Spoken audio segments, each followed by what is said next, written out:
I make a lot of videos. It's done. With Mux, I can take control of my video experience. I can make GIFs from any video, pick whatever thumbnails I want to show in a gallery, add watermarks to stop the pirates of the world, and even make shareable clips for people to get previews of what I'm doing. Mux is how developers like me build online video. NX is a build framework that helps teams develop at scale in three main ways. Seamless integration with React frameworks and modern tooling such as TypeScript, ESLint, Jest, Cypress, and more. Code generation and a dependency graph to help visualize your monorepo structure. Faster linting, testing, and building with computation caching, which only reruns tasks based on what's changed. Upgrade your Create React app with one command. Find out more at nx.dev/react. Hello, did you know that you can deploy a serverless function on Netlify with zero configuration? Here's how. First, go to your project directory. Then add a Netlify folder and a functions folder inside of that. Then add your serverless function files and push it. It's done.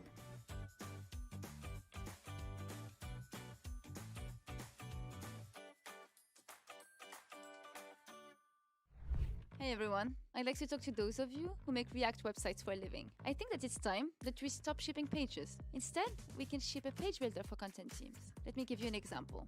Look at this website. You can break it into sections, and each section would be a React component. So what if you could make these React components a page builder? Then your content team can use it to create all the pages they need without changing the code. Want to give it a try? Go to slicemachine.dev.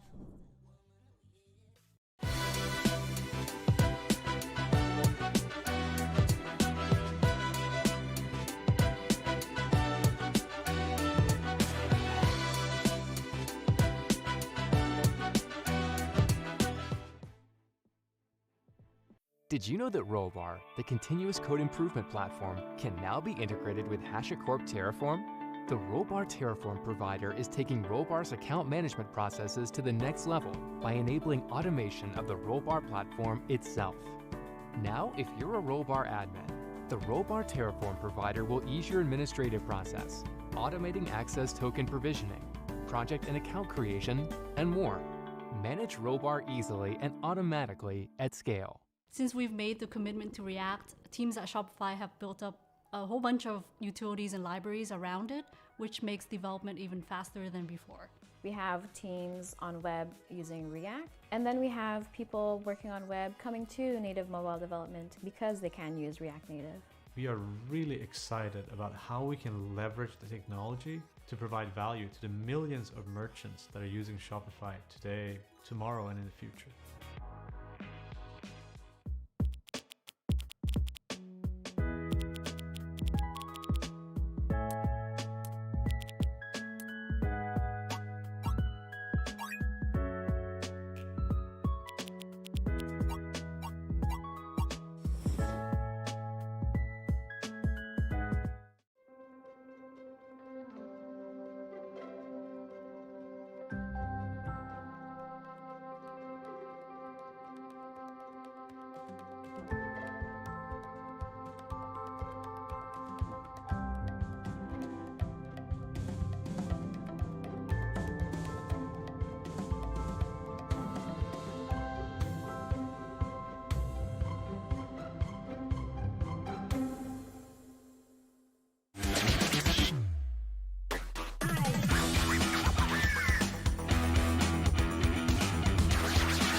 a lot of videos.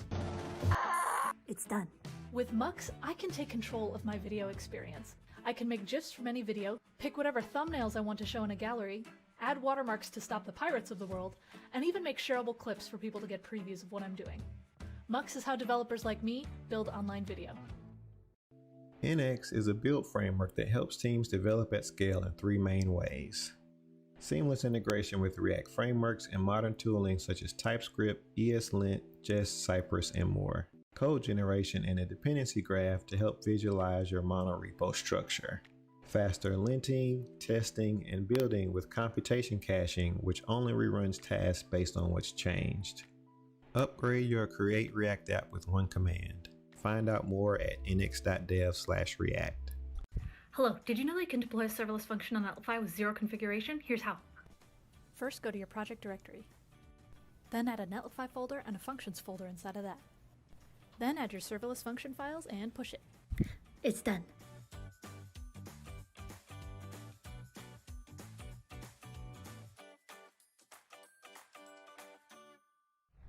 Hey everyone, I'd like to talk to those of you who make React websites for a living. I think that it's time that we stop shipping pages. Instead, we can ship a page builder for content teams. Let me give you an example. Look at this website. You can break it into sections, and each section would be a React component. So what if you could make these React components a page builder? Then your content team can use it to create all the pages they need without changing the code. Want to give it a try? Go to slicemachine.dev.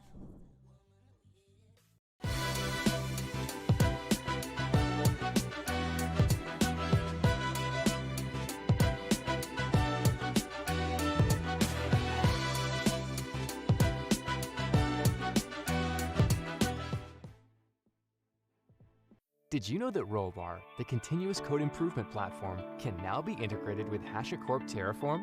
The Rollbar Terraform provider is taking Rollbar's account management processes to the next level by enabling automation of the Rollbar platform itself. Now, if you're a Rollbar admin, the Rollbar Terraform provider will ease your administrative process, automating access token provisioning, project and account creation, and more. Manage Rollbar easily and automatically at scale.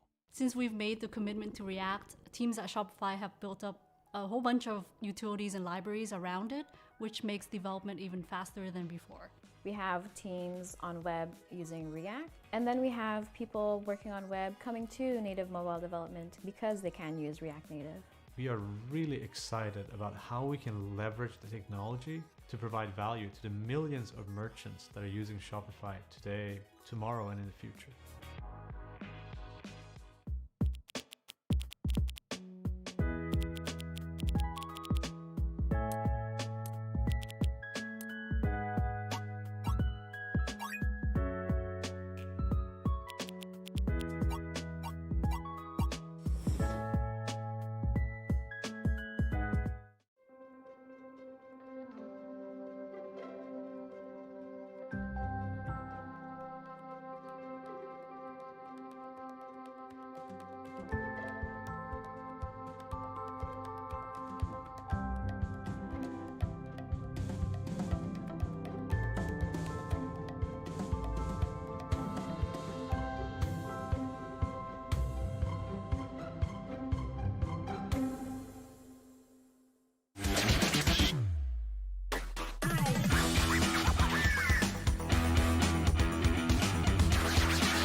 lot of videos.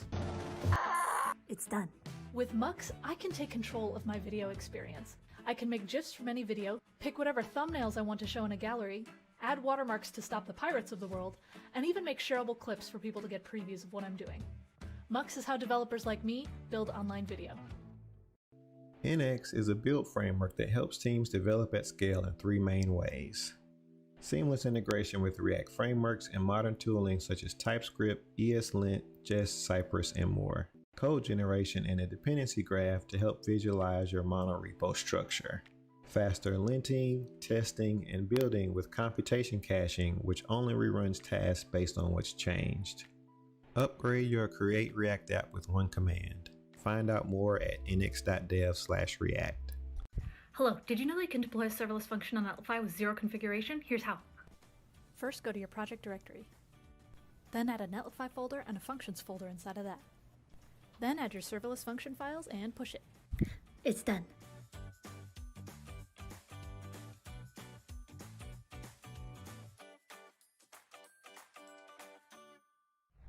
Hey everyone, I'd like to talk to those of you who make React websites for a living. I think that it's time that we stop shipping pages. Instead, we can ship a page builder for content teams. Let me give you an example. Look at this website. You can break it into sections, and each section would be a React component. So what if you could make these React components a page builder? Then your content team can use it to create all the pages they need without changing the code. Want to give it a try? Go to slicemachine.dev.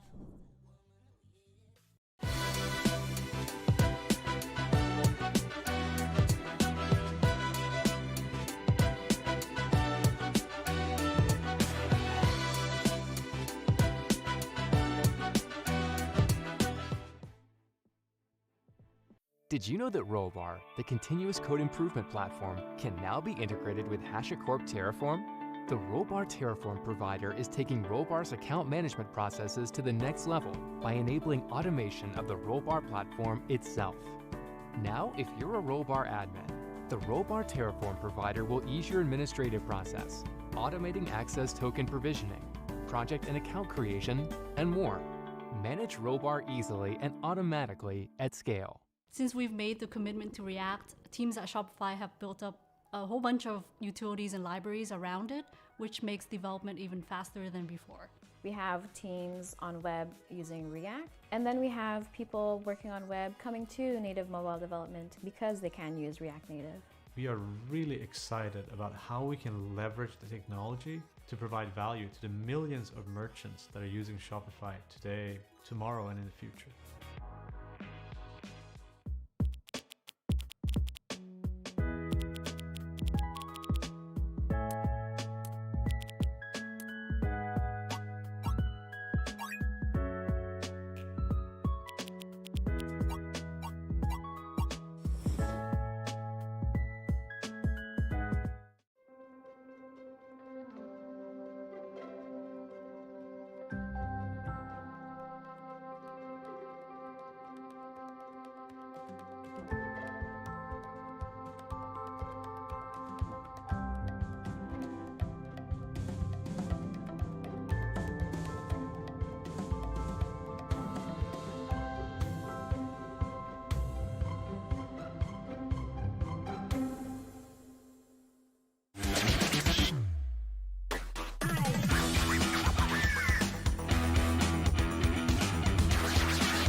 make a lot of videos.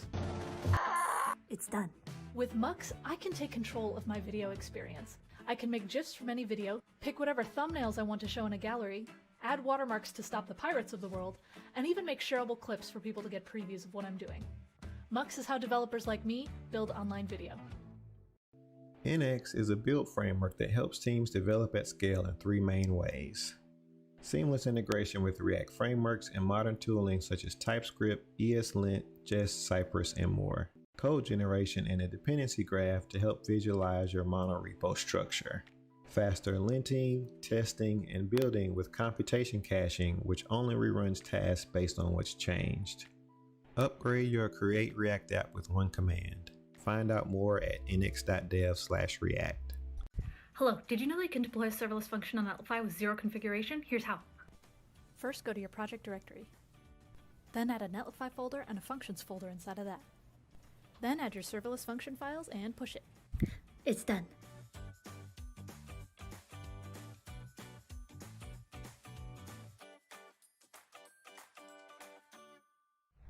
Hey everyone, I'd like to talk to those of you who make React websites for a living. I think that it's time that we stop shipping pages. Instead, we can ship a page builder for content teams. Let me give you an example. Look at this website. You can break it into sections, and each section would be a React component. So what if you could make these React components a page builder? Then your content team can use it to create all the pages they need without changing the code. Want to give it a try? Go to slicemachine.dev.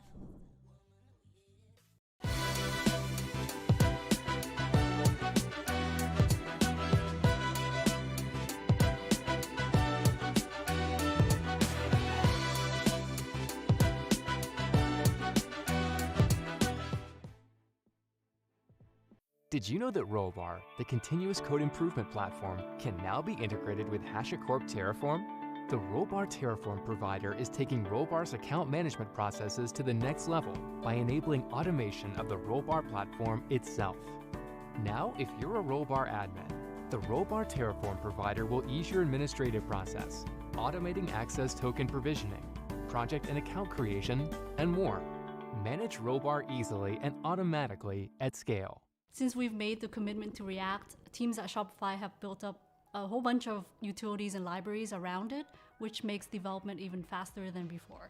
We have teams on web using React, and then we have people working on web coming to native mobile development because they can use React Native. We are really excited about how we can leverage the technology to provide value to the millions of merchants that are using Shopify today, tomorrow, and in the future.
make a lot of videos.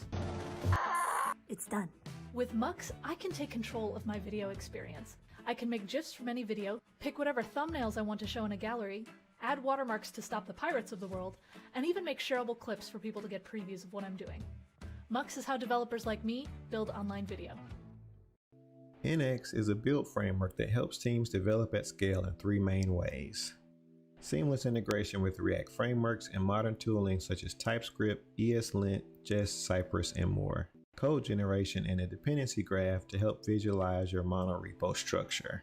Faster linting, testing, and building with computation caching, which only reruns tasks based on what's changed. Upgrade your Create React app with one command. Find out more at next.js/react. Hello, did you know that you can deploy a serverless function on Netlify with zero configuration? Here's how. First, go to your project directory. Then add a Netlify folder and a functions folder inside of that. Then add your serverless function files and push it. It's done.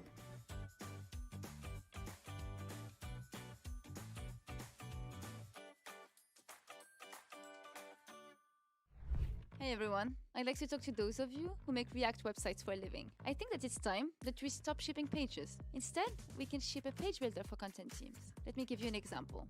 Look at this website. You can break it into sections, and each section would be a React component. So what if you could make these React components a page builder? Then your content team can use it to create all the pages they need without changing the code. Want to give it a try? Go to slicemachine.dev.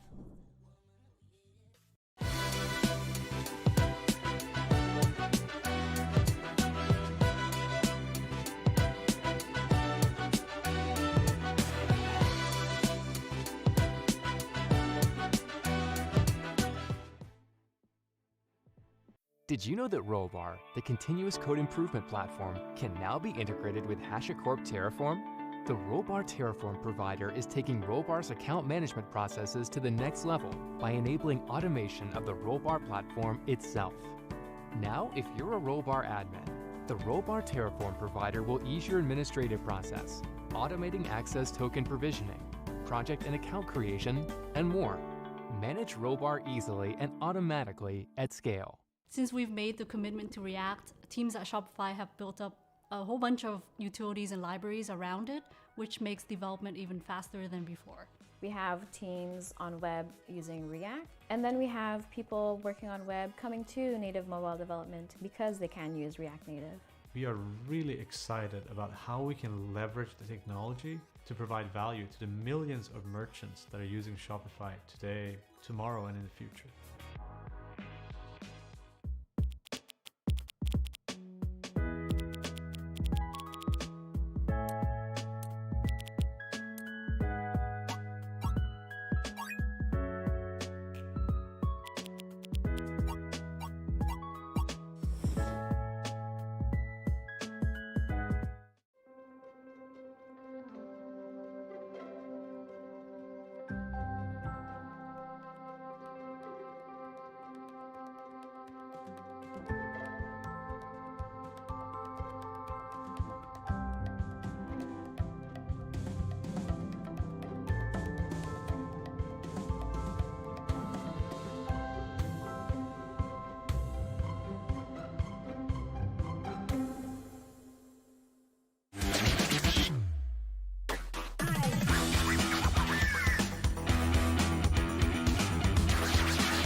I make a lot of videos.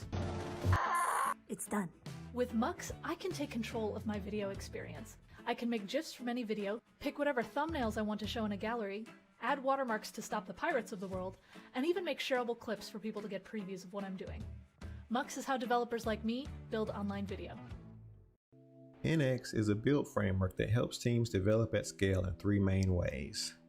Seamless integration with React frameworks and modern tooling such as TypeScript, ESLint, Jest, Cypress, and more. Code generation and a dependency graph to help visualize your monorepo structure. Faster linting, testing, and building with computation caching, which only reruns tasks based on what's changed. Upgrade your Create React app with one command.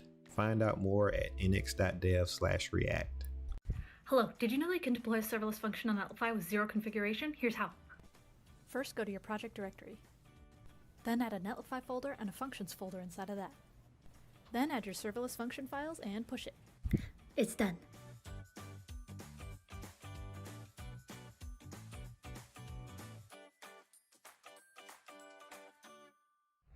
Hey everyone, I'd like to talk to those of you who make React websites for a living. I think that it's time that we stop shipping pages. Instead, we can ship a page builder for content teams. Let me give you an example.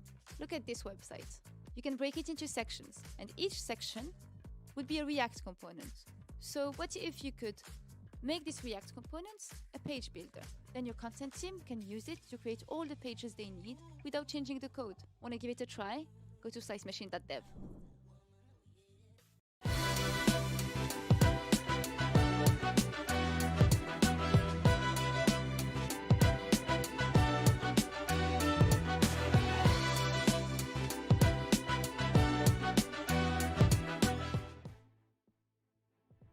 Did you know that Rollbar, the continuous code improvement platform, can now be integrated with HashiCorp Terraform?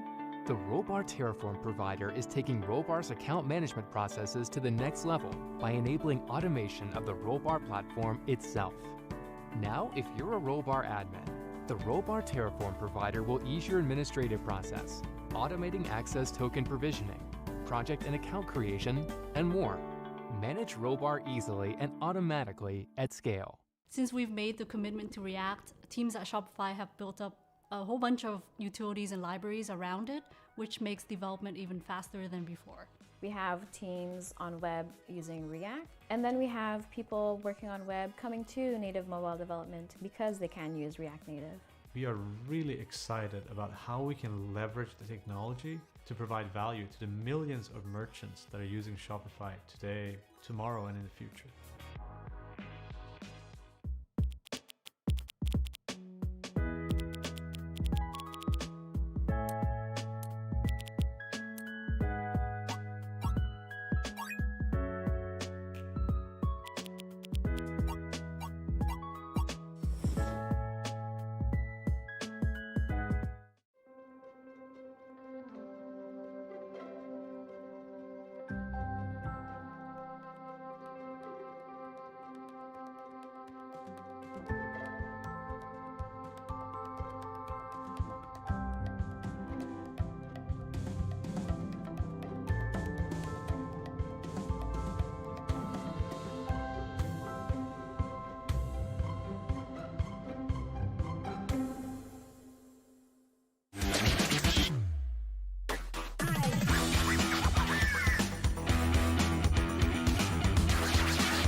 make a lot of videos.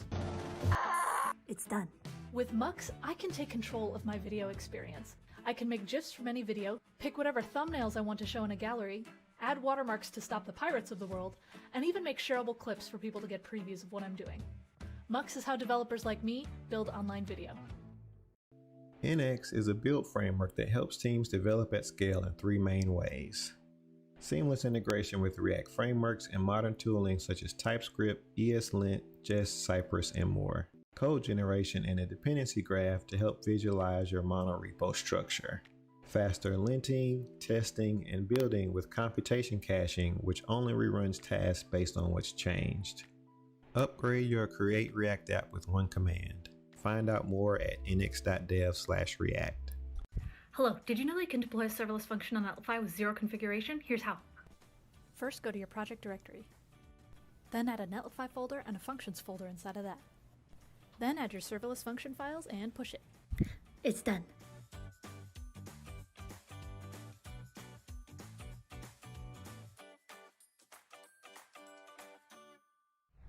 Hey everyone, I'd like to talk to those of you who make React websites for a living. I think that it's time that we stop shipping pages. Instead, we can ship a page builder for content teams. Let me give you an example. Look at this website. You can break it into sections, and each section would be a React component. So what if you could make this React component a page builder? Then your content team can use it to create all the pages they need without changing the code. Want to give it a try? Go to slicemachine.dev.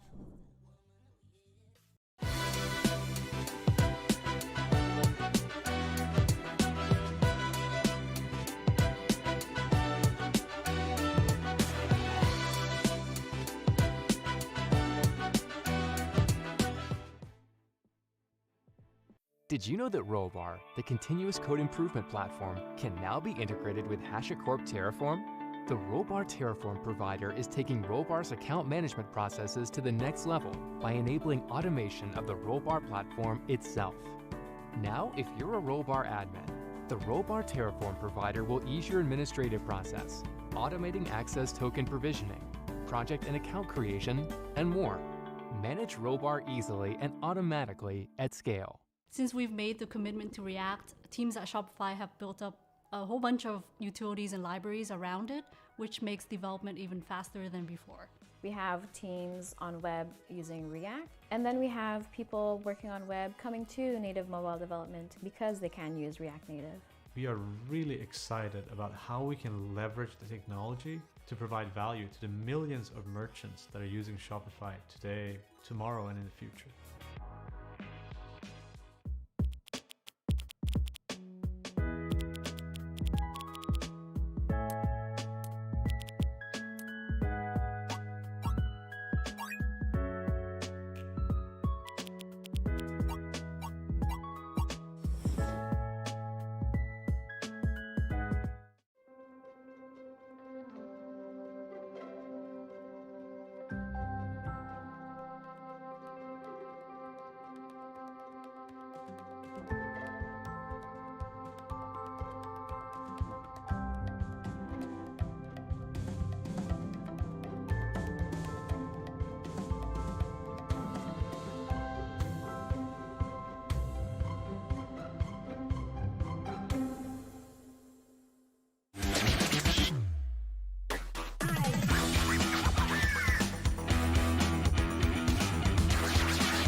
I make a lot of videos.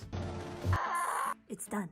With Mux, I can take control of my video experience. I can make GIFs from any video, pick whatever thumbnails I want to show in a gallery, add watermarks to stop the pirates of the world, and even make shareable clips for people to get previews of what I'm doing. Mux is how developers like me build online video. NX is a build framework that helps teams develop at scale in three main ways. Seamless integration with React frameworks and modern tooling such as TypeScript, ESLint, Jest, Cypress, and more. Code generation and a dependency graph to help visualize your monorepo structure. Faster linting, testing, and building with computation caching, which only reruns tasks based on what's changed. Upgrade your Create React app with one command. Find out more at next.js/react. Hello, did you know that you can deploy a serverless function on Netlify with zero configuration? Here's how. First, go to your project directory. Then add a Netlify folder and a functions folder inside of that. Then add your serverless function files and push it. It's done.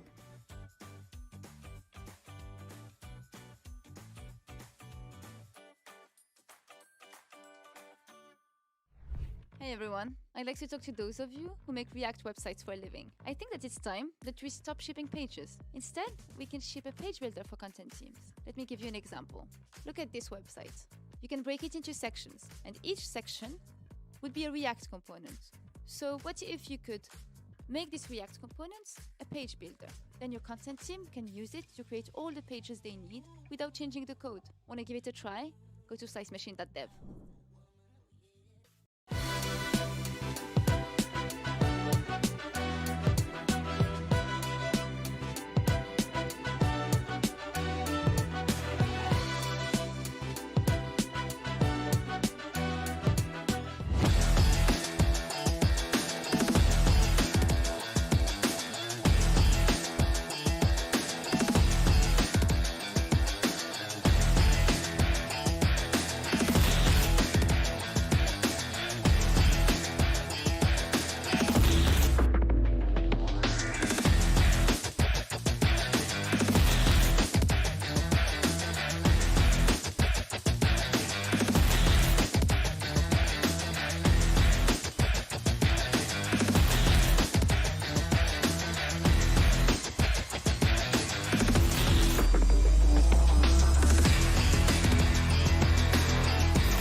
And we're live. Hey, everyone. Thanks for joining us. Good to see the green dot on my laptop.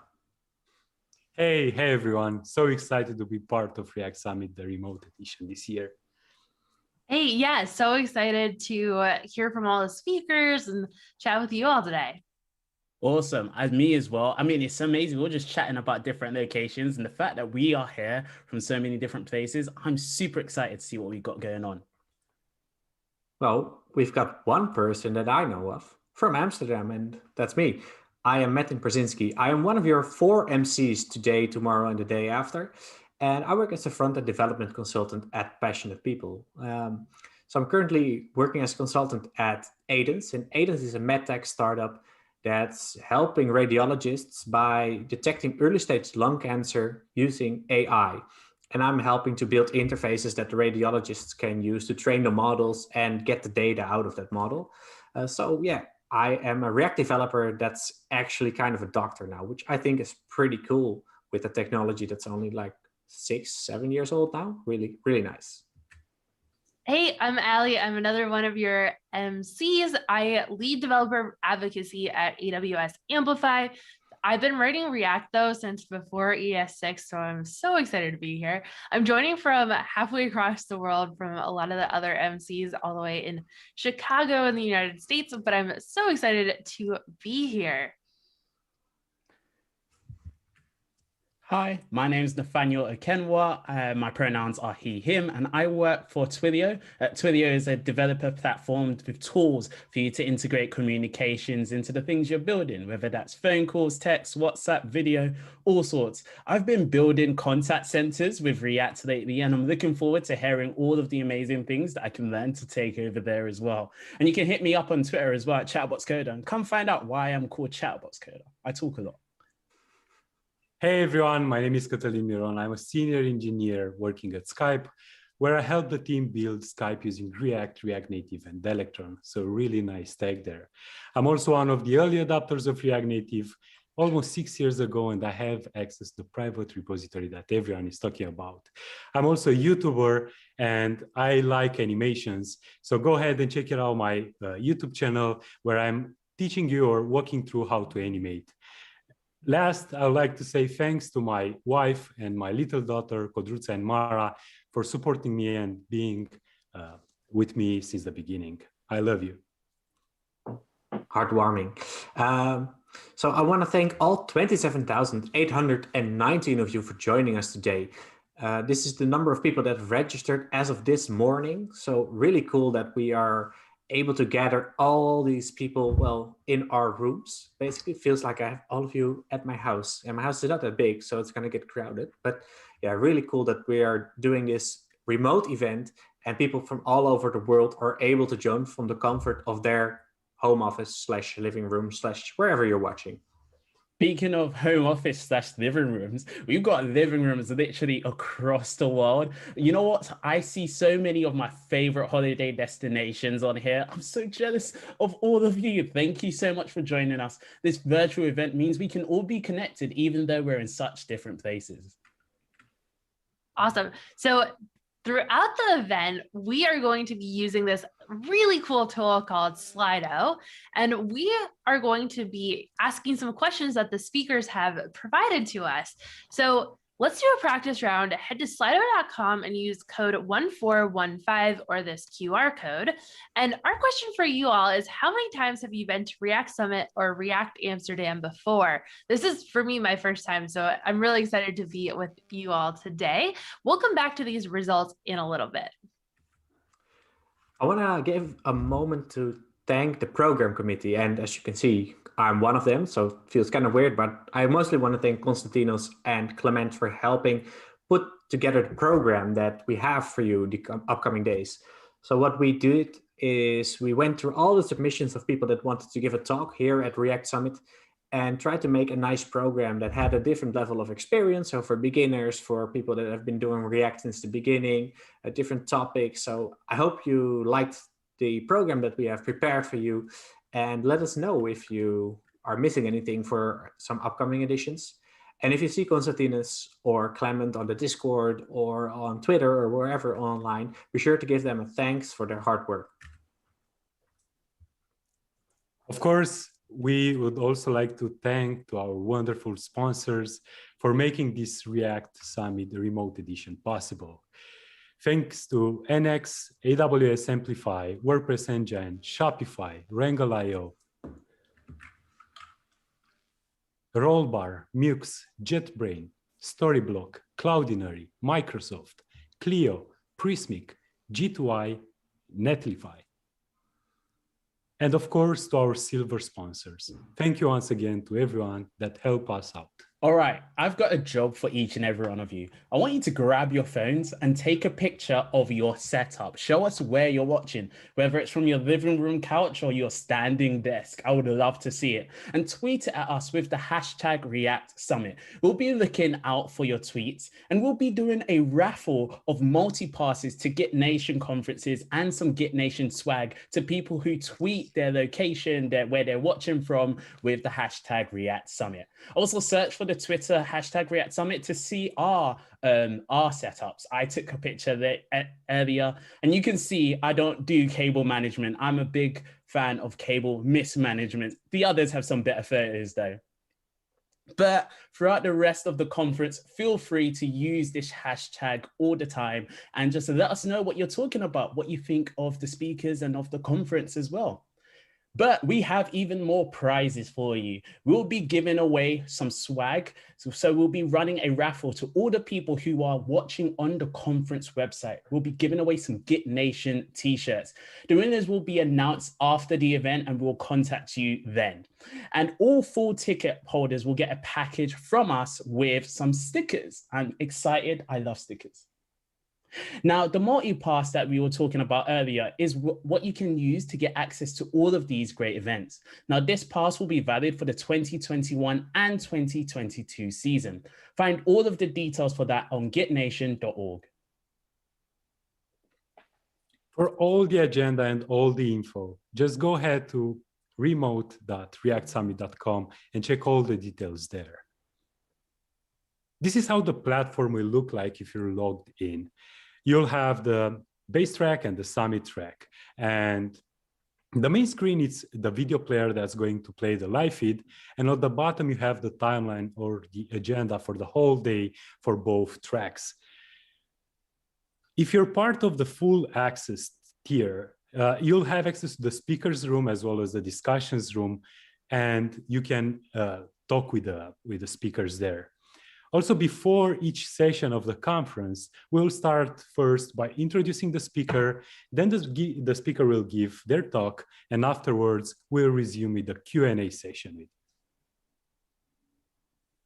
Just because we aren't able to meet in person doesn't mean we can't all hang out. If you want to talk to people during the conference and watch the talks together, we're going to have some virtual watch parties. So let me show you this really cool tool called Spatial Chat.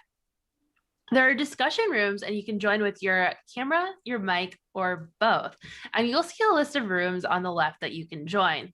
Once you're in a room, you can move your avatar around, and the closer you are to another avatar, the louder they'll be, just like in real life, which is super cool. So walk around, talk to people, and watch the show together. That's pretty cool. So the discussion rooms that we have mentioned before, let me explain to you how they work. So if you just want to go to a spatial chat and have a discussion about any of these topics, feel free to join them. The link is in the timetable, like Kathleen explained. We have 4 of them available today. The first one is about UX with concurrent mode and suspense. It's hosted by Nikhil Sharma. Next one is about Remix. It's hosted by Michael Jackson and Kenzie Dodds. The third one is performance, hosted by Elad and Alexander. And the last one is about full stack app development, hosted by Brandon Bayer. So we've got some real industry experts trying to get the conversation going about these great topics. So be sure to keep an eye out on the schedule and join them. And just as a reminder, they run in parallel with the normal talks. So you'll have to decide what you want to do, but be sure to keep an eye out on the agenda. And during the day when they start, we will also remind you. And after all of those amazing talks, don't leave. Join the fun party. We have a fun party ready for full ticket holders, but we'll also be streaming Ken Wheeler's DJ set on the Basecamp track. Now we've got a couple of activities. We'll be playing Code Names, which is a super fun word game, and Kent C. Dodds will be hosting it. I'm excited about that one. We have Pictionary as well. I'm terrible at it, where one person draws something and somebody else has to try and guess it. We'll have Ken Wheeler, like I said, playing their awesome music, and we'll also have a Quake.js tournament for all of our video game fans. But if you're not into any of those things, we'll also have a chit chat room for you where we can talk about travels, or not traveling, unfortunately, and food and all sorts of amazing stuff. Also, be sure to join the Discord server. Use the Basecamp Q&A and Summit Q&A channels to submit your questions for the speakers, and also discuss some things with the community using the community channel. There are lots of people around the world. So over the last few days, we have had some workshops take place, and there's still some workshops coming up. These are some are available for the full ticket holders, some are also even available for the free ticket holders. So these are some workshops that are still coming up next week. And these are available for the full ticket holders also next week. But there's also a lot of workshops still coming up from our sponsors that are available for all ticket holders for free. So be sure to check it out. All the details are on the website. Just sign up and you'll be able to join. And there, yeah, you can still join. So it's free. Why not do it? As always, we want everybody to feel safe and have a great time during the event. We have a code of conduct at remote.reactsummit.com/COC. Please go read it now. If at any time you feel there's been a violation, please email coc@gitnation.org and we'll take care of it right away. We don't tolerate harassment in any of our channels, and that includes Twitter, Spatial Chat, and Discord. You can also see the jobs from our amazing sponsors at remote.reactsummit.com/jobs. There are all sorts of front-end developer jobs on there, especially React jobs, which makes sense given the topic of the conference. And they're at companies like Cloudinary, Netlify, and more. So go check those out. In addition to those amazing React jobs that our sponsors are offering, they also offer amazing perks. So go ahead to remote.reactsummit.com/perks and find physical, but also digital goodies. I'm really interested in the Nintendo Switch. Also, your feedback is so important to us. It helps us making the event better and better over time.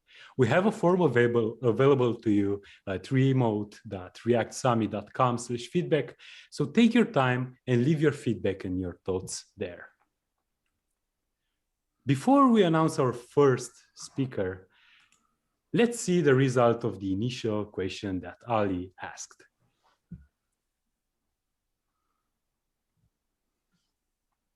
So the question was, how many times have you been to React Summit, React Amsterdam before?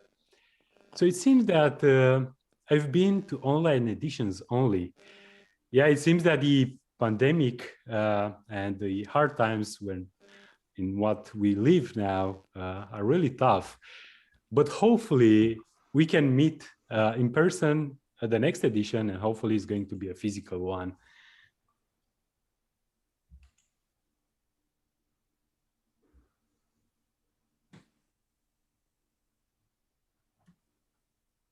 And now, before introduce our first speaker, let's watch a short message from our sponsors.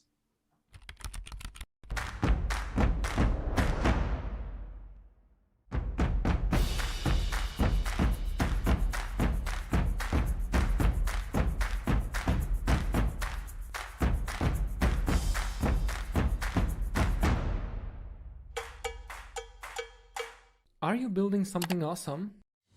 Don't let the CMS limit your imagination with standard content types and data. Use custom elements and make the CMS fit your project and your data types. Use the latest tools to speed up development, fetch data from CDN with TypeScript SDK, deploy using separated content environment, and get creative today at content.ai/developers. Did you know that Rollbar, the continuous code improvement platform, can now be integrated with HashiCorp Terraform? The Rollbar Terraform provider is taking Rollbar's account management processes to the next level by enabling automation of the Rollbar platform itself. Now, if you're a Rollbar admin, the Rollbar Terraform provider will ease your administrative process, automating access token provisioning, project and account creation, and more. Manage Rollbar easily and automatically at scale. All right, I gotta jump. We have this React Native thing. Meatball, do you want to help me with my interview? What did we initially think of React Native? There were a lot of people advising against using React Native. I didn't really know much about it, so I was very hesitant. Since we've made the commitment to React, teams at Shopify have built up a whole bunch of utilities and libraries around it, which makes development even faster than before. We can in fact do what a lot of people so far claim that we couldn't do with React Native, and that is rendering 3D elements at 60 frames per second on low-end devices. Our teams can create the UI for our point of sale app much faster. We are really excited about how we can leverage the technology to provide value to the millions of merchants that are using Shopify today, tomorrow, and in the future.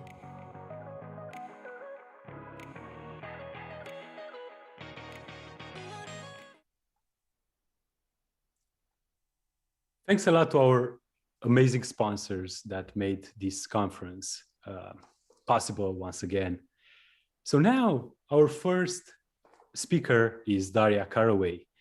Daria is a speaker, a Scrum Master, and software engineer working at Workday, where she builds consumer-grade web experiences for the enterprise user. When not coding, Daria is often found traveling, eating good food, and traveling to eat good food. Daria is going to talk about internationalization in React. But before listening to her talk, Daria wants to know how many languages do you speak? So grab your phone and go to Slate.js, use 1415 and answer there. And now let's welcome Daria to the stage. But before that, don't forget to ask questions on Discord and we will address those after the talk. So everyone go ahead to Basecamp Q&A and let's give Daria's a big round of virtual applause using applause emoji. Daria, the stage it's yours.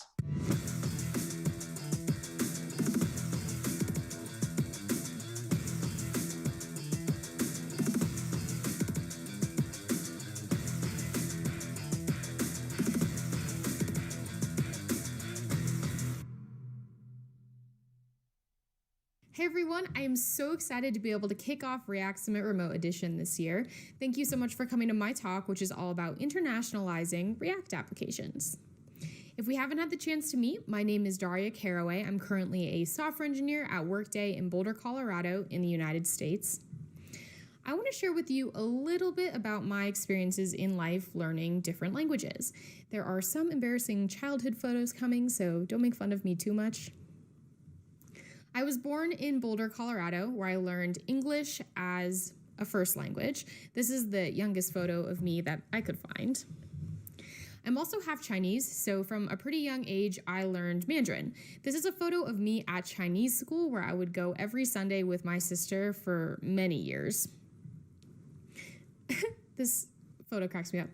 When I got to grade 6, I got to pick a language to learn in school. I picked Spanish. So from grades 6 to 12, I studied Spanish, and by the end, I was pretty fluent. This is a photo of me in grade 7, braces and all. And so something that I've just learned throughout my life, besides maybe that I don't have to have bangs. Besides that, I learned that learning languages is pretty hard. I don't have a great memory, so memorizing vocabulary or grammar in different languages, it can be pretty difficult. Okay, so this is me now, and I am many, many, many years removed from grade 12. And to be honest, I've lost a lot of my Chinese and Spanish speaking skills. I can understand them pretty well, but my speaking, it's not great. And my Chinese reading is a solid 1 out of 10. And so I've learned, especially as I get older, that maintaining languages, even after you spend all that time learning them, it's also pretty hard. I don't have a lot of opportunities where I am to practice Spanish or practice Chinese anymore, so they kind of just got stored to like this back part of my brain that isn't easily accessible. At least that's what it feels like. But as I do as a software engineer, I draw parallels between my life and my code because that is totally normal. For the first time in my career, I'm on a team that has to support multiple languages and locales in our application. And I wonder if even though languages are hard for me to learn in life, is there a way that we can architect our React application so that adding and maintaining new languages doesn't have to be so bad? After all, I feel like teaching our apps to handle multiple languages should be easier than teaching our brains. At least that's my theory. But before we explore this theory, I want to level set some vocabulary. The first term that you might have seen around is internationalization, or I-18N. The abbreviation is such because there are 18 letters between the I and the N in the word internationalization, and I guess it's quite long to say. There are a lot of confusing definitions out there for internationalization. I found a bunch that were confusing to me while I was researching this talk. But I think that is the way that it is because internationalization can mean a lot of different things to different people, depending on what your application does, what industry you're in, what kind of standards you have to meet. But I like to think of internationalization as the process of architecting your application so that when localization occurs, things kind of just work. So then what is localization, or L10N? Localization is the process of actually making the content and experience of your application for a given locale. So internationalization is like architecting it, and then localization is actually changing it. So theoretically, if you've internationalized your app correctly, when localization occurs, you shouldn't have to do much. And there are a bunch of elements of localization. This is by no means an exhaustive list. And like I said, different applications are going to have different things that they have to worry about. You might have to implement some or all of these elements. It really just depends. And if you do have to implement all or some of those elements, there are some popular React libraries out there that are meant to be that like internationalization architectural solution. If you do have to support internationalization, I might suggest looking into one of these libraries to see if they fit your needs. But I thought it would be more fun in this talk to just build some of those internationalization architectures ourselves and maybe learn something new. And this is actually how my team does it currently. To help me demonstrate, I've made up a completely fake company called Sunset Central. You might tell that I really miss traveling because Sunset Central is a place where you can go and watch live streams of sunsets happening across the world. Again, I'm in Boulder, Colorado, which is in the Rocky Mountain region of the United States. I'm surrounded by mountains. It's really pretty, but I really miss traveling and like watching a sunset on the beach with like the waves and the salt water and the breeze. So I made up Sunset Central.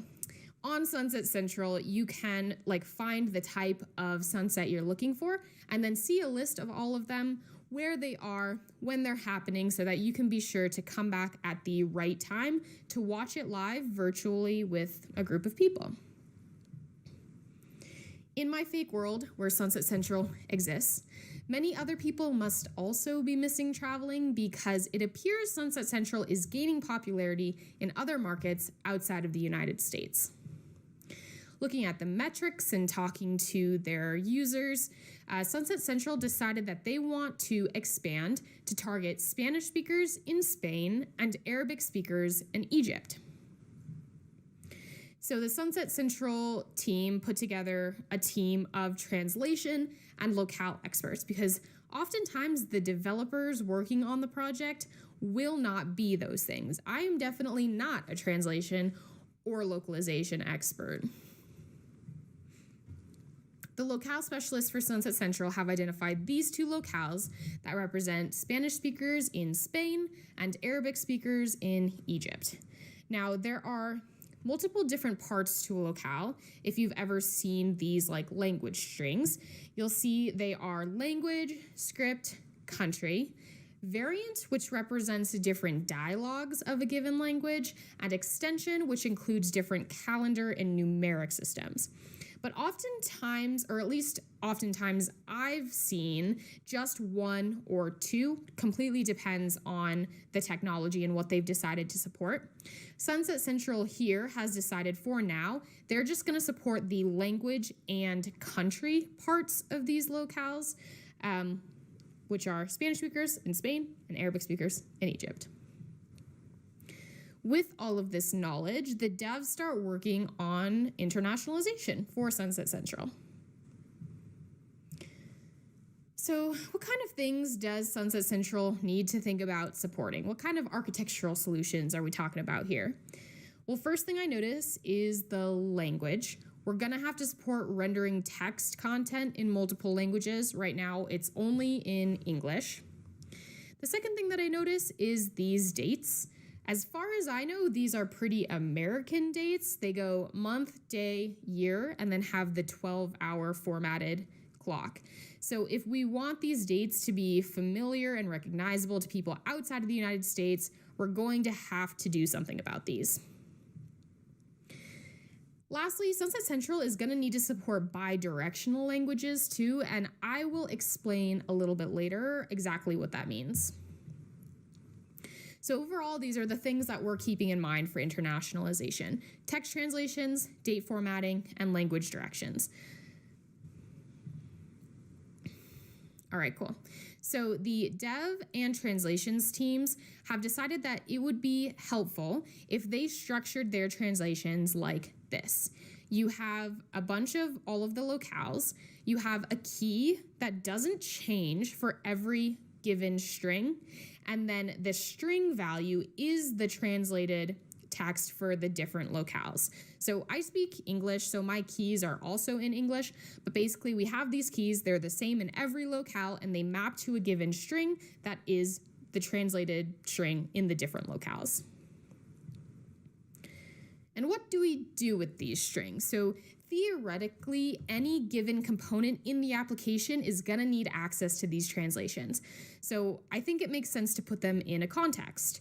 Here I've made a translations context. It stores the current locale, the translations map, and it returns a translate function. The translate function takes in one of those keys, it grabs the current locale, and it returns to you back the translated string for that locale that matches the key. Then I just created a plain custom hook at the bottom that gives you easy access to the translate function. Then in our component, here is the mountain sidebar item component. It is the mountain button in the sidebar. The mountain sidebar item can grab the translate function from the use translate hook, and then instead of just rendering a static string that says mountain in English, we're going to run the mountain key through the translate function. And if we do this for all of the strings in our entire application, when they all go through the translate function, all of the strings on the page, when the locale is set to Spanish speakers in Spain, should be translated to Spanish. And so this is looking pretty good. We've got everything translated, but there's still something funky about the Spanish locale, and that is the dates. So like I mentioned, I think these dates are super American, and they're not going to be very familiar for Spanish speakers in Spain. So how can we fix that? Now, there are a couple of date libraries out there that also support localization. The first one I want to talk about is actually not a library. It's just the JavaScript intl object, or intil. I'm going to call it intil. I don't really know what you call it. I'm going to call it intil. The JavaScript intil object has a bunch of different utilities for localization and a couple for date times. Now, JavaScript dates, they kind of have a reputation for not being like the easiest thing to work with, especially if you're doing a bunch of date math, maybe you're doing a bunch of date conversions, maybe you're dealing with multiple time zones. And so for that reason, a lot of people prefer to use a date library. Luxton and DateFNs are two date libraries that I've worked with in the past that also support localization. But Sunset Central doesn't have to do any date math. Right now, the server just returns a timestamp. That timestamp just needs to be rendered in the given locale in the current user's time zone, which is the JavaScript behavior by default. So we're going to go ahead and just use the JavaScript intil object. We can new up a intil date time format, pass it our current locale that I'm grabbing with a use locale hook from the context, pass in all of the date options, which just tells it how you want to render the date format, or how you, we want the year, month, day, hour, and minute to all be numeric values. And then you call format, you pass in your JavaScript date. Seemingly like magic, the dates are now just localized to Spanish speakers in Spain when we pass that in as a locale. We now have day, month, year, and the 24-hour clock, which will make a lot more sense if you're a Spanish speaker in Spain. And this is pretty cool. I think a lot of people, I surely didn't realize that the JavaScript intel object existed until recently, and it's pretty powerful, and you can get a lot of functionality out of it without having to use a library. Okay, now that Spanish is looking good, we have support for translations and dates. I want to take a look at our next locale, which is Arabic speakers in Egypt. Because of our work, the text is being translated and the dates are looking right, but something is still not quite right.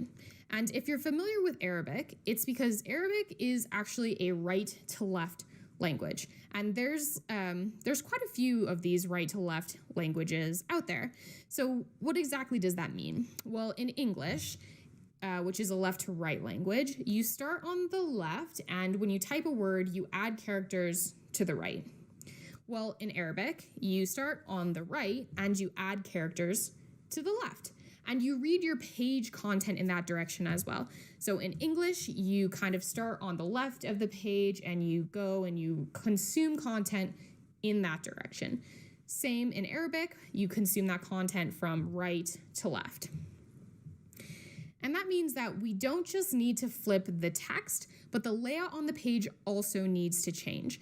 Because if you want the user to start at the sidebar and read from the sidebar to the page content in left to right language, you're gonna have to flip it such that in a right to left language, you start at the sidebar on the right, you consume the sidebar, and then you consume the content on the page. And there are a couple of pretty handy things that we can do to make this work for Sunset Central.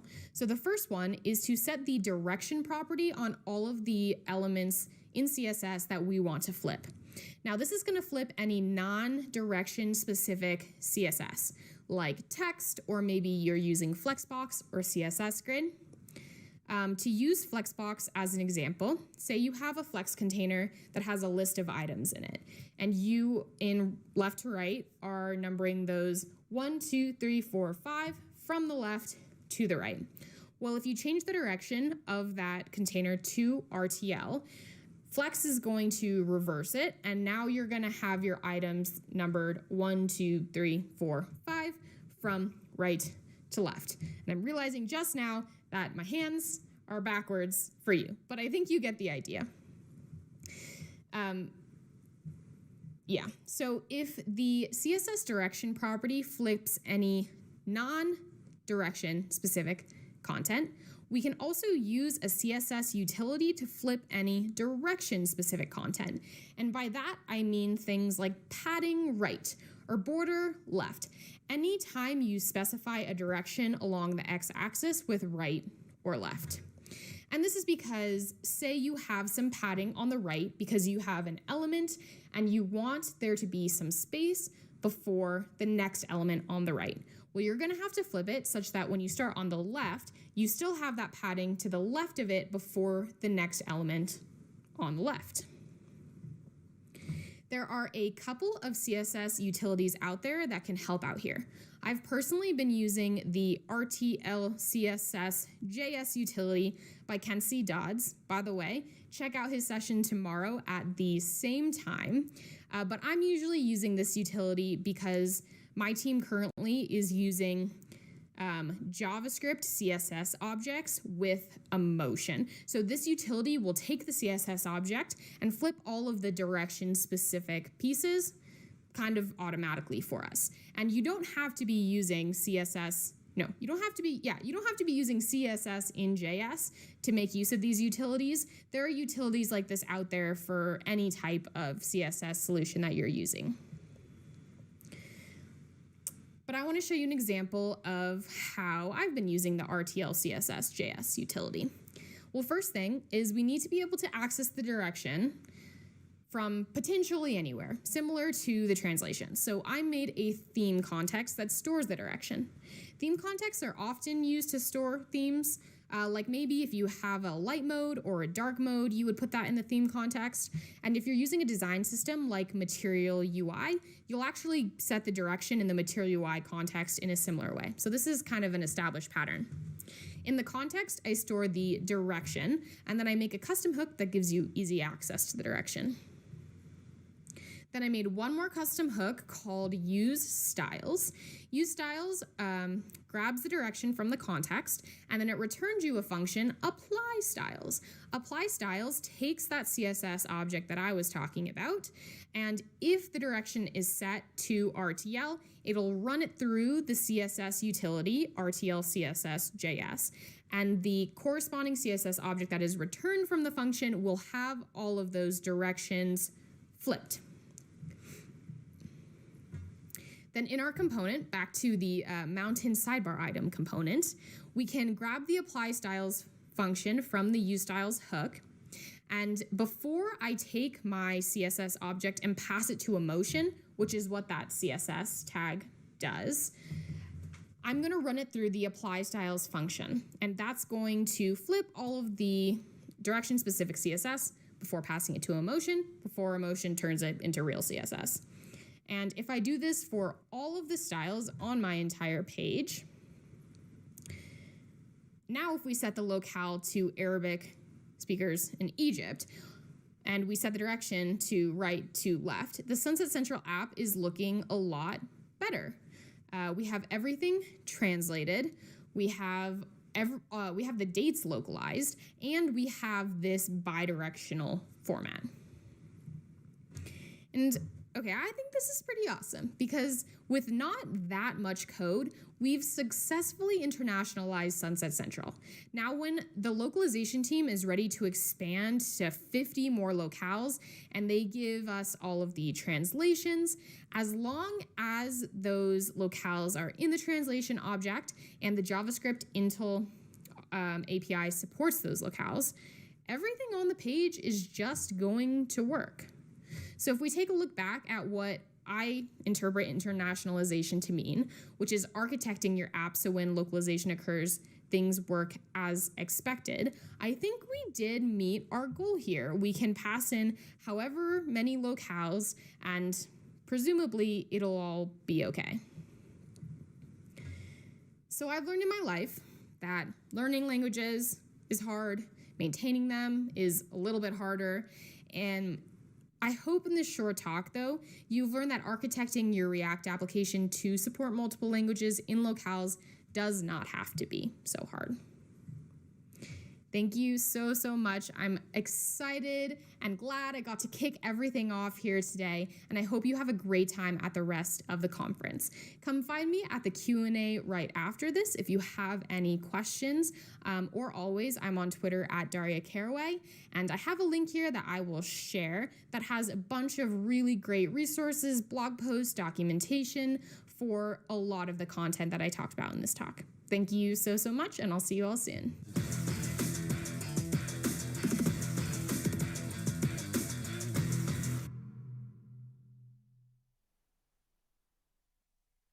Thank you so much, Daria. What an amazing talk you gave. We've learned so many things. As I can see from the chat, we have lots of questions that we need to address. But first of all, but before that, just see what are the Slido results for how many languages do you speak. The question, once again, is how many languages do you speak? So it seems that most of you know 3 to 4 languages. Wow, that's a lot. And the second place is for 2 languages. That's okay, but 3 to 4, so many languages. Daria, what about you? How many languages do you speak? And welcome. Thanks a lot for your talk.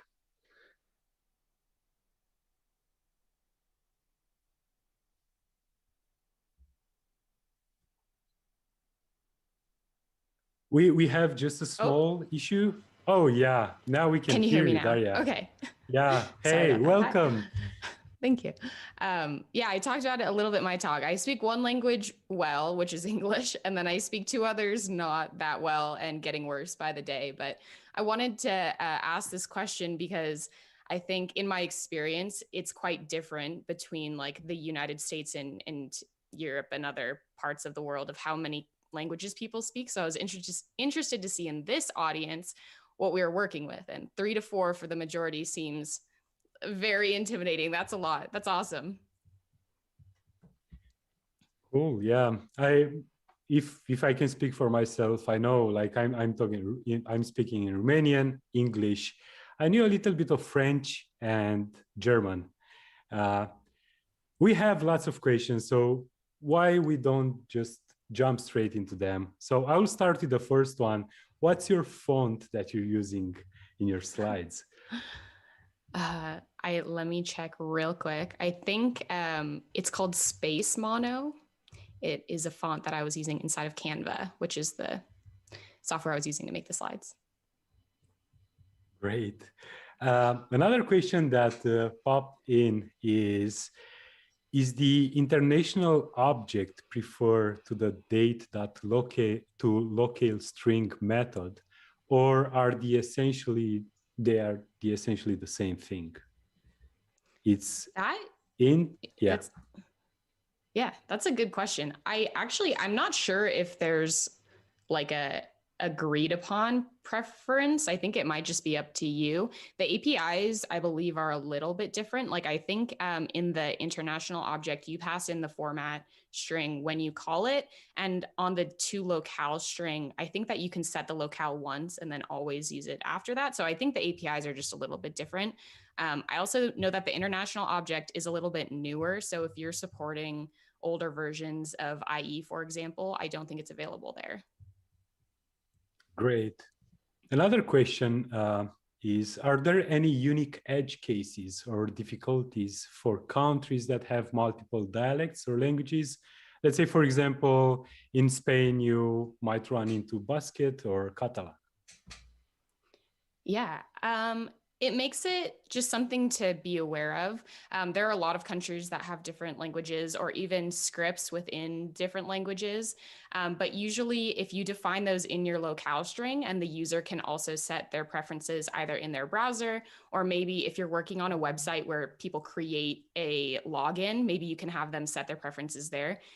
You should be able just to create a locale string with the language, the country, the language, and the script and some of those other properties.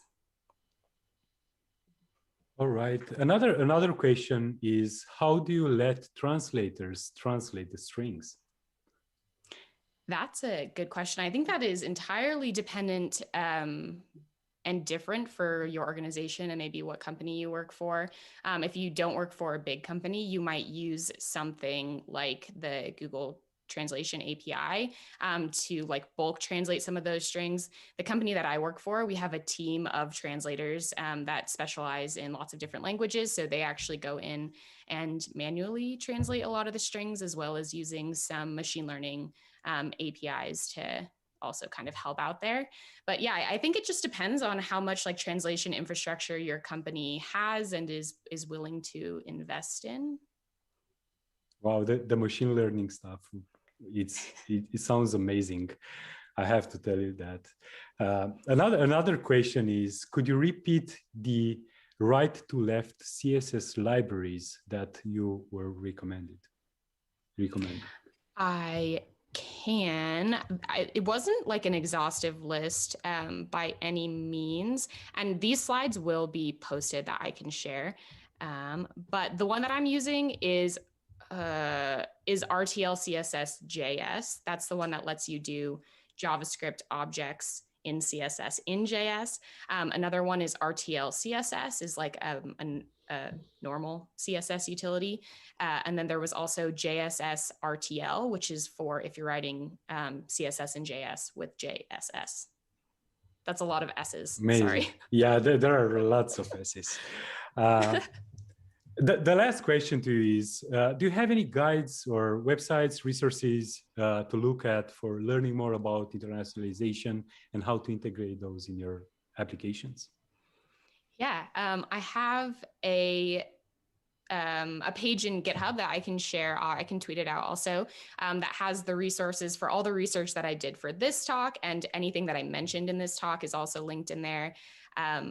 The material design website has a really, really good spec for right to left languages that I found incredibly helpful. It's super detailed. It talks about specific icons and kind of all the goods with RTL languages. So I would definitely recommend that resource as well.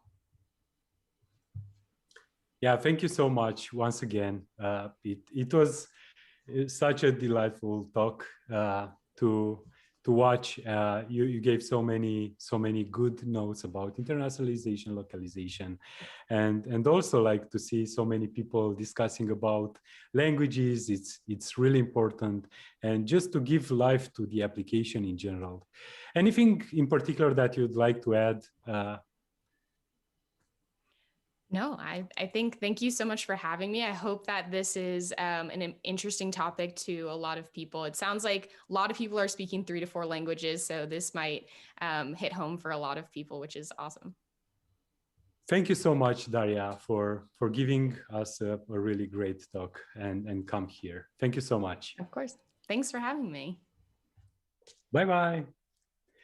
Before going to our next speaker, just go ahead to slido.com, use the code 1415, and say, how did you like Daria's talk? It's if you have like your opinions, we really looking forward to your feedback as well. Also, don't forget to join Daria's room if you have access to the summit track on the spatial chat as well. So spatial.chat and check Daria's room there.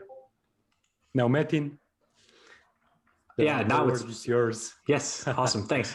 So before we continue, I want to thank one of our platinum sponsors, Shopify. Shopify last year announced that they're going in all in on React, but what does that actually mean? I'll explain you. It means React Native is now the default language for mobile app development, and it means creating apps in React Native like Shop, one of the top shopping apps in the Apple App Store.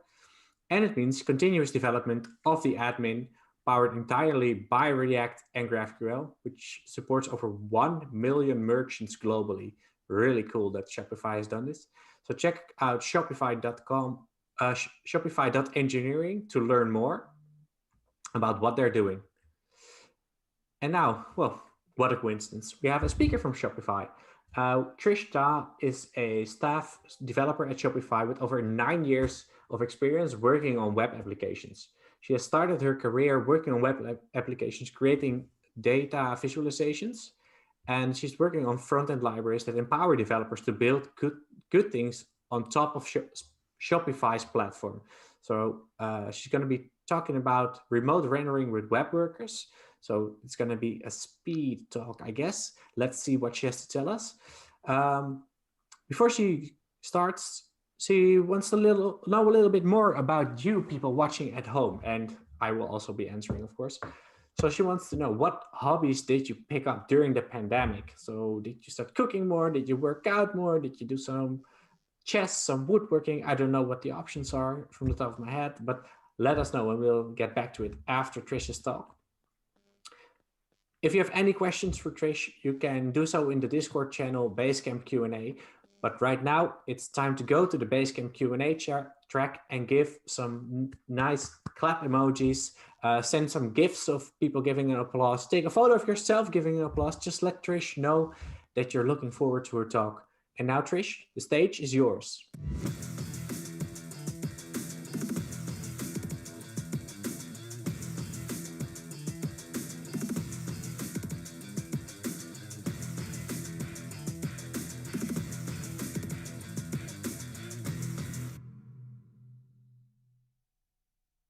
Hi everyone, my name is Trish Ta.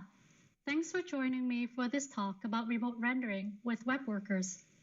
Today, I will walk you through how we built Argo, an extensible framework that allows rendering of remote content inside of Shopify's apps. Here's what we'll be covering today. I'll talk about the core concepts, how we built Argo, the end-to-end flow, how we can swap out React, and I'll follow up by having a quick demo of all the pieces working together. Here are the core concepts behind remote rendering. First, we need to create a JavaScript sandbox. This sandbox allows us to securely execute code in a background thread. The communication to the main thread can be achieved by sending messages. This is implemented as a web worker on web. On iOS and Android, this is implemented as a headless JavaScript engine. Next, we need to implement a remote procedure call layer, RPC for short. This is a protocol that enables one program to call the service in another program. Finally, we make use of proxies. A proxy is a wrapper that intercepts and redefines the target's core operations, such as invoking functions or accessing properties. I'll talk about how we built Argo. First of all, what we were trying to achieve is to enable remote rendering. What this means is allowing an external script to define the UI and then let the main application render it natively. The framework allows the external script to exchange data with the main application. That results in UI being rendered and custom behavior to be executed. So the objectives we were trying to achieve are to provide a good user experience. Injected UI content is indistinguishable from Shopify's own native content on all platforms. We wanted to provide a good developer experience. External scripts can be built using familiar languages like JavaScript and TypeScript, and frameworks like React or Vue, and etc. And we also wanted to provide a security layer. The external script can only access and execute APIs provided by Shopify. At a high level, this is what we were trying to do. We have a JavaScript sandbox that loads an external script inside of it. Through an RPC proxy, the script can call the render UI inside the main application.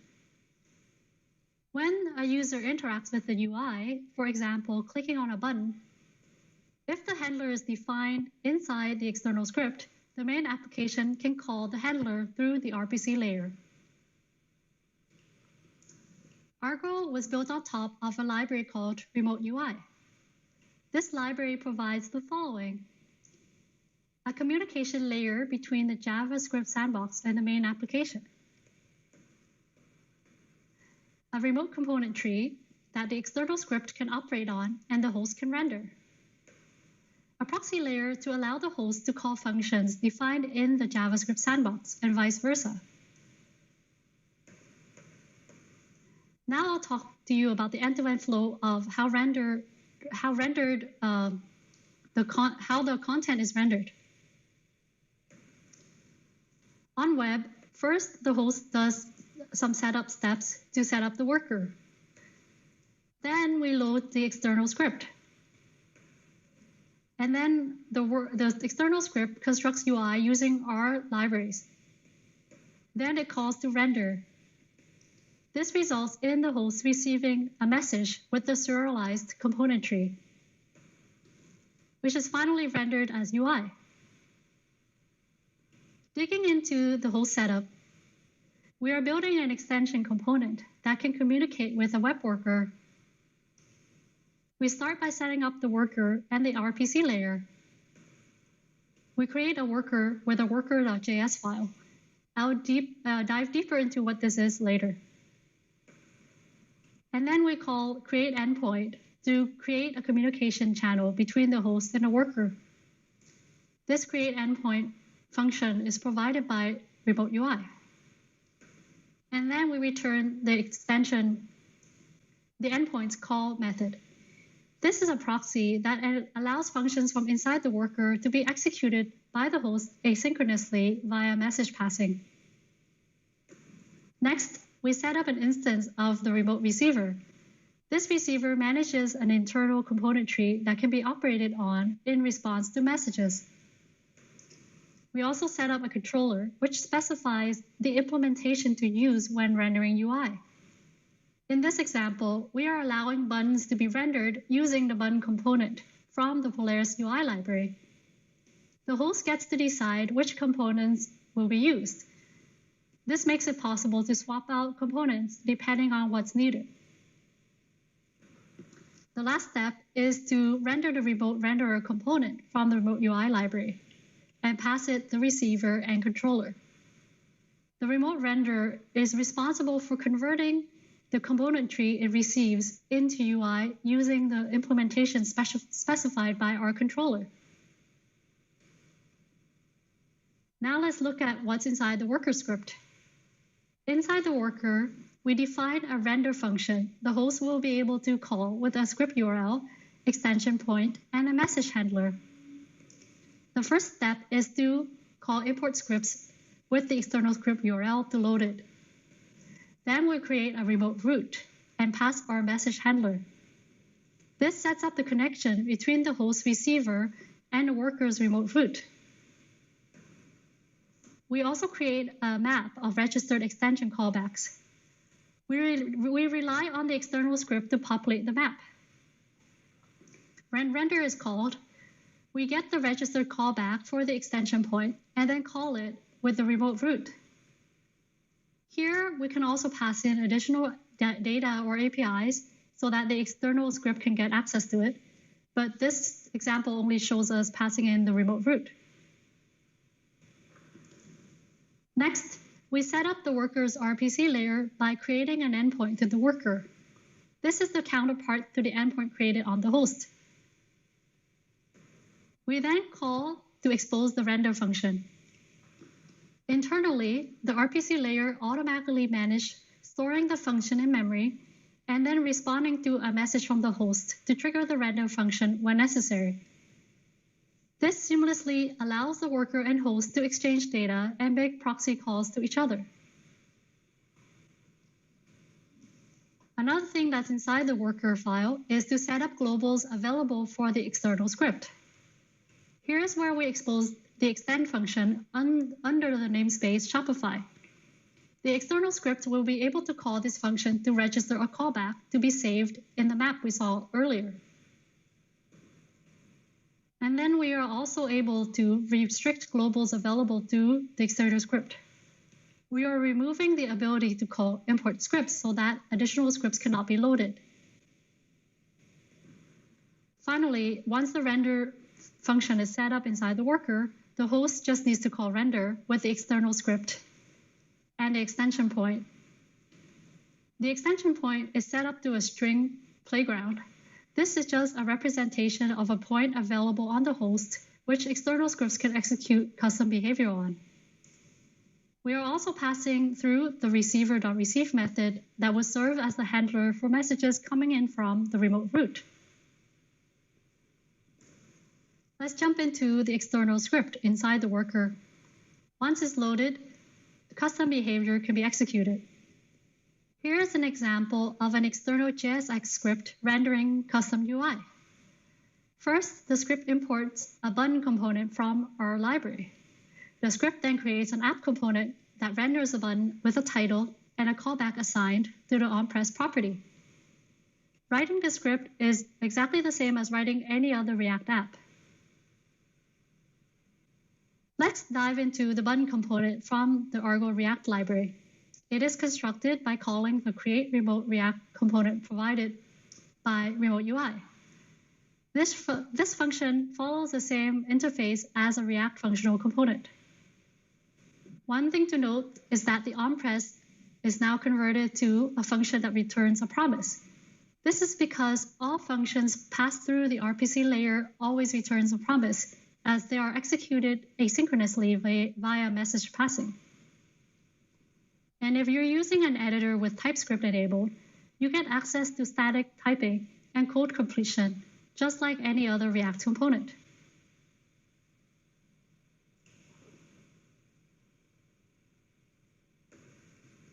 Once the script sets up the app component, it needs to call to actually render the UI.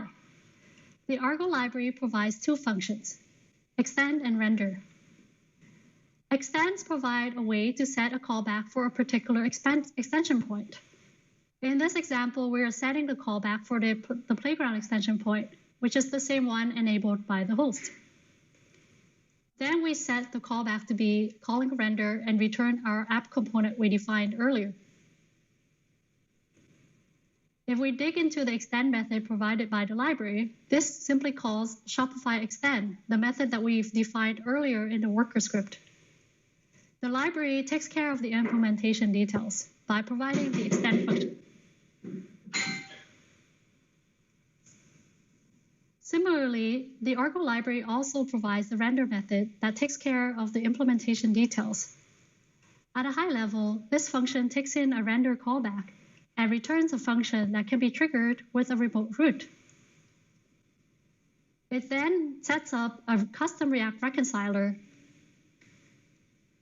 To keep things simple, I have omitted our custom configs that's passed into the reconciler, but you can think of this reconciler as a similar reconciler to React DOM or React Native. However, it's hooked up to our remote root, and this allows the remote root to manage the internal component tree and communicate with the host in order to actually do the UI rendering. So once the reconciler is set up, we call the external script's render callback. And then we append the results to the remote root container. And finally, we call mount on the remote root. On the host side, we get a mount message and the children from the remote root as the payload. Digging into the render payload, we get an array of objects representing each node in the tree. Recall that we are setting the props as follows in the external script. We have a button with a title and an on-press callback. This gets converted into a node that has a unique ID, the type that represents its implementation, and the props as specified. You can see that onPress is now converted to a proxy function. When the proxy is called, the RPC layer takes care of calling the right handler with the matching proxy ID from inside the worker. And then the say hi callback is triggered. We also receive children as an array of objects. In this case, we don't have any children, so the array is empty. Finally, the renderer on the host side converts the payload into UI. Internally, the renderer takes care of converting each node in the component tree by recursively calling React create element with the implementation and the props for each child. Now that we've covered how UI is rendered, I'll walk you through how UI gets updated based on user inputs. Here we have an example of an external script rendering a text field with the value prop managed internally using state. When a user types into the text field, the onChange proxy is called, which triggers the setTextValue method to update the state inside the worker. The text field value prop is updated with the new text value. Internally, React reconciler calls the remote root to handle updating the component tree. This in turn sends an updated message to the receiver on the host, which then triggers an update to its internal root. Finally, the renderer is called with the updated root that contains the updated props for the text field, resulting in a UI being rendered.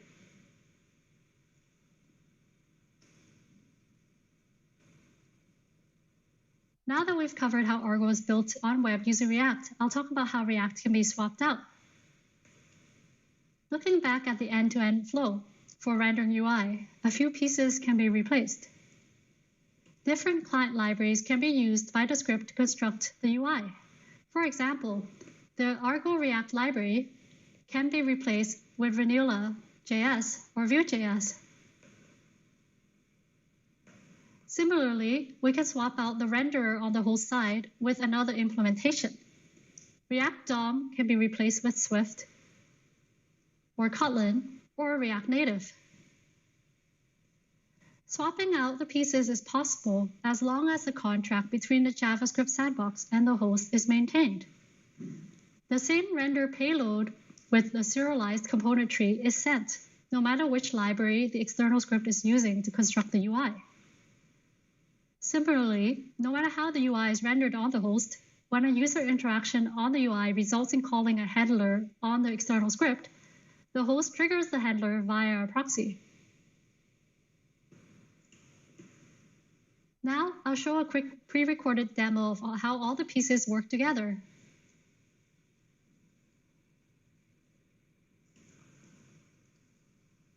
Here, I have an external script rendering a form and a banner into Shopify on web and iOS.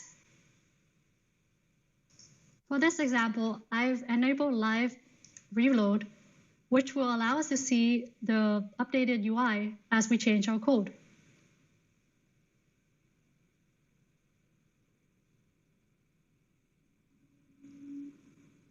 Now I'll demonstrate how we can pull in and utilize additional APIs provided by Shopify. The library provides useful hooks in order to do that.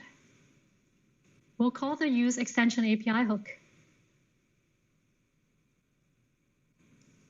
And from the API, we'll pull out the toast object, which contains a method to call to show a toast message. Now, all we want to do is output the content of our form in a toast message as a JSON string.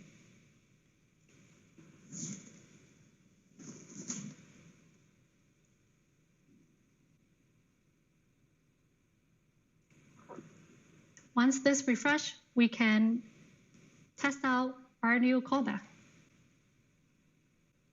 So I'm filling out the form, and now if I hit submit, I get a toast message with my form data. I can also do the same on iOS.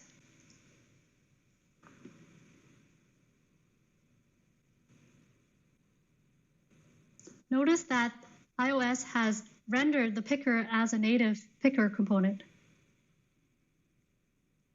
And when we submit, we get a toast message, just like on web. The same external script is used to render content on both iOS and web. And the content is exactly like how native Shopify content appears.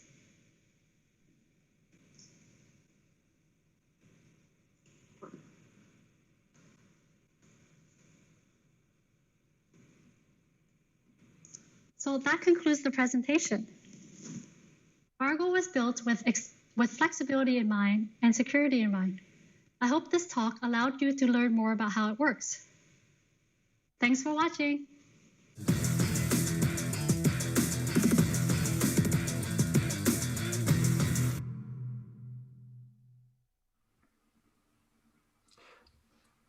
I don't know what to say, Trish. That was amazing. If you wouldn't mind going on the Discord server yourself and checking the questions and answering for a little bit, then I can just go and try to implement this in my project. It looked really cool. Unfortunately, I have to work today here. So let's start with looking at the poll results of your question. Trish, would you mind joining me on stage so we can have a look at the results? Hey. Hi. Good to see you again. So people, Trish has asked which hobbies you've picked up during the pandemic. And it looks like 50% of you have started playing video games, or I'm thinking maybe played more video games. 44% exercise. Good to see people are staying healthy and working out. I know a lot of developers tend not to work out, so good to see that a lot of people are doing so. Reading, of course, great to see. Board games, oh, I love that. And some houseplants. Really good to see people investing in the fresh air in their home. How about you, Trish? What have you been doing? As you can see from my background, mostly houseplants. I picked up like maybe 50 houseplants since COVID started. Also video games. I wish I picked up more exercise. That's, on my to-do list. Well, if you like got 50 plants, that's 1 a week. And that's a lot of walking and biking to get the plants, right? So that's kind of exercise. Oh yeah, I'm walking around the house, watering them, bringing them down to, clean them and water them. Yeah, it's a lot of work. A lot of carrying exercise. all that water. Exactly. No, great job. So I myself have been picking up woodworking. I wouldn't say I'm good, but hey, it's something else in development. So we're going to go to the audience questions. And yeah, hopefully you can give some insights to the things they want to know. For me, web workers have also always felt like black magic. So really cool to see that you've managed to make them your own. First question is from Sasha. In what context would you use this strategy? This is a completely new concept to me. So it would be nice to understand why that's something we would want to use. Okay, so the concept here is allowing any external code to render inside main application. So at Shopify, we have different applications that can be extended by third-party developers. So developers can build on top of our platform. So that means we want to be able to run their code securely and then have them execute custom behavior, render custom UI in our own apps. And an additional challenge is that our apps are written in many different languages. So it could be built in React Native, it could be written in Kotlin, or just like a web application. We want the same external code to be written in a familiar language. So let's say an external developer can write in React, and that same React code can be rendered in natively on all of our platforms. So in the strategy, I guess, would be like flexibility for both sides. Like the host can choose the technology it used to render, and the external script can also choose the technology it wants to write the code in. I hope that clears it up. If Sasha doesn't think so, then she can join you in your spatial chat and have a chat. Yes. Next question is from Thorn. As a follow-up to Sasha's question, actually, this seems overkill for this example. What situation is this useful for? Well, I guess you kind of already touched on that, or do you want to extend your answer? Yeah, so I guess the example I gave may be simplistic, but yeah, I guess I kind of already covered it. We want flexibility. So we want the host to use whatever technology it needs to render UI and have kind of built up a contract. So I mentioned that in my talk, we can interchange the pieces and technology used can be interchanged as long as the contract is followed. Cool. Next question is from our visitor Solal. Why use Argo over federated modules if we can use a federated module? Right. So for our particular case, the code is external, provided by different developers, and it has to be run securely. So we cannot just pull in modules.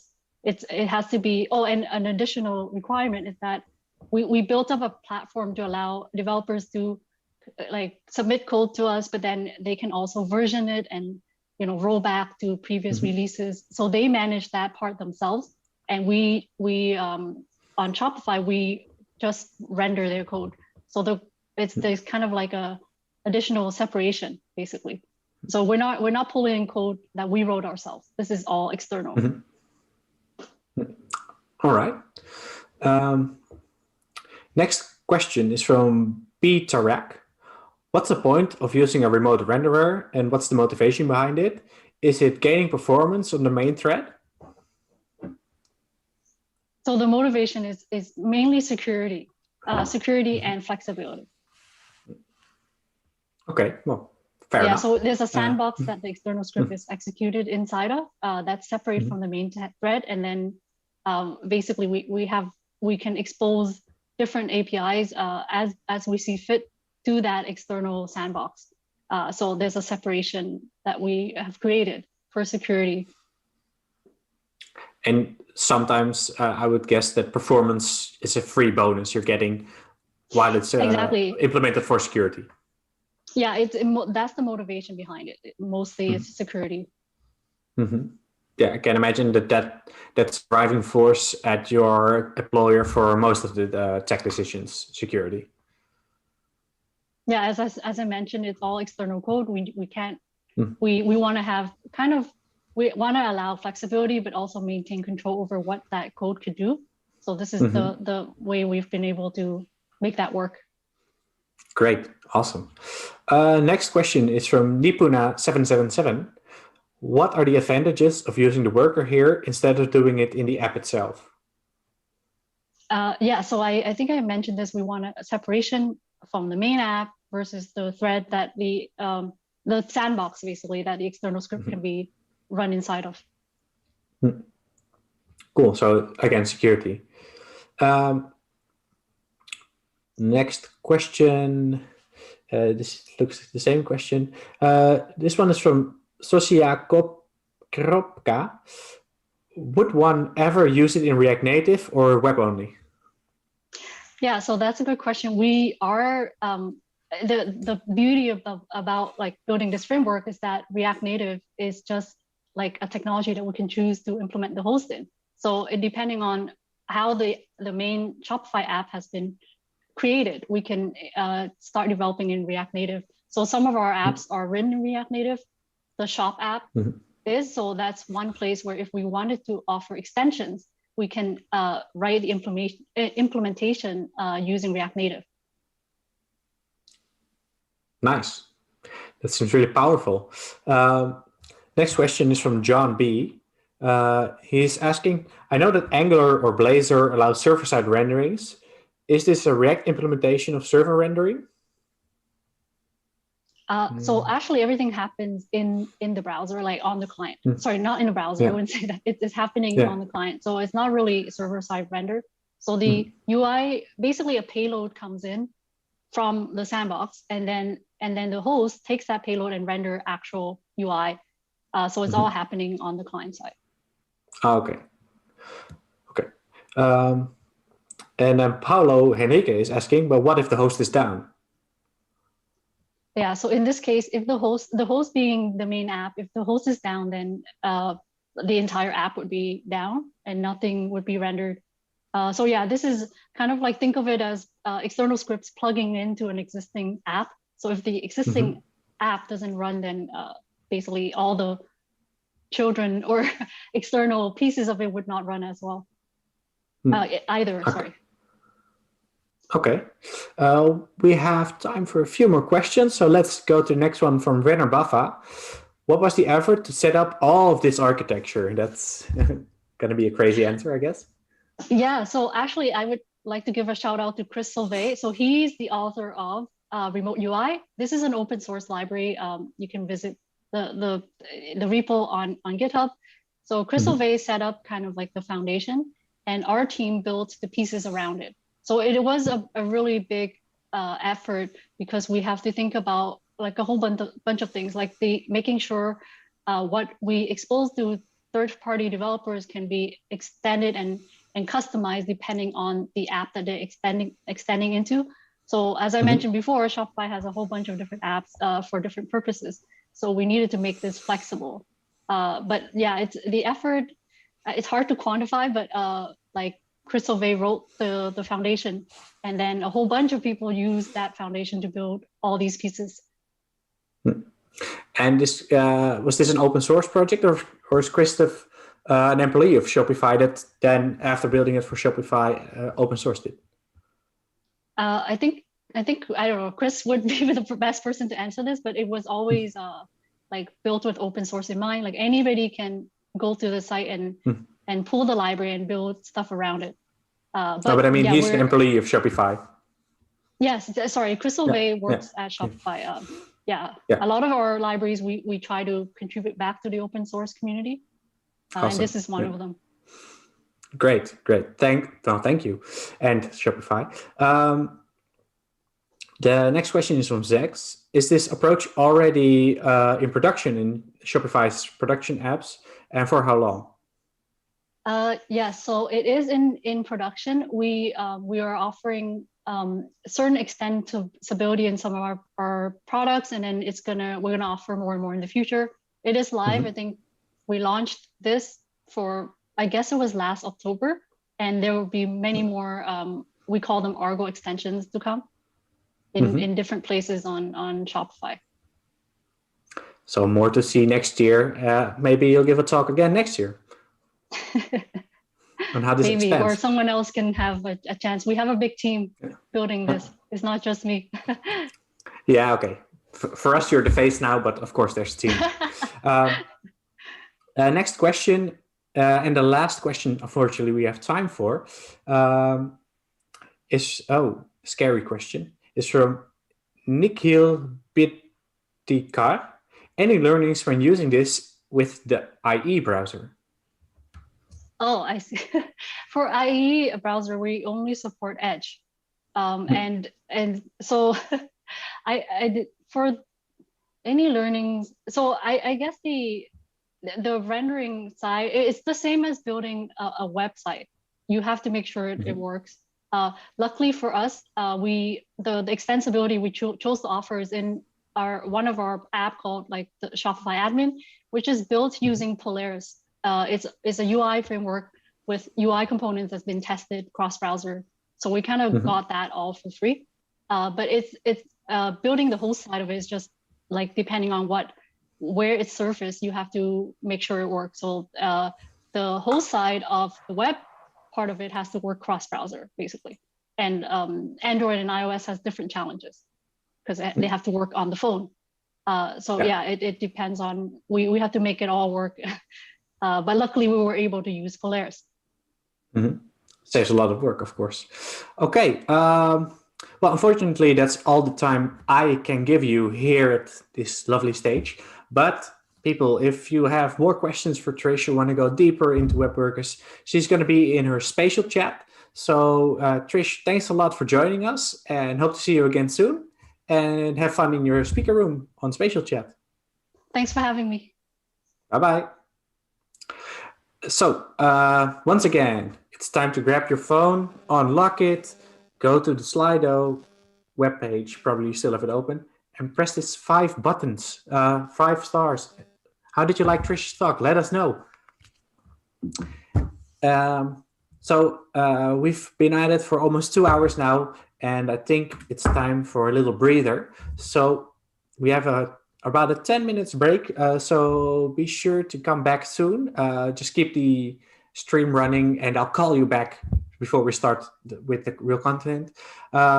If you don't need a break, there's a discussion room starting on spatial chat right now. So if you're not going to go to Trish's spatial chat, you're not going to have your break, you can go to the UX with concurrent mode and suspense discussion room hosted by Nikhil Sharma. You can join by clicking the link in the timeline below the player on the website. You can go there now, and it's starting any moment. And otherwise, just have your break, stretch your legs, maybe do some push-ups, work out a little bit, and see you back in a few minutes. Bye-bye.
make a lot of videos. It's done. With Mux, I can take control of my video experience. I can make GIFs from any video, pick whatever thumbnails I want to show in a gallery, add watermarks to stop the pirates of the world, and even make shareable clips for people to get previews of what I'm doing. Mux is how developers like me build online video. NX is a build framework that helps teams develop at scale in three main ways. Seamless integration with React frameworks and modern tooling such as TypeScript, ESLint, Jest, Cypress, and more. Code generation and a dependency graph to help visualize your monorepo structure. Faster linting, testing, and building with computation caching, which only reruns tasks based on what's changed. Upgrade your Create React app with one command. Find out more at next.js/react. Hello, did you know that you can deploy a serverless function on Netlify with zero configuration? Here's how. First, go to your project directory. Then add a Netlify folder and a functions folder inside of that. Then add your serverless function files and push it. It's done.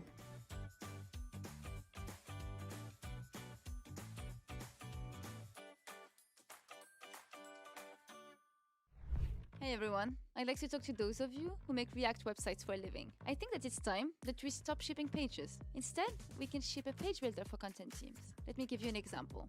Look at this website. You can break it into sections, and each section would be a React component. So what if you could make these React components a page builder? Then your content team can use it to create all the pages they need without changing the code. Want to give it a try? Go to slicemachine.dev.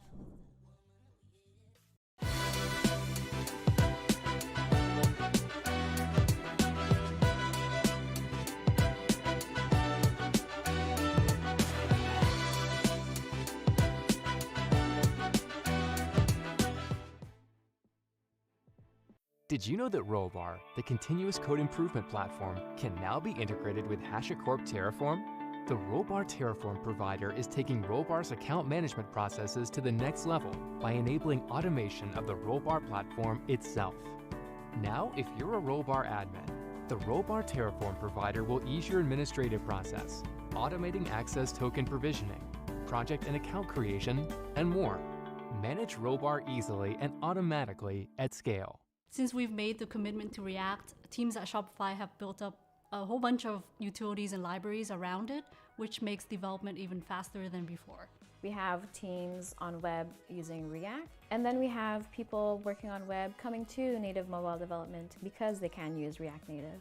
We are really excited about how we can leverage the technology to provide value to the millions of merchants that are using Shopify today, tomorrow, and in the future.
I make a lot of videos. It's done. With Mux, I can take control of my video experience. I can make GIFs from any video, pick whatever thumbnails I want to show in a gallery, add watermarks to stop the pirates of the world, and even make shareable clips for people to get previews of what I'm doing. Mux is how developers like me build online video. NX is a build frame. We're back, everyone. Come back. Come back to your computer. Come back to your television. We're continuing with the program. All right. Are you sitting? Relax. There's no need to rush. We're going to go to our panel discussion in a bit. But first, I would like to thank our platinum sponsor, WordPress Engine, your WordPress digital experience platform, driving your business forward faster. Thanks a lot for sponsoring us. I also want to thank AWS Amplify. You can build scalable and performant full-stack web applications and mobile apps with AWS Amplify, hosting, authentication, data storage, and all seamlessly integrated into the same infrastructure as companies like Netflix, Nike, Samsung, and of course, Amazon. Thanks a lot for sponsoring this event. Now we're going to have a little chat about web performance and core web vitals. This is going to be a panel hosted by another MC, kind of the moderator, and that's Thomas Pios, and he's going to be leading this conversation. So Thomas, can you please come on stage and introduce the rest? Thanks. Sure thing. So thank you very much for that introduction, and good morning or good afternoon to you all, wherever you may be. And thank you very much for joining us on this panel today. So with me, I have Cassidy, Hussein, and Eric, who are going to be joining this discussion on web performance and core web vitals with me. And I'll let them to introduce themselves to you. So let's start with Cassidy. Hey everybody, my name's Cassidy Williams, and I'm a principal developer experience engineer at Netlify. And I like making memes. I think that's a good enough summary. Am I right? Yeah, thank you. Hussein? Hi, everyone. My name is Hussein Jerde, and I work on the Google Chrome team, focusing on improving open source frameworks and tooling. Thank you. And last but not least, Eric. Hi, my name is Eric Portis. I get to work with Tomas at Cloudinary, where I'm the web platform advocate. I'm trying to bring a little bit of Cloudinary's experience in media and the web to browsers and standards discussions, and also try to make sure that Cloudinary is making use of everything the web platform has to offer. All right, thanks, Eric. And as Eric was saying, my name is Tomas. I work at Cloudinary as a developer experience engineer, and I'm happy to be here as well. So yay. Okay, so yeah, exciting. So I sent out a tweet just before we get to web performance. I sent out a tweet and I said there's going to be some jokes. So I'm going to start with one. It's going to be terrible, but I try to lighten up the mood. So it's a typical classic knock-knock joke, right? So it goes like, knock-knock, an async function, who's there? Just, you know, just to get the mood. So thank you. All right, so on a more serious note, so today we're here to talk about web performance and core web vitals. And I guess my first question to you all is, you know, web performance is important.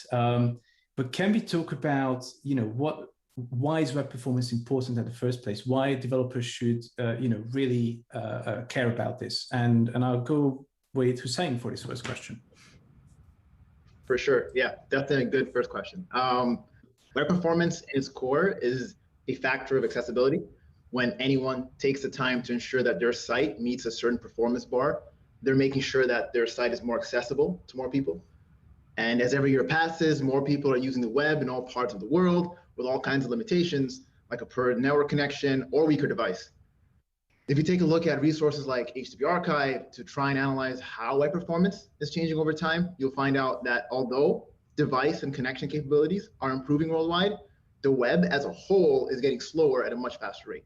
So performance in itself isn't just a feature, it's a necessary measure to make sure a web page can be used by anyone at any time. Okay. Anyone else would like to add something to that? Only that I love it and I agree. That's the most succinct way I've ever heard it said, because it really is true. There's so many users of the web that don't have fast internet connections, don't have the ability to just like load all the JavaScript in the world. And so being able to have a performance site that works and loads quickly and works quickly is so important just for people to be able to use the things that you make. Okay, thank you. So yeah, we established that it's web performance is important. Now you also mentioned a lot of websites out there, a lot of people using the web. We can't deny the fact that the web is also visual, right? So every website that we visit is full of images, cat videos, more cat videos, videos about Cassidy doing her stuff. So there's lots of visual content out there. So the question is, what can developers do to make sure that their sites still perform well, even if they have lots of images and a lot of media assets on the page? So what options are available for them? Eric? Yeah. So when I think about the visual web and performance, I worked with Tomasz last year on the HTTP Archive or HTTP Almanac chapter on media. And sort of the top line finding there was that, 2/3 of the median website is media bytes. So you'd have all the bytes of the median website, 67% of them are for images and videos. And on the one hand, unlike JavaScript or CSS, these are kind of cheap bytes. They don't block rendering. And while decoding images does take CPU time, it's not going to block the main thread for hundreds or thousands of milliseconds like JavaScript. But on the other hand, they can sort of have a big memory impact, which is important for battery life on certain devices. But maybe more importantly, they're often very important content, right? You mentioned the web becoming increasingly visual. We have this concept of a hero image or a hero element on a page, which is like, the product shot or headline image of a news story, maybe the video on a YouTube page, like the thing that someone came to the website to see. And it doesn't matter how many non-blocking like paints around that image are happening.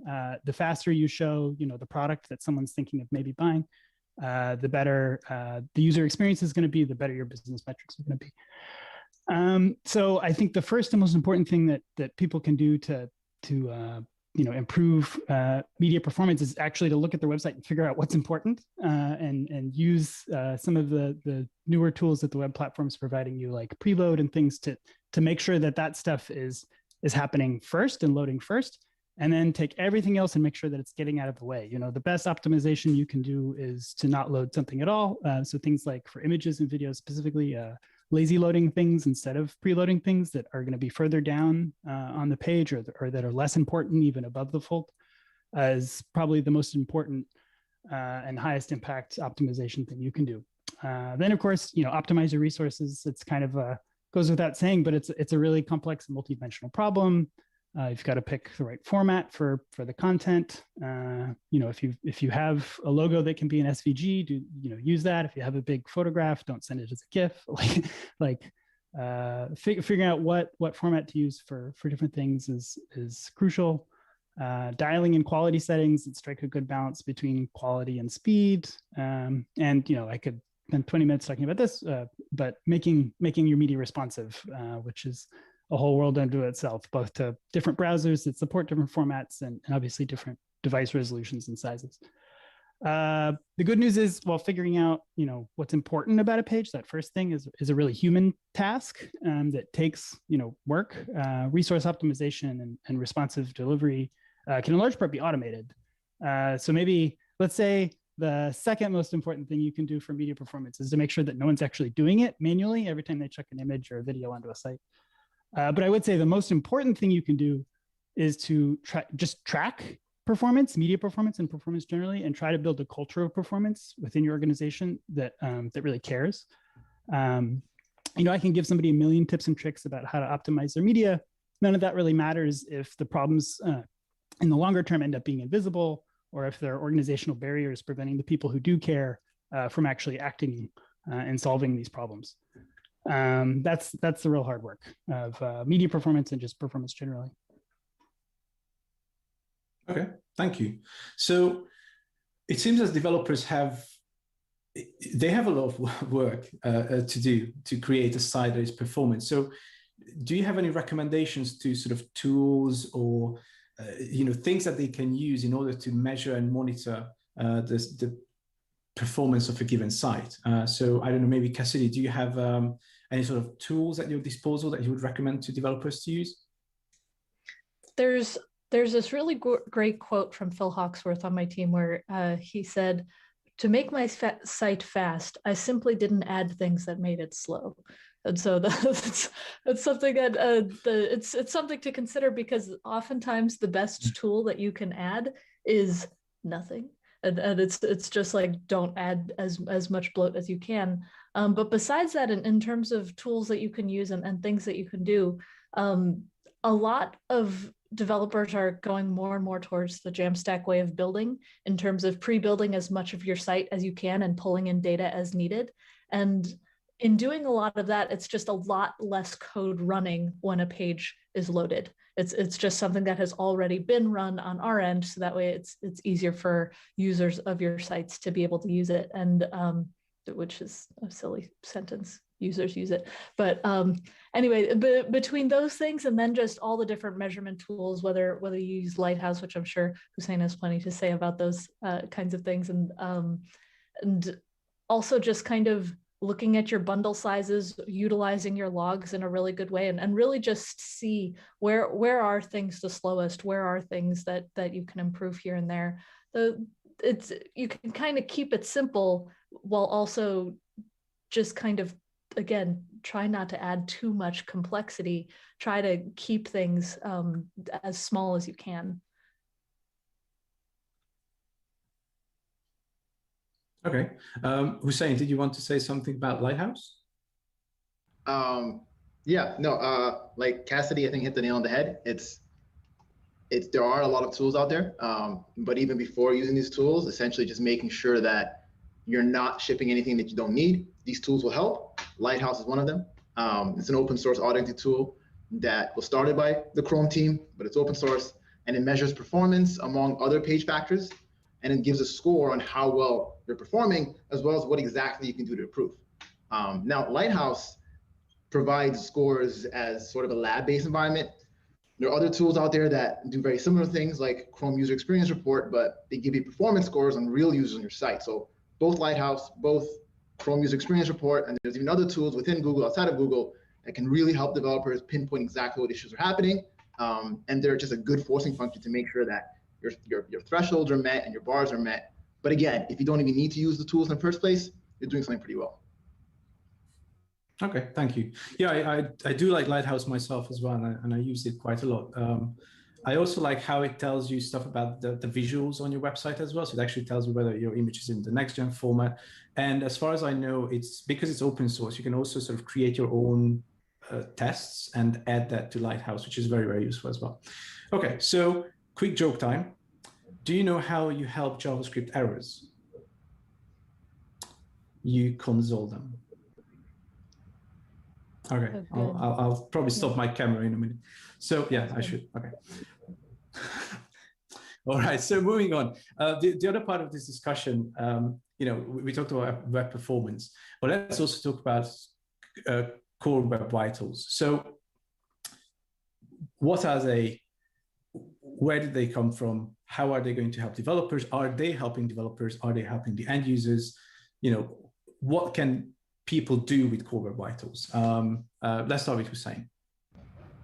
Yeah, so Web Vitals is a Google initiative that provides a set of metrics that lets anyone measure user experience on their site and identify important opportunities to improve.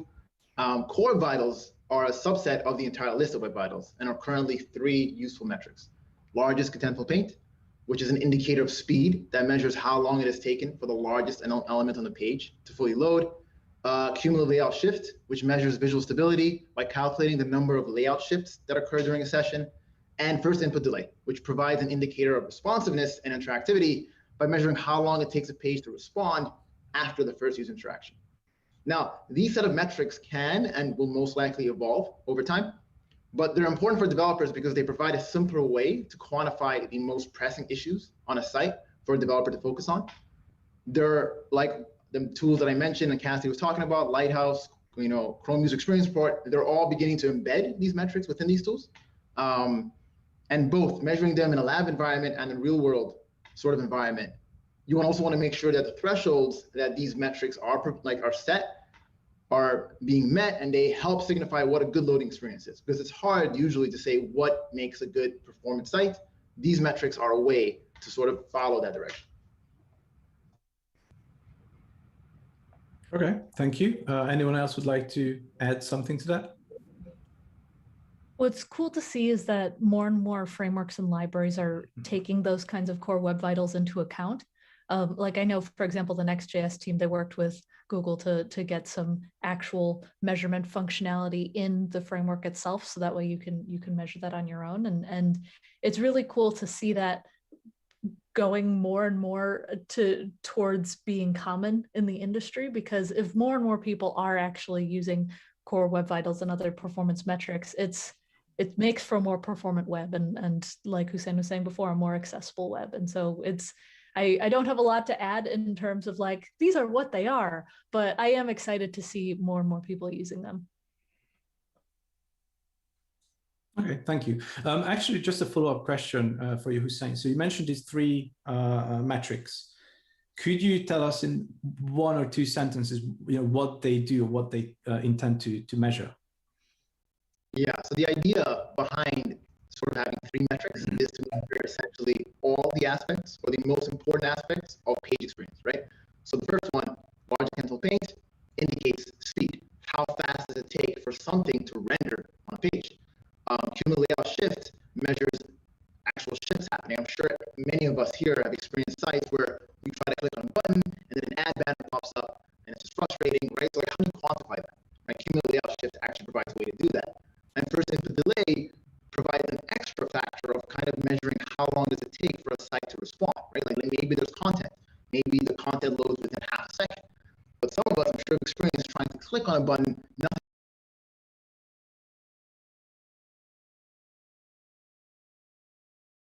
Is to measure all the most important aspects of a page in terms of performance. And again, this is going to evolve, right? So these are sort of initially what Chrome thought and Google thought are essential. But we're working with browser vendors, we're working with communities to try and figure out what else can we do. Should we add more metrics? Should we change them? Should we change how they work? And this is going to be an ongoing basis.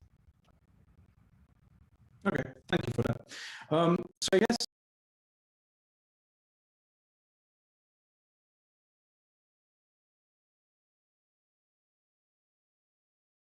right, so if you have a hero image being the largest content above default when your page loads, you want to make sure that you optimize that to get a good LCP score. I think that's a valid statement, right? Okay. So it's important to. Okay, cool. So developers use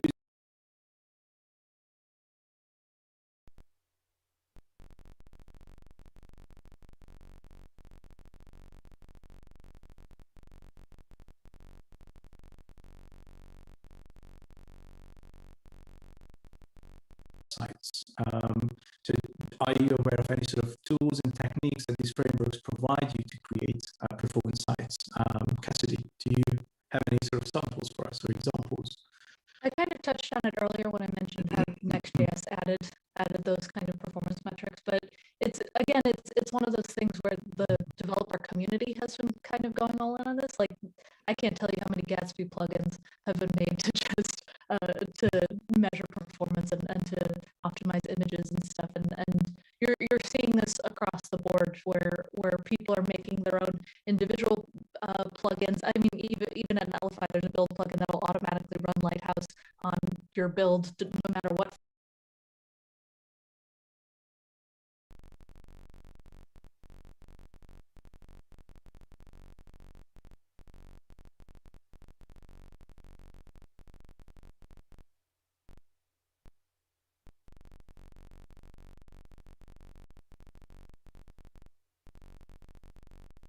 dashboard of next.js as one example. The work that I do in Chrome is pretty much focused on trying to figure out ways for these frameworks and tools to perform better. I think in the past year, 2 years, 3 years, we've realized that although we can tell developers that there are many ways to improve performance in our site, and although that's useful, the ideal state would be the tools that developers use, like these frameworks, are already ensuring that their site is performant so that the developer doesn't have to do any work. The Next.js is a good example because we in Chrome, a small team within Chrome, have started working closely with the Next.js team and the React team, trying to figure out ways how can we bake in better defaults. The Web Vitals, Core Vitals analytics dashboard in Next.js is a great example, like Cassidy mentioned. That's only one of the things we helped with. We're also talking with the Angular team. We're working with the Nux team and the Vue team, and our goal is to just keep expanding that effort and to make sure that all these frameworks are essentially performing at a certain bar and have the right tools, have the right plugins, have the right baked-in features, so the developers don't have to worry about them. They can just measure these core vitals, but they don't have to actually worry about doing all the work themselves. Okay, awesome. And I think, just to add something on top, if I may, I think most of these frameworks, I think all of these frameworks, React, Angular, etc., they all provide you with features like component level lazy loading, right? So you can just leverage that and utilize it in your code, and your app is going to perform better. Also, latest releases of Chrome support image lazy loading natively as well, so you can also utilize it. So there are lots of tools at your disposal. Okay, so really yes. quick, what kind of image saves the day? A hero image. Okay, that was a good one. And unplanned. Yes. Sorry. No, that's fine. That's fine. I have another one. So why are developers unhappy at their job? Because they want a raise. Nice. Excellent. Okay. Right. So, how much time do we have left, roughly? Let's see here. 5 minutes? 10 minutes? 10 minutes. Okay. So I have a question. 10 minutes. Okay. So I have a question to Eric. So we talked about, visual web. We talked about largest contentful paint. We talked about Lighthouse. What if I see something in Lighthouse that says use a next-gen image format? So what does that mean? Could you tell us what is the next-gen image format and how is it related to web performance? Yeah, we're at a really interesting time as far as images on the web.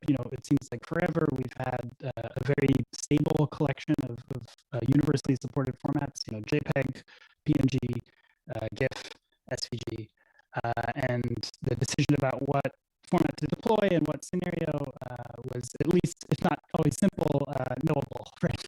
But now we're in this crazy new time where, a few years ago, WebP started making inroads onto the scene, and recently now enjoys universal support. I think Safari shipped support this past year, and so now that's a format you can use anywhere. And which is great, except for in old browsers. And now there's even more confusing things because you have AVIF, which just was supported in Chrome, I think, last fall, and hopefully, this year it's behind the flag right now in Canary JPEG XL, which is another next generation image format. And these, JPEG is a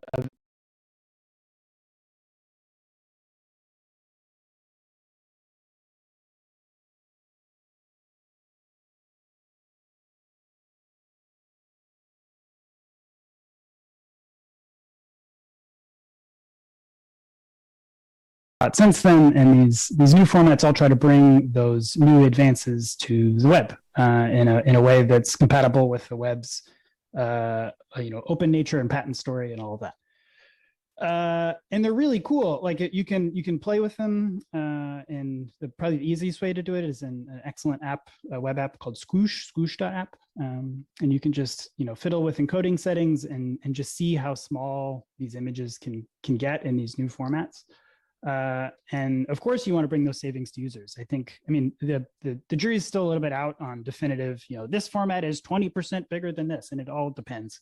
But in general, with that disclaimer, WebP's maybe a quarter better, can do than JPEG for general sorts of images, and And AVIF and JPEG XL, are even twice that as far as gains. So these are gains that you want to bring to your users. Doing so is complicated when users don't all have support, because the last thing you want to ship to somebody is a broken image. And there's a couple ways that you can send different resources to different users. One is to use the picture element, which has various source elements and you can, that have a media attribute, or sorry, a type attribute. And the browser looks at that type attribute and says, oh, here's an AVIF. I can actually load that. I'm going to load that. Oh, I can't load that. I'm going to go to the next one. Oh, there's the JPEG. I'll just load that instead. So that's a markup-based solution. You can also do it server side. For ages on the web, we've had the accept header, which the browser advertises, hey, server, here's what I want. Here's what I actually can load. And the server says, oh, okay, here's what I can give you. So I'll give you the best format for that you can actually use. So that all happens at the HTTP header level, and that stuff is easier to automate maybe than the markup-based solutions. But yeah. So doing the work to figure out how to add, making your life as a developer maybe a little bit more complex, but doing that for your end users is pretty important. Okay, so to sum it up, you can save kilobytes and you can potentially allow websites to load faster as well, because the image size is going to be smaller, right? So that sums it up. Right. Also, one thing to add, right? So we did mention the Jamstack for multiple reasons. You can use CDN providers for this automated next-gen image delivery, but also some of these static site generators that are used within the Jamstack have image components that can do that for you as well. So you have a lot of options in that space. So last question, and this will go to you, Hussein, if you don't mind. So this is back to Lighthouse. You do have the LCP and the CLS metrics, the largest contentful paint and the cumulative layout shift metrics in there, but you don't have the FID metric presented in Lighthouse. But is there maybe a proxy that developers can use to check for an FID or a value that's close to that, so that they can start working on getting their FID metrics better? Yeah, that's a great point. And the thing about FID, or first input delay, is that it requires some sort of interaction. And the way Lighthouse actually traces the site, right? Like it's doing it manually. There's no way to actually indicate an actual click or an interaction. So there's other ways, I think, that are sort of better to measure first input delay. There's a library called Web Vitals built by Philip on my team. And what that does, it actually provides an easy wrapper around the performance observer APIs, so that you can always hook it to any site. And the idea is, if you wanted to measure first input delay on your site, you can easily just include the getFID function include the right polyfills if the browser needs it, and then you can log it to your console or even send it to Google Analytics or anywhere else. And that way you can actually start measuring first input delay as you're trying out your own site. Like I mentioned earlier, there's tools like the Chrome User Experience Report that allows you to measure this, in the past 30 days on your site by all the users accessing your site. And there's also even a Chrome extension that someone on my team also built that allows you to also just see the values. And again, it'll require that user interaction, and you can open that Chrome extension, and I think it's called the Web Vitals Chrome extension, and you can see that first input delay value show. So there's definitely other ways besides Lighthouse, and it's definitely important to just realize, okay, this requires some interaction. Let me see if I can actually find out. All right, and yeah, just to confirm, that's exactly how the extension is called, because I'm using that quite frequently. Okay, thank you for that. So we have a couple of minutes left. I would like to take this opportunity. I will give you 10 seconds to think about your answer. If there would be one single thing that you would recommend people to remember, in terms of what we discussed today, like one thing that they can go and change today on their website, what would that be? How what would be one thing? Maybe use a WebP image, or do this or do that. What would be the thing that you would tell them to do after this call, or after this day at the conference? So I'm going to start with Cassidy. I would say get rid of the code that you're not using, and any code that you're shipping to the browser that's not actually running, as much as possible. There's a lot of things like, for example, media queries. I think they're great for styling pages and adding breakpoints and stuff, but they were kind of designed for a time where things weren't as mobile, where a lot of actual business and things were being run on a phone. And there's a lot of things that you can do with your code where You can take out certain elements of it, but you can also just not render certain things on the page. Instead of hiding it with CSS, you could say, you know what, I'm actually just going to say, if a page is a certain size, I'm just not going to render this component in React or something. And getting rid of that code that runs on the page as much as possible is the thing that will help your site be more performant. Okay, perfect. Eric? I would say it's nothing you can do with your site, but something you could do with your team, which is have some process. The best thing you can do maybe is actually hook it up to like a build process or something like Cassidy was saying you can do in Netlify, but hook some sort of performance metric tool up to something that's going to get run regularly that people will look at.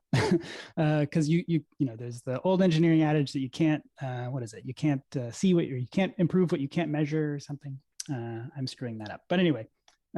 Just being able to see problems and see improvements over time is the more impactful than any individual change, and it'll drive more and more changes going forward as the platform evolves, as your understanding of what of performance best practices evolves, and as your product evolves. So yeah.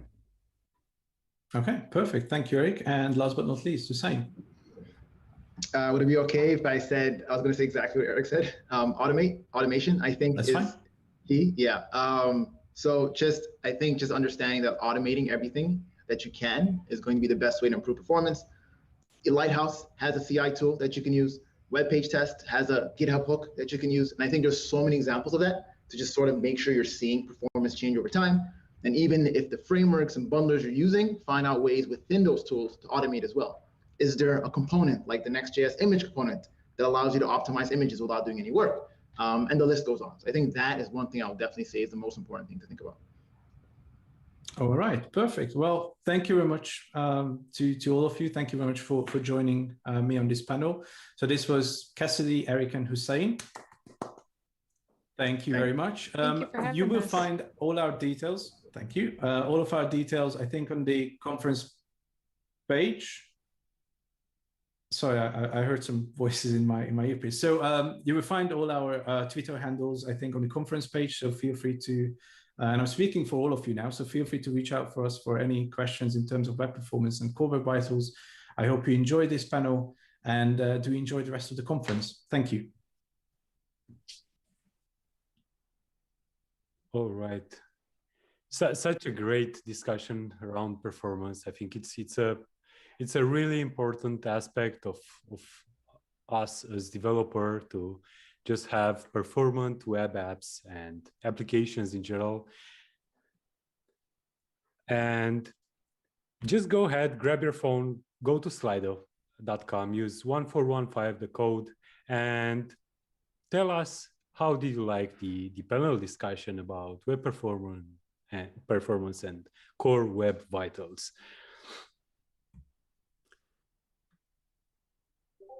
Right now, it's Michael Jackson and Kenzie Dotz will be speaking in the discussion room on Remix on Discord.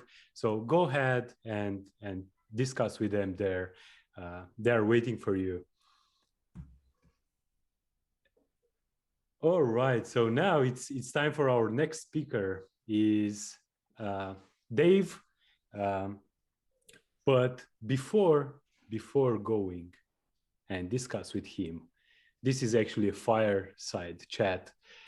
Dave wants to know do you use or have you used Recoil in the past?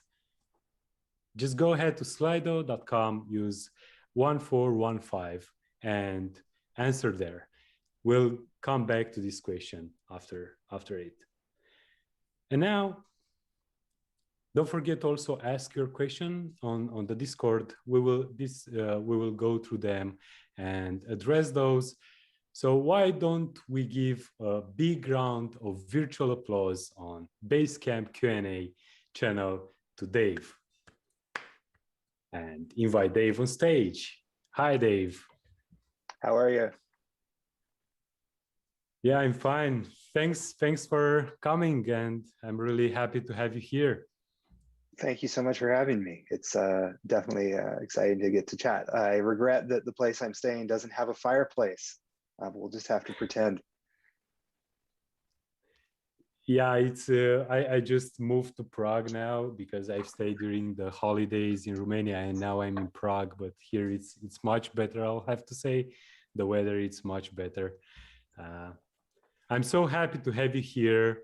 I was listening to your talk about recoil.js, and it's so nice. I mean, there are so many state management solutions out there, right? But Recoil, since it's coming from Facebook and from you especially, it's really great to see that. But before anything, could you please give us some details about who you are, what you do, and what's your daily job, basically? Sure. So my name is Dave McCabe. I have worked at Facebook for a few years now, and most of that work's been focused on performance analysis tools. So most of you have used the profiler in your browser, where you measure what's taking so much time and why things are slow, and where the code is spending its time, that kind of thing. I spend a good deal of time building tools that are like that, but they don't just take a single measurement. They're based on like many different measurements that have been taken from production and then aggregated. So if you can imagine a profiler like that, but everything that you see is a statistical distribution instead of just a single measurement. And you can do different analyses based on what variables might be affecting performance of your app. So whether it's the type of device that somebody's using, or things about the user, maybe something slow for people that have a lot of friends, different types of things like that, or whether it's affected by a code change, configuration change. So I spent quite a bit of time building stuff like that, and Recoil kind of was extracted out of an app that had certain pretty specific needs, and we decided to kind of pull that out and make it a separate library. Wow, so many things. It's yeah, I'll not say anything about myself now.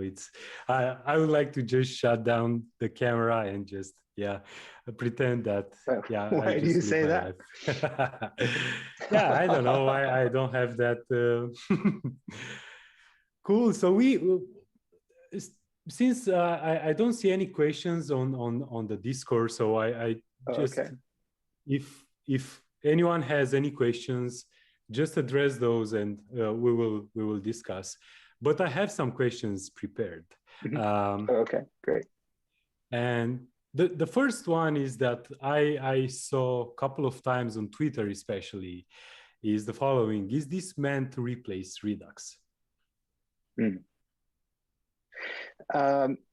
I would say that your first choice, if you're looking to replace Redux, is to see if you can just do what you need with React only, or with React and Relay. And there's actually a lot of advantages to that if you don't have a separate system.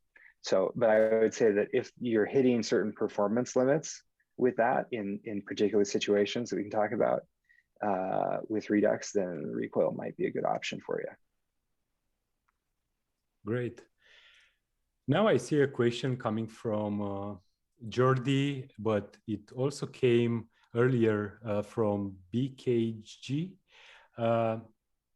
They're saying that what is the status of Recoil? It seems to still be in beta. It seems like it would solve our problems, but it's hard to convince others because it's a beta product. What are your thoughts around it? Yeah, it's being actively maintained. We actually just put out a release about a week ago that has some really nice improvements, and more is on the way. It's being used by a lot of different things inside Facebook, so we depend on it.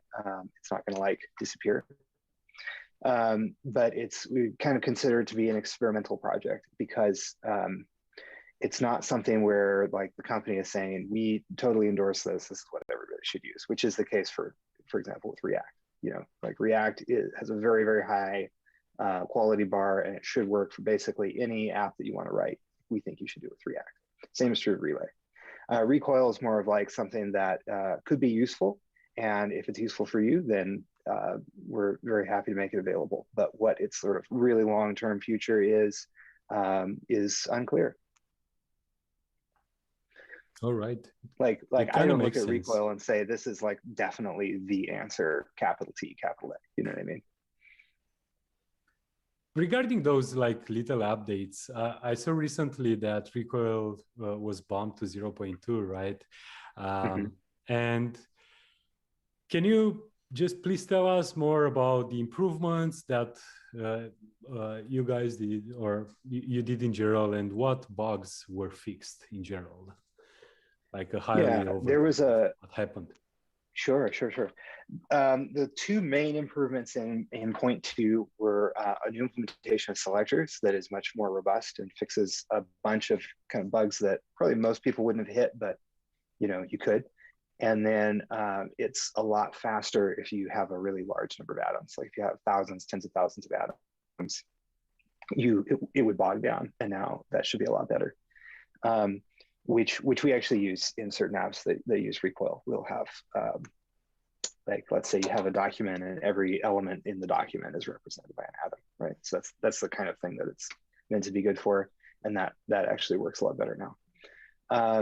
Regarding the selectors, it's so something that's unique about recoil selectors is that they can have dynamic dependencies.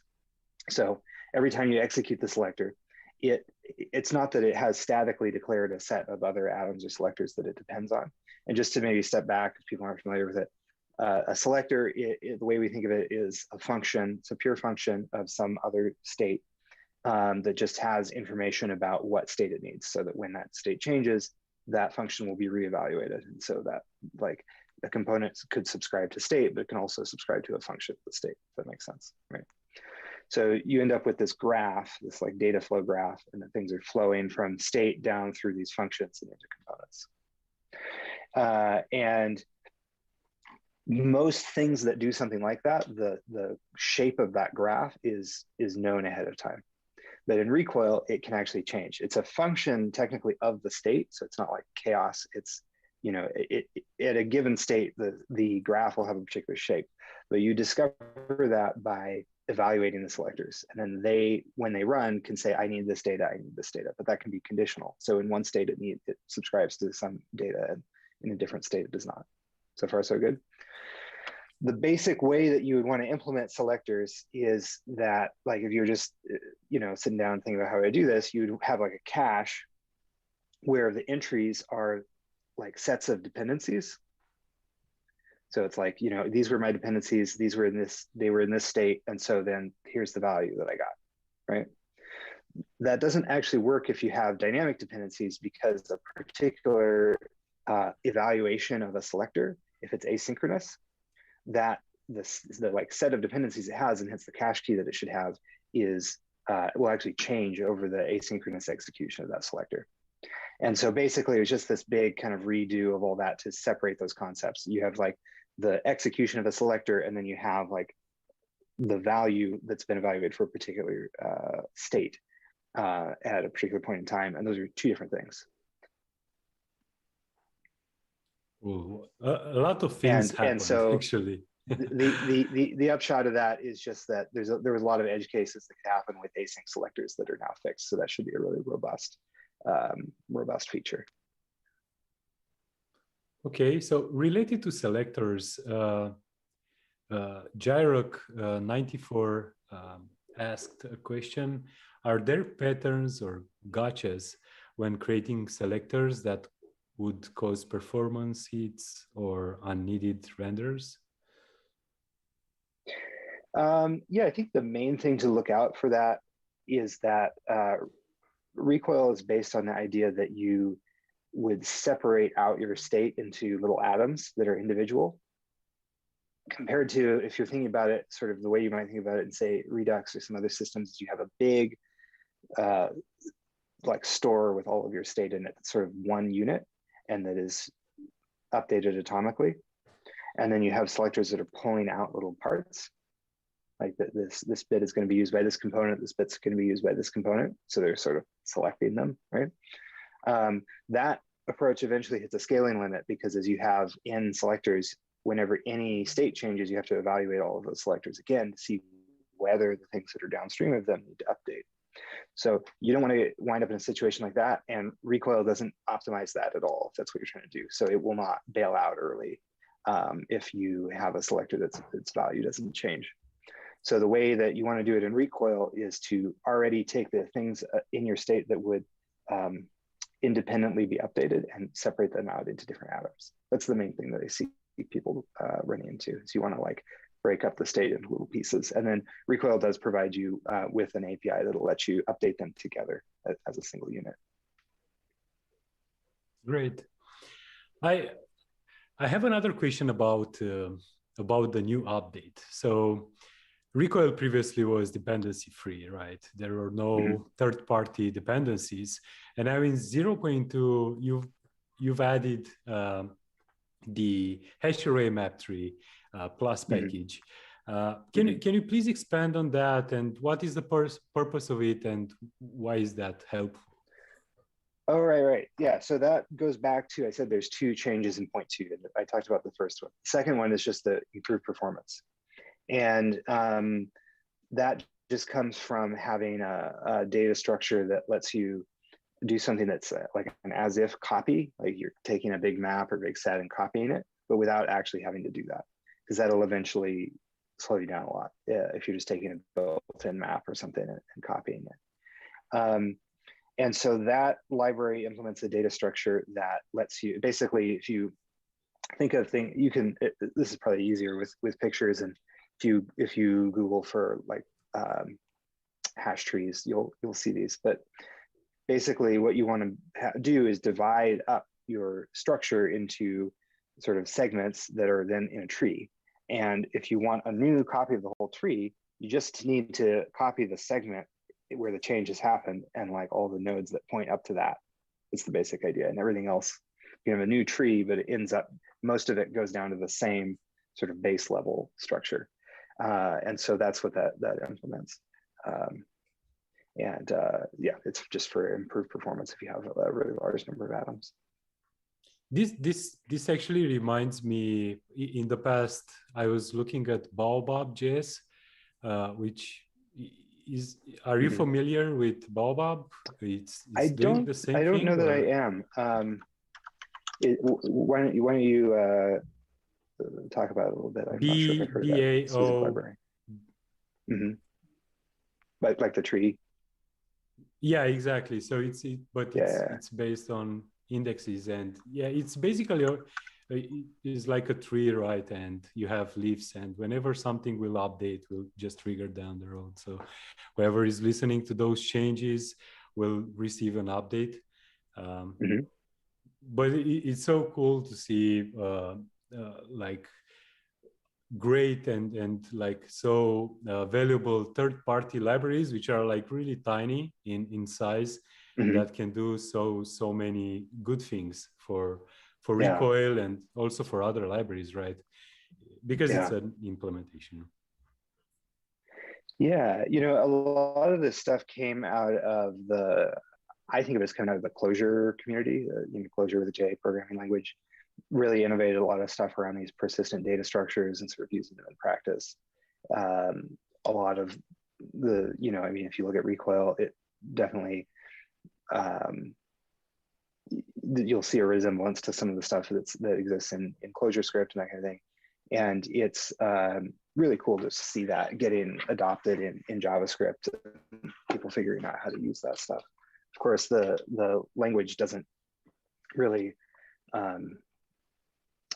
you can't implement data structures like that at the full efficiency of the built-in ones.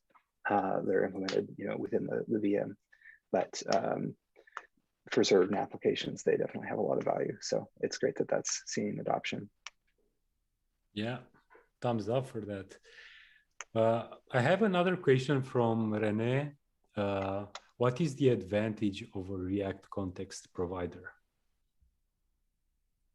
Compared to what? Compared to Recoil, of course. Oh, okay. Well, I think that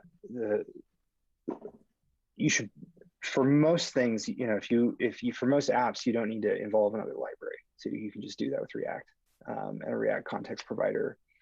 lets you have state that's sort of shared within a whole tree that is efficiently handled by React. There's not a lot of overhead to doing that. And then it'll work with different, potentially future React features. So like if you look at things that are coming down the pike in React, like server components, that type of thing. If you're using built-in React features, you are like guaranteed to have compatibility with whatever new features come out. If you're using some other library, including recoil, it might or might not be compatible. So I wonder if they have something more specific in mind with their question, but that's just sort of what comes to mind.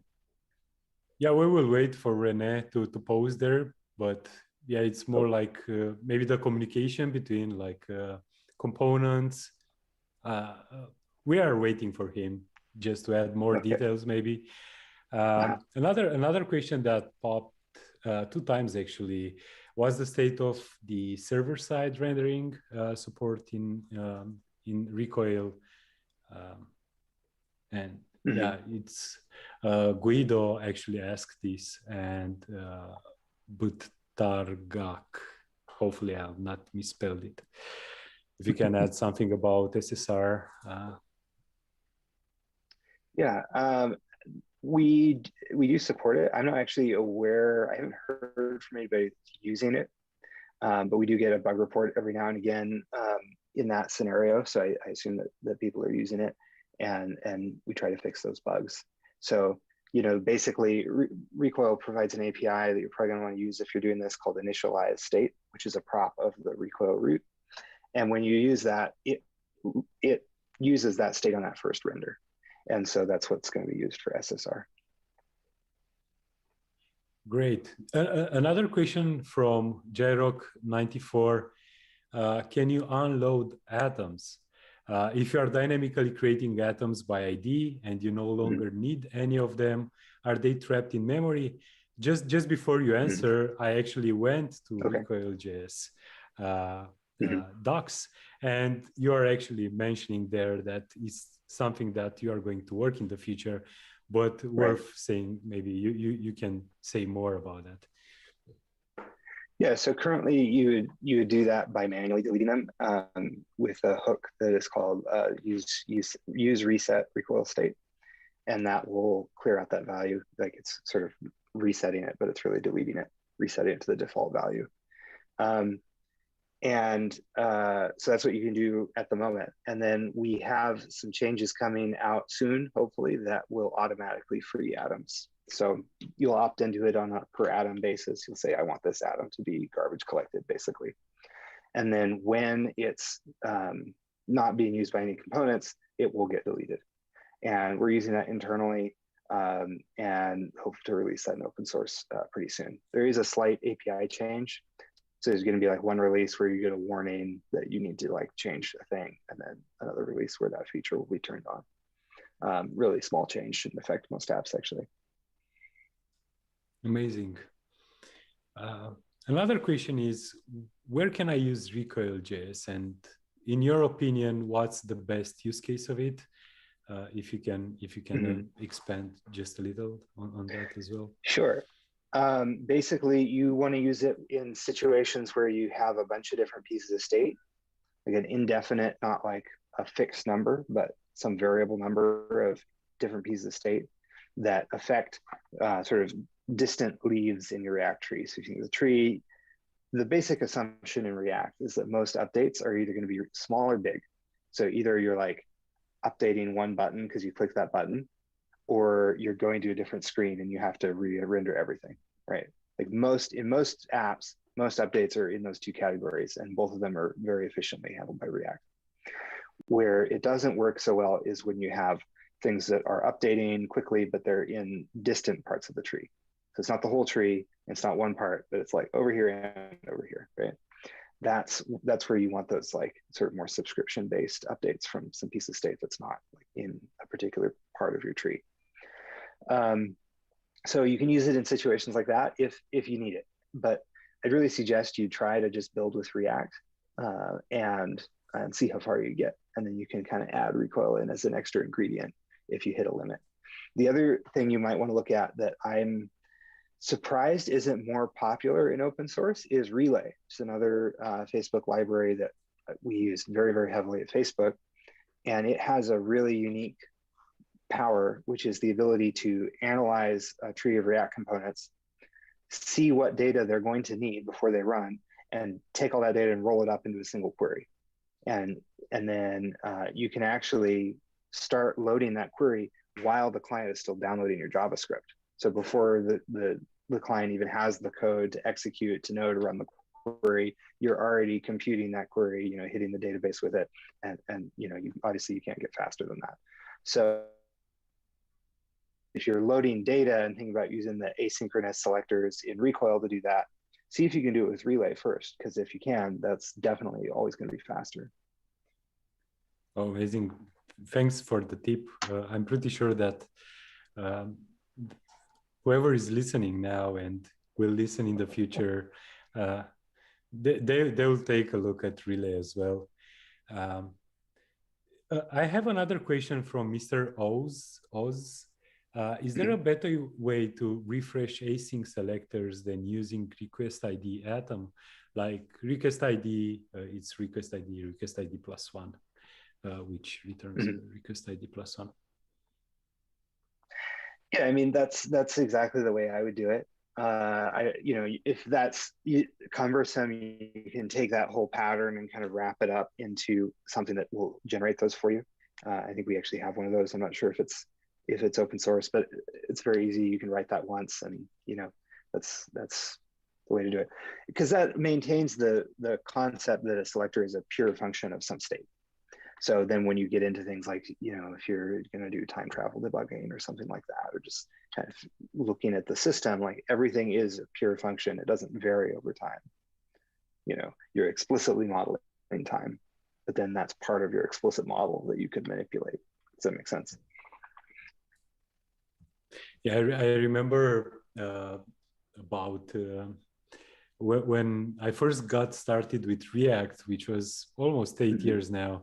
There were mixins, there was no context API.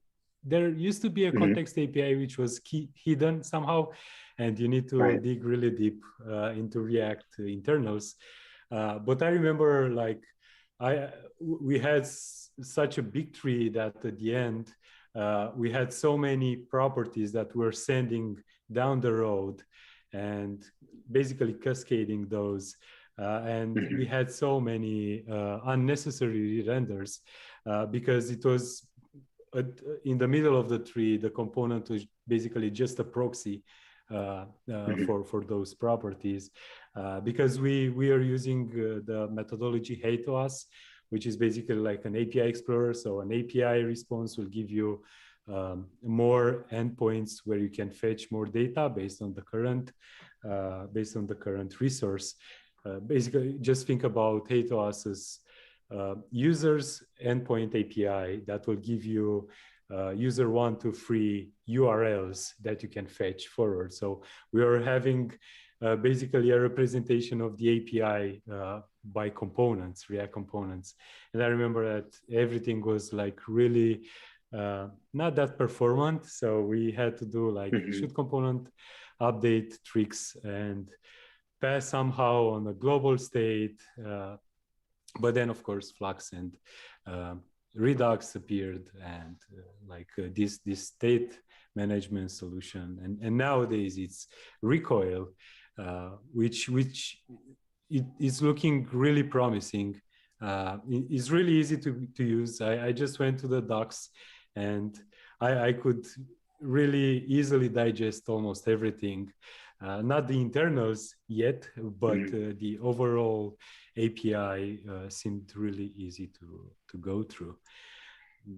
Speaking about getting started, yeah, I just sure should yeah. I was just going to say thanks for that, and I'm happy to hear that it's easy for you. It's been very cool to see since React really changed the way that one thinks about user interfaces.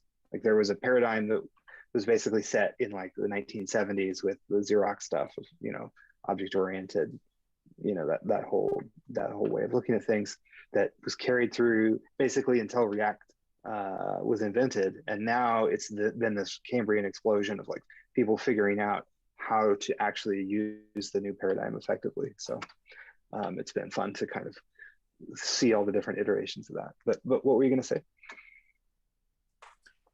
Since I'm a really huge fan of React Native, am I able to run recoil in a React Native environment? Yeah, it's something that we don't use, but that is supported. So there's some folks in open source that have contributed to that and are trying to maintain that so that it works. It's part of our like tests when we do a release. We make sure it works on React Native and that kind of thing. So in theory, yeah, it should work no problem in React Native. So happy to hear that you're using that technology as well. Yeah, I'm a huge fan. I actually had access to it since it was in private because I was blessed that someone went to React.js conference when it was announced in 2016. So I'm playing with it since then. I truly love it. Actually, we are using it in Skype as well. So yeah, we're using React Native, and Electron. But for state management, we have our own solution, which it's open source. It's different compared to Recoil. But yeah, this is what worked for us. And it's pretty hard nowadays to revamp everything or rewrite everything, right? Because it's definitely a pretty huge application. Yeah. And rewriting is not in general something really good. So yeah. Speaking it about takes an enormous effort to do that. So, yeah, exactly. What were you gonna say? Does it worth it? You need to also do some measurements. Does it worth it or not? Yeah. Speaking about getting started, maybe there are people watching us that would like to start or getting started with Recoil. Do you have any examples or good practices that people can follow or look at? Yeah, well, there's the website. If you go to recoil.js.org, there's documentation on there. And then if you click on external links, there's a section of that website, there is a link to some videos that somebody has made actually that are pretty high quality and actually walk you through how to make a drawing app with Recoil. And I think that's a pretty good introduction to using it. So. I recently came across learnrecoil.com.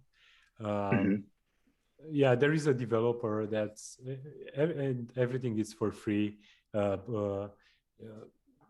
He's going through everything that you need to know about Recoil, and he's actually trying to recreate Excalibur. Right. In using Recoil. Yeah, I think that's probably the same thing that I was referring to. So that's linked to from the Recoil website. Exactly. Yeah. And it seems like really good work. Let's see if we have any other questions. Moving to Basecamp Q&A.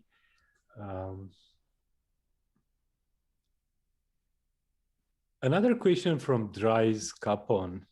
I think we discussed it, but just to ground this up, it's should we be worried about the experimental flag? Can Recoil be used in production? I mean, I think you need to weigh the benefits and risks for your particular app. So, it's not like it's going to vanish. The code that's out there you need to use. We use it a lot internally. I mean, proportionally, because Facebook is so big, like it can be a tiny fraction, but still be a lot of different apps. But we use it in a bunch of places, so we kind of have a dependency on it, and we'll probably continue to support it. But it doesn't have the same level of support as something like React. So I guess I can't give a definitive answer, but that's sort of what the status of it is. There's a bunch of people that work on it.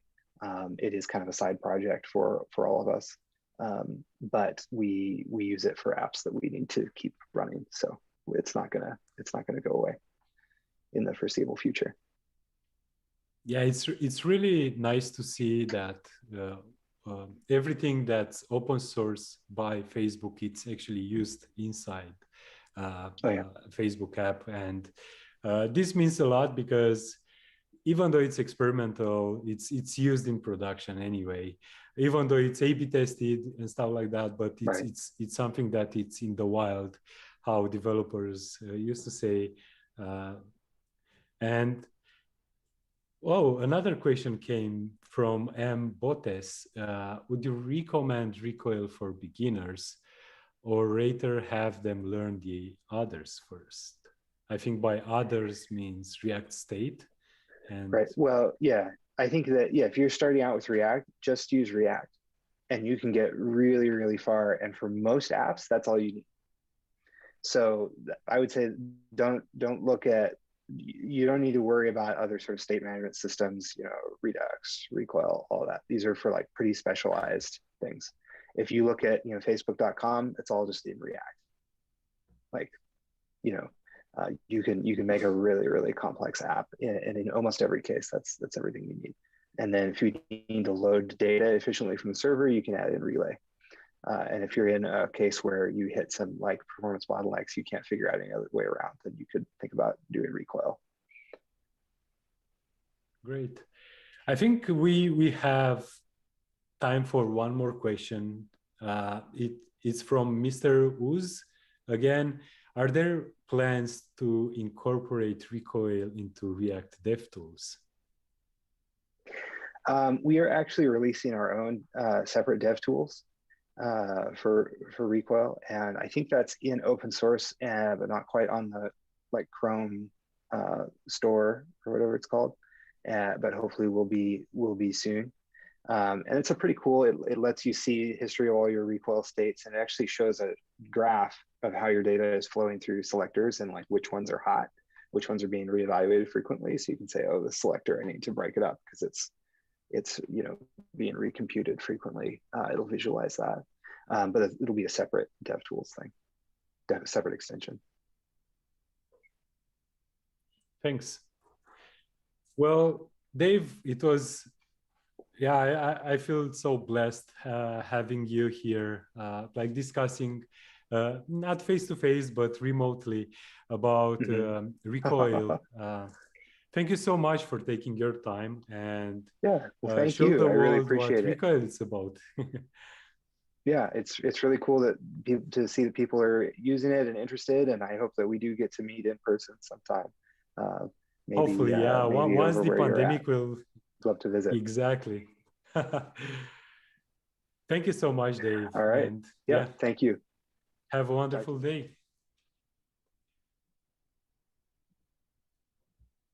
All right. So what a nice discussion with Dave.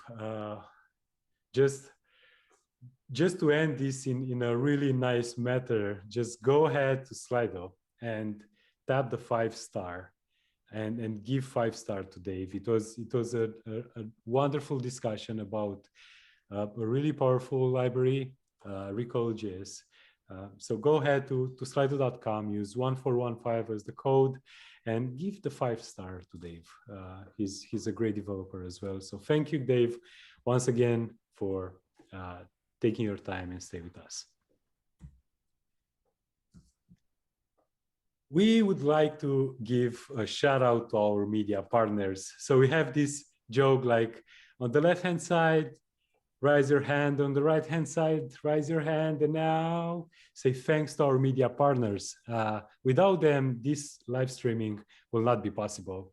I'll just be in front of a camera talking with myself, basically, but our media partners made this possible and also spreading the word out about the conference.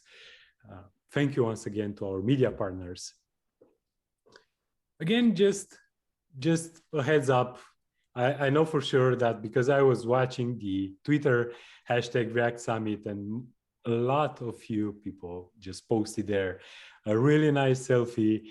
If it was on a couch, inside a car, in the bathroom, on your regular desk, in your office, wherever it was, the pictures and the selfies were amazing. But if you haven't posted any tweet with your selfie using React Summit hashtag, don't forget to do it. And you'll also enter into our raffle for winning some swag.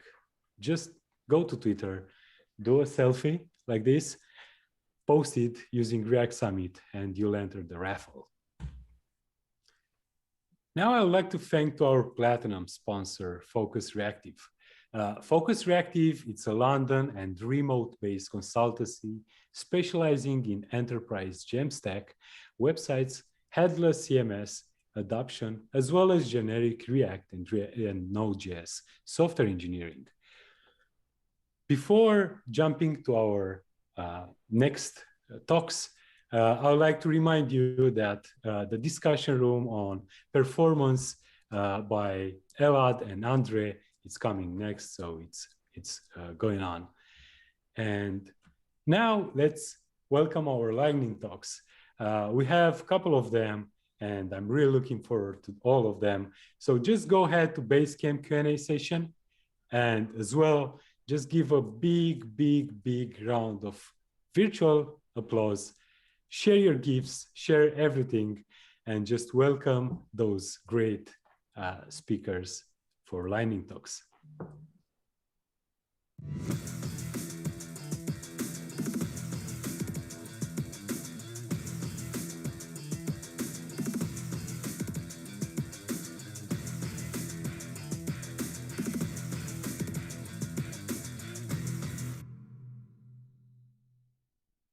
Hey, Alex from Prismic here, and I'm going to talk to you today about Slice Machine, our new development workflow that lets you create components quickly and it gives your editors the power to build the pages that they need.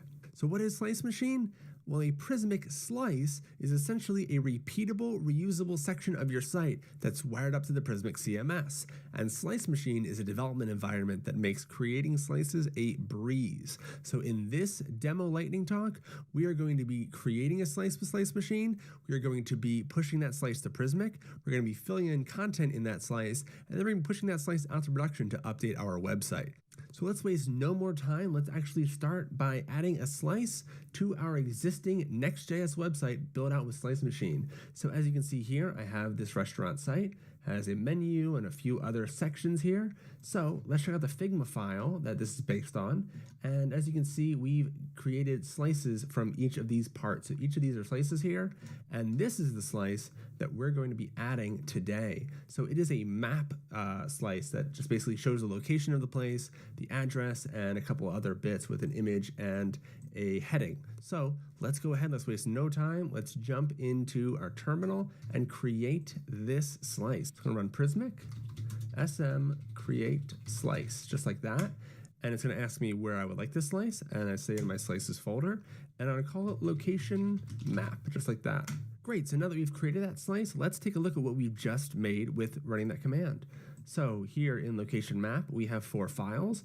Index.js is a React component. Here we have a storybook story that's built for us already. Here in the mocks, we have some mock data that'll fill in our story. And in the model, this shows the data structure. We'll come back to these in a second and see what changes once we edit them in the Slice Machine UI. So I'm going to start up Slice Machine UI by running Prismic, sm, and then develop. And then this is going to start a local development server and kick off the Slice Machine UI. So let's head back over here. And right here, we see location map is next to all our other components. You might recognize these from our website. So let's go ahead in. Let's get rid of what it ships with by default and create this totally from scratch. So I'm looking at Figma. I'm seeing that we've got pretty much 4 different types that we need to build out here. We have this heading. Let's start with that. So I'm going to add a rich text field, and I'm going to call this heading. And I'm going to go in and I'm going to unselect all and make this just an H2. Call it heading, just like that. And I'm going to click save. Next, we have this address. I'm going to hard code location, so we're going for address. I'm going to do a rich text field, address, just like that. Hit enter and add a label here, just like that. And then we're going to grab this image. So image, we have all these different types to choose from. I'm going to grab an image and label image, just like that. Cool. And then we need a geolocation because we have a map type here. So GeoPoint is going to allow us to do that. So I'm going to location, that's what I'm going to call that. Click add, and I'm going to come in here, give this a label. And for the mock config, I'm going to choose Prismic headquarters, just there. And now I save this model to file system, and let's go check out what this looks like over here in our file system. So we see that this was all added right away. Our data has updated. The shape of this data has changed. So now we can start to build out our component now that we've defined the shape so quick already. So heading over here to slices, I'm going to copy, or I'm going to show code snippets that I can copy easily into my component. Click copy code on this heading, and I'm going to go over to my React component, wipe out what's in here, and I'm going to drop that in there. That's my heading.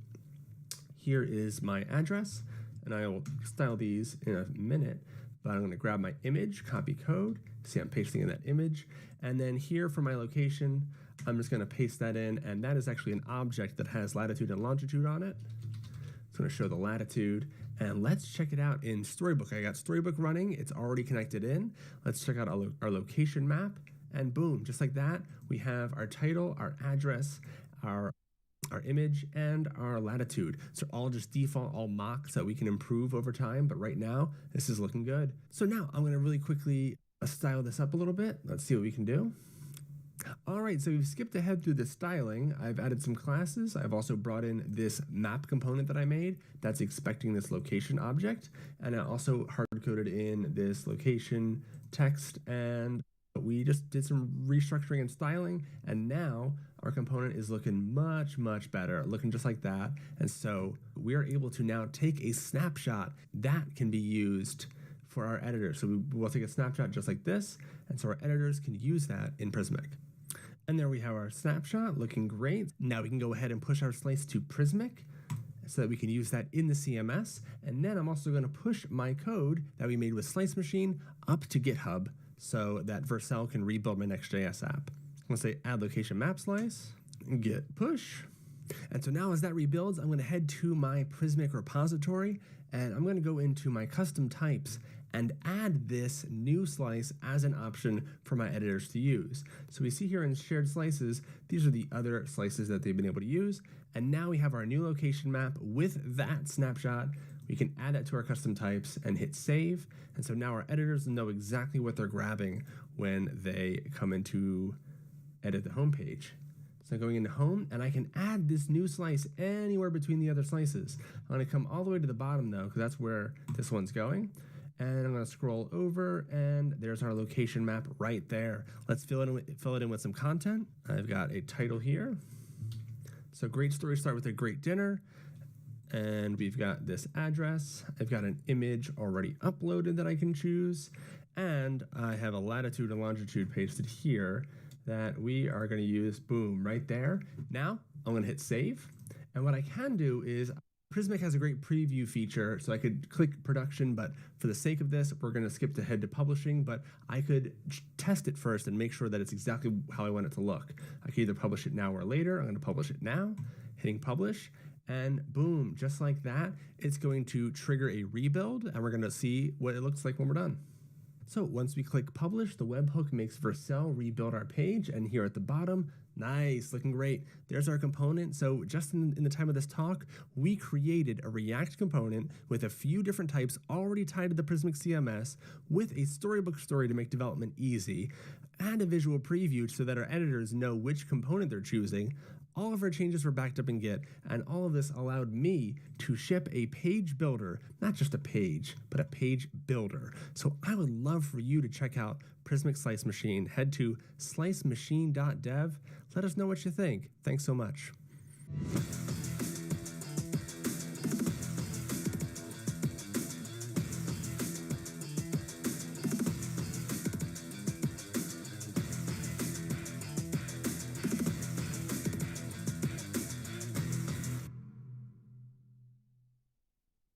Hey everyone, today I want to talk about something a little hacky I've been thinking about lately, but the idea here is that we want to use video sprites in the same way that a lot of you might have used CSS sprites back in the day. So we'll talk about what I mean by a lot of this. But hello, I'm Matt McClure. I am one of the co-founders of a company called Mux, and I run the developer experience org there. And in a nutshell, we build awesome video infrastructure for developers. So if you're looking for a video API, we're there. So check us out. Okay, taking a step back, what is a sprite? So in a nutshell, this is an image with a bunch of images in it. So the client gets this big combined image and then can just pick and choose which parts of it to show. So if you're relatively new, then you might not have seen this as widely used, but this is a really common optimization technique from the early aughts. So like if you had a button with like hover states and depressed states and active states, then you would just send like one button image and then use your CSS background to like decide which one of that image to show. So a little bit more common if you're kind of started there. You might remember this from back then. But to show this a little bit more concretely, a lot of people know about this from like video game sprites. So Mario, all of Mario's states are in one image, and then the client viewport then just shows the state of Mario it wants. You might be wondering, what in the world does this have to do with video? The gist here is that the same technique works. You can send a few videos combined into one and then just show the one you care about in the player. So you might be wondering, like, why in the world would we be doing this? And I would say, use your imagination. There could be a bunch of examples of this, like I think sporting events, concerts. But the biggest example that comes to my mind and what we see the most from customers wanting to do stuff like this is around feed synchronization, particularly around like being able to pick between these different feeds in a synchronized way. So let's say you're streaming live concerts, live music. So you've got a bunch of different cameras streaming a bunch of different angles. So one's on the drummer, one's on the singer, one's on the audience. And a producer on site is typically deciding which one of those feeds to show at any given time. So they might do a nice little transition, go from the drummer to the audience, etc. That producer then sends a feed to an encoder service or whatever else that looks like. I'm using Mux as an example here for obvious reasons. But then that service then broadcasts that to all of your end viewers. So then those viewers start saying like, actually, I just want to watch the drummer all the time, and I hate the transitions that this producer is doing.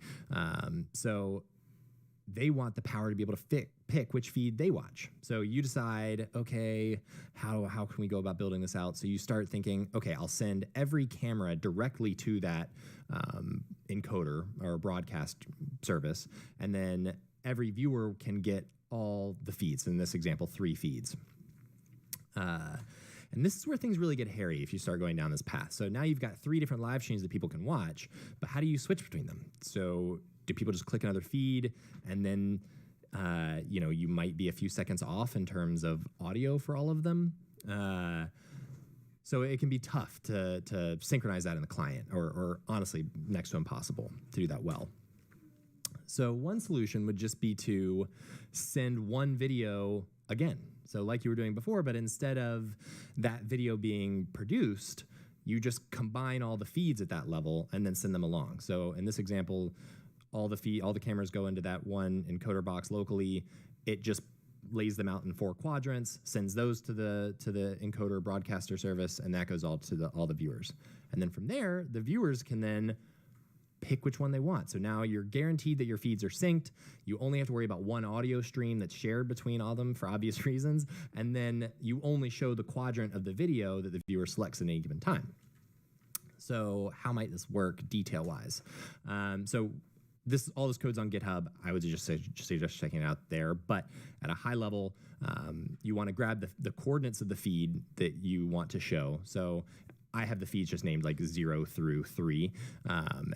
And you want to lay those coordinates out. So it's, in this example, this array is the source X, source Y position, source width, and source height. So what you want to chop. So 0, 0, top left, 0, half the video width is the top right quadrant, and so on and so forth. And since these are quadrants, each one is half the video height and half the video width. And then you use these when you're updating the canvas. So when you draw that image to the canvas, you draw the video image, or you pass the video image in, and then you pass these coordinates that we just grabbed, which will then say like, okay, only draw the top right quadrant of the video into canvas, and then call request animation frame over and over and over again. So if you want to go have a play, it's just video-sprites.mux.dev. And then the source is all on github.com/muxlab/video sprites. But real quick, I wanted to just show you what this looks like. This is just video sprites.mux.dev. I just have a VOD asset in here, but this could also work with live, whatever else. Here's some smooth stream music.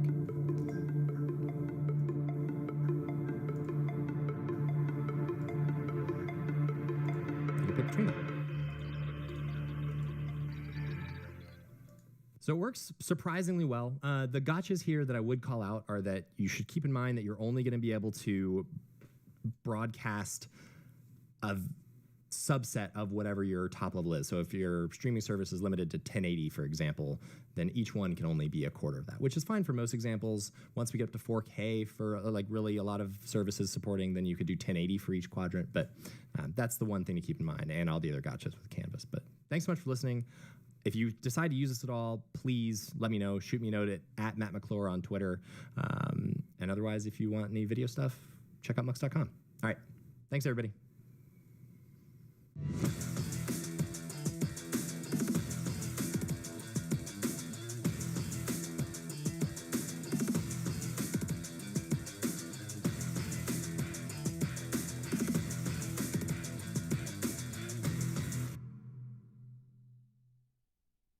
Hi everybody, I hope you are enjoying the conference so far.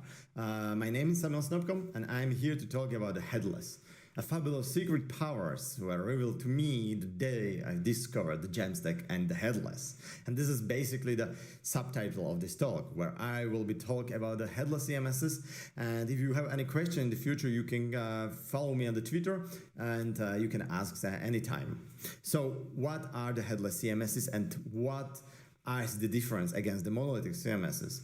The short put it into 3 points. I would say like they are decoupled. So they are not telling you which frame from the framework you should use and what backend API you should consume.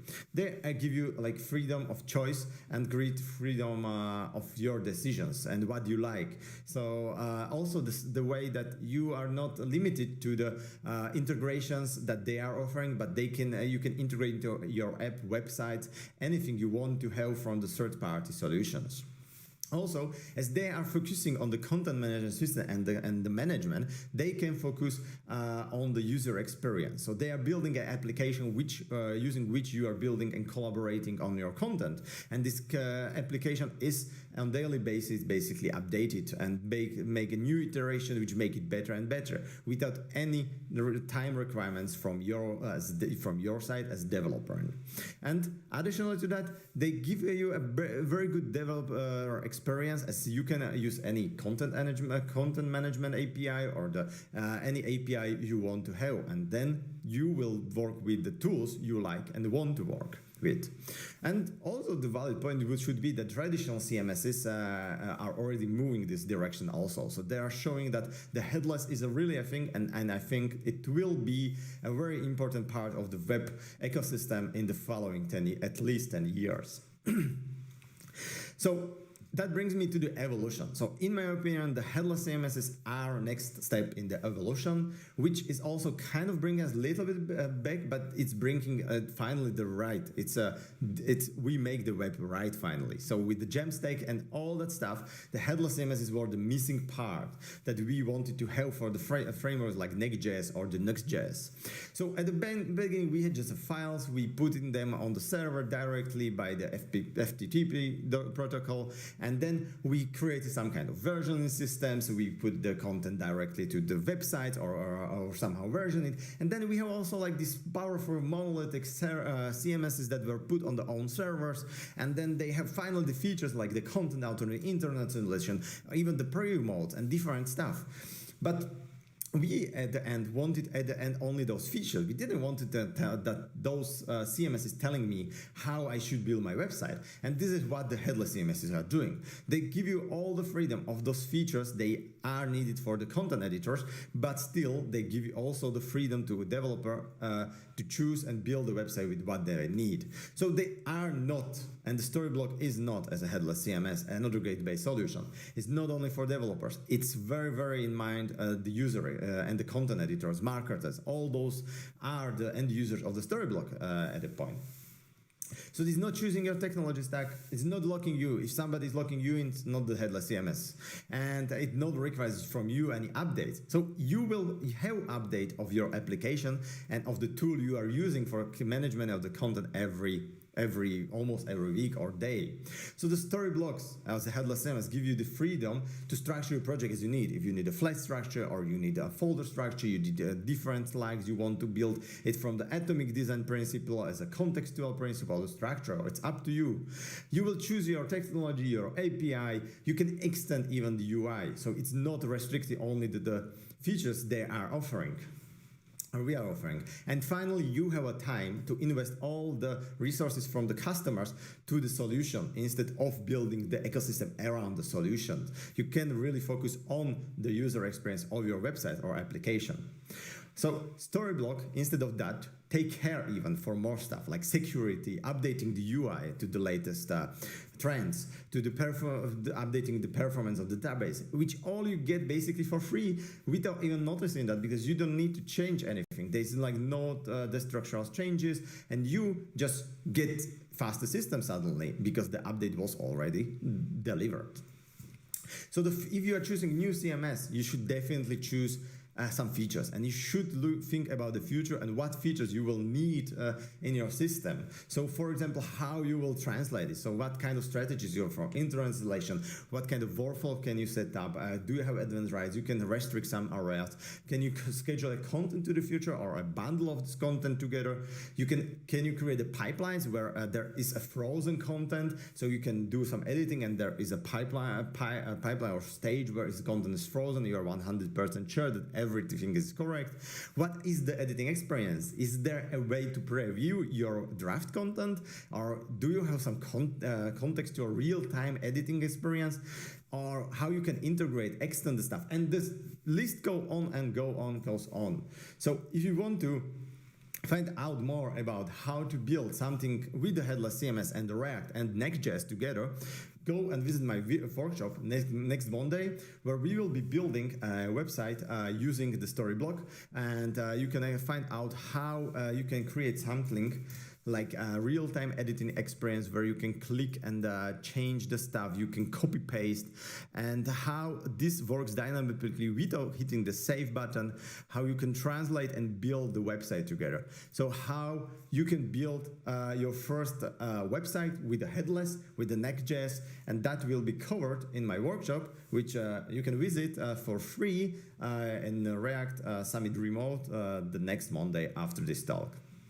See you there, and I hope you enjoyed the lightning talk, and I hope you will check out the headless CMSs and also the Storyblock. That's it. See ya. Enjoy the conference.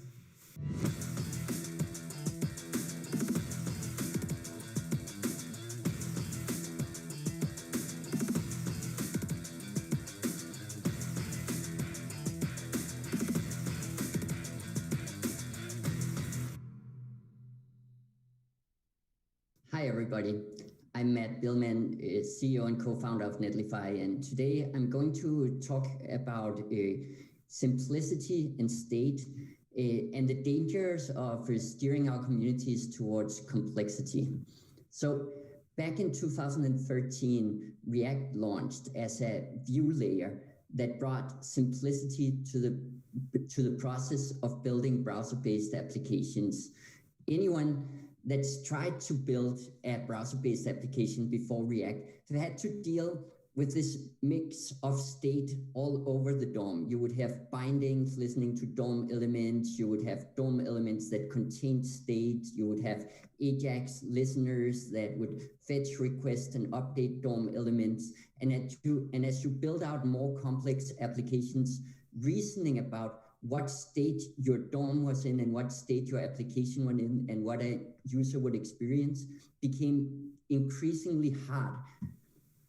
React launched this idea of turning the whole UI into a function of your state. And it really made it so much easier to reason about what experiences our users were having based on any given state. You could take a state, feed it to a tree of React components, and you would know for any given state what the user would see. React fundamentally made it easy to reason about the state of your application. And that was one of the superpowers that made React powerful and adopted. Of course, as we want React to solve harder and harder problems for us and solve more of the problems of building applications, we're introducing a lot of new concepts like context or hooks or the new proposed server components or streaming. And as we go along this way, of course, it's important to be curious and excited and explore where we can go, but it's also important that we try to keeping ourselves honest. Do we still know what is the current state of our application? And do we know at any given time, what will a user experience for a given state? This was like the initial superpower that gave React a feeling of simplicity and that made applications easy to reason about. So as we evolve React as a more complete framework, how do we keep that quality?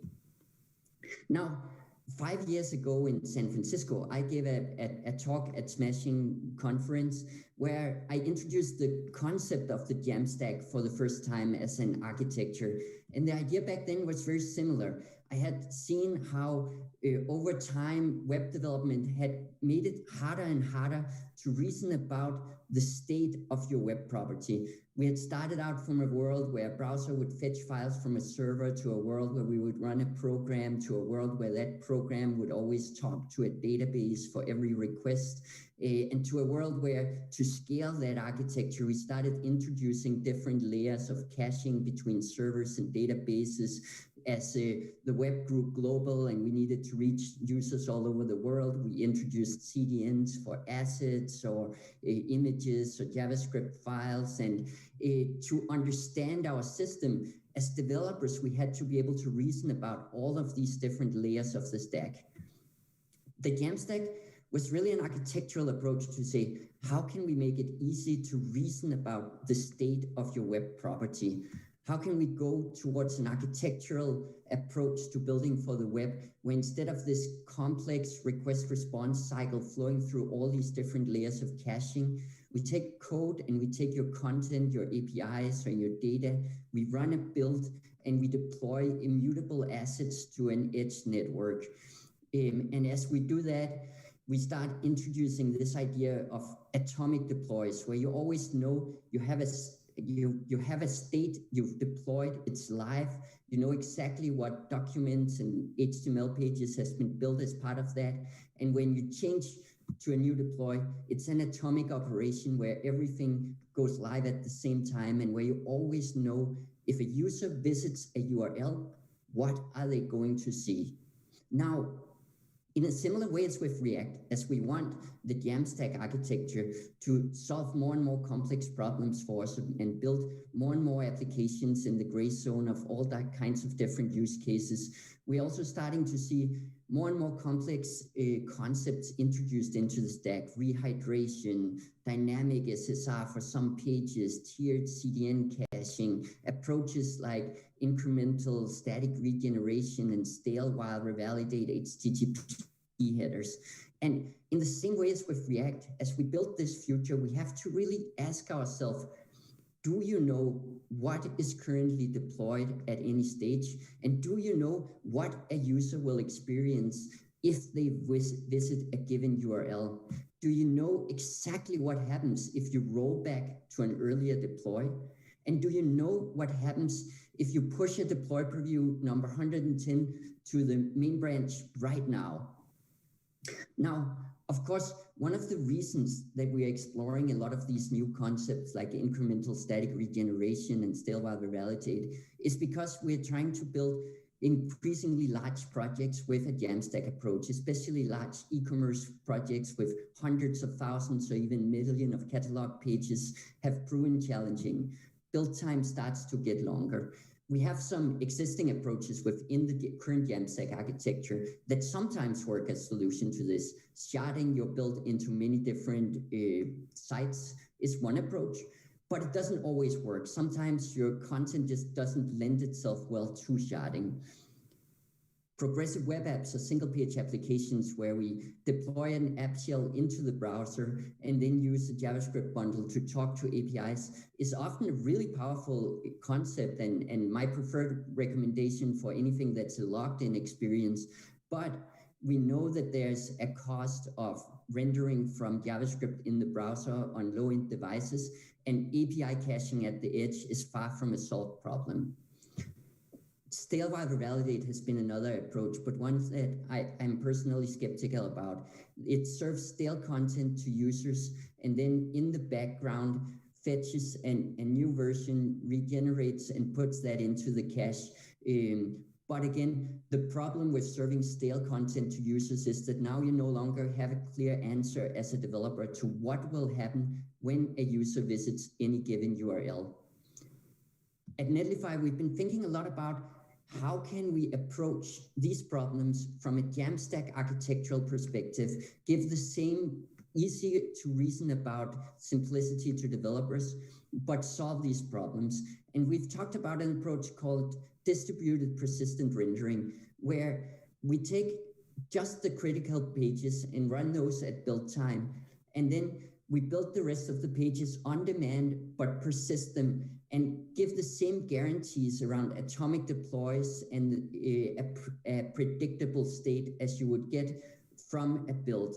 This is something that we are turning into a community RFC, and we would love the help from this community to evolve and test. We've been working with prototypes of this approach in Next, 11t, and next.js, and you can learn much more about it on our blog right now. So please participate in evolving the Jamstack in a way that stays true to the roots of simplicity and guarantees that as developers, we don't give up the ability to reason about the state of our web property.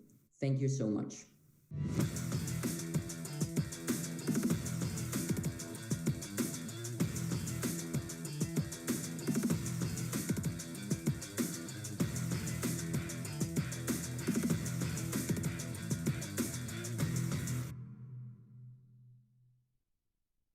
Hi, my name's Ollie and I'm one of the front-end engineers and tech leads at Clio. I'm going to talk briefly today about one of the experiences we had when starting out our new React Native app at Clio a couple of years ago, and specifically an experiment we did to try and achieve high levels of delivering product value and drive our mission to fight for the world's financial health. To outline the problem we were facing, I'll start with a quick history of Clio. So Clio started as a Facebook Messenger chatbot, where users could ask her questions about their money and receive responses about their finances. For example, asking about your balance or how much you spent on Ubers this month, or receiving a push notification when you went over budget because you'd spent too much at McDonald's. And we quickly found that whilst the text and chat interface was great for engaging with Clio's tone of voice, it sucked for anything more complicated. Clio needed a front end, and this came in the form of a number of React SPAs, accessible through Messenger via web views, and driven by our Ruby on Rails backend. You can see an example of what those web views look like on the screenshot on the right there. So Messenger worked great for us as we scaled up the product and allowed us to launch in the US and quickly grow up to 1 million users just in the space of a couple of years. However, there were two issues we identified with it. The first was that building on top of Messenger is quite a large business risk, and we were at the whims of Facebook and their appetite for a savage personal finance manager living within their ecosystem. The second was that Messenger was a big limit to the user experience we wanted to give our users. Clio needed the visual freedom to express herself as that savage friend who looks out for you and your money, and this wasn't achievable on Facebook Messenger. So naturally, as a small team of React developers covering the core product, we chose React Native to build out the next version of Clio. We were able to upskill and start delivering Clio's React Native app in a couple of weeks, and we've been iterating on it ever since. Clio had a new home, and you can see some of the early designs of the React Native app on the left, and fast forward to today's more recent designs, and I guess an example of how we've really taken advantage of breaking out the bounds of Messenger. But back to the problem at hand, we now had users split between the Facebook Messenger and the native app, both of whom we wanted to build new features for, and both of whom we wanted to give the best possible product experience to. So when evaluating two designs, such as the one shown on this slide, we started seeing similarities in what we wanted to build and deliver. Here, both showing lists of spending grouped by category, both coming from the same API and both with the same TypeScript typings, and even looking the same icons and the same way of kind of presenting information. The question we posed to ourselves was, could we build this once within our monorepo and have it run in both the web and native products? Could we share the types, the business logic, and the visuals across the two platforms such that we halved the amount of work required to deliver new features? To us, this was the holy grail, a miraculous power that provided happiness, eternal use in an infinite abundance. The short answer is not very easily, but please don't leave me there. We ran an experiment. We boiled this down to a single challenge. Would it be possible to share a single file containing a const object of our branded colors between the web and native app? As I mentioned before, we have a monorepo containing the web, the native app, and the Rails backend code, so any solution would need to work with that. Our first attempt involved symlinks. Surely this could be as simple as using a symbolic link to reference the shared file within each project's root. And within minutes, we had the web rendering colors from the shared file. Great, on to React Native. After some experimentation, we quickly ran into an issue. The first issue on the Facebook Metro bundler GitHub, Metro doesn't like symlinks. We were back to square one. Fortunately, we hadn't invested too much time going down this route. Our second attempt lied with Yarn's workspaces. Our theory was that setting up the shared file as a package and adding that dependency to the web and native projects would allow them to be bundled. Not so simple, it turned out. In the few hours we'd time boxed for this, we got into a bit of a rabbit hole. No hoisting native dependencies, updating Metro bundler config to handle those hoisted symlink dependencies, updating continuous integration and deployment scripts to handle the changes, deduplicating hoisted dependencies, and fixing dependency version mismatch between the web and the native app. The list was growing, and it started to feel like a bit of a Star Wars meme, which is definitely not what we wanted. We were getting somewhere, but we were starting to lose sight of our initial purpose, to be able to deliver features easier and quicker to users, to really drive that product value and deliver our mission. It felt like a good time to lean on our engineering principles. Do the simple thing first, innovate in our product and not our tech stack, and tech debt that can be helpful and useful. I think reading those, it quickly became obvious we'd probably overstepped the mark a bit. And as you can probably see where this is going, our search for this mythical holy grail was a bit in peril. And whilst we were sure it was possible to achieve, it was becoming quickly obvious that the continued time investing to set up and maintain this probably wasn't worth the tiny impact that it might have given us. So we fell back to our original plan of duplicating shared code where needed. This didn't turn out to be such a bad thing. Like, rather than just copy and pasting the code, we took the chance to rewrite it with full strict type safety enabled. But if anyone has any ideas or thoughts on other ways we could tackle this problem, I'd love to hear from you, either in the Q&A session or feel free to ping me on my email. We're always open to new ideas and improvements in how we deliver features at Clear, and it would be great to hear from you. Many thanks for listening, and I hope you've enjoyed the conference so far, and I look forward to hearing any questions later.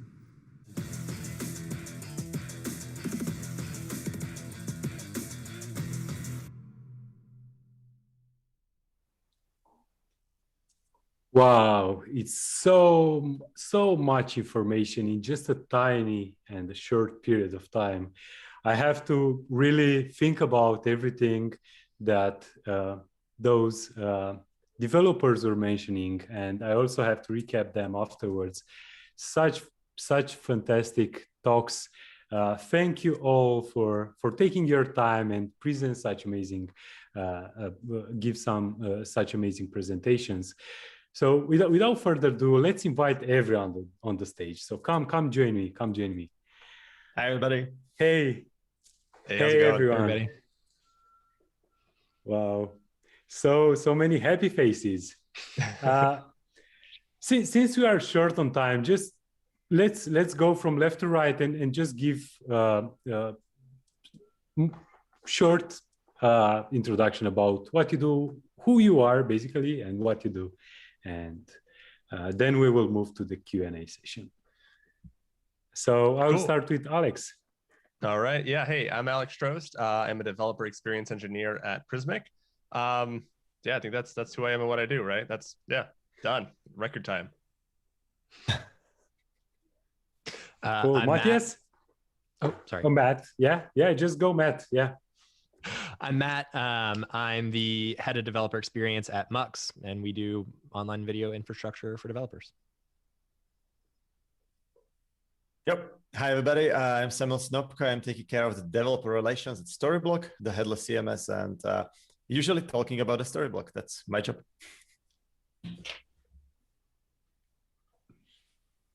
Matt, probably. Yeah, Matthias.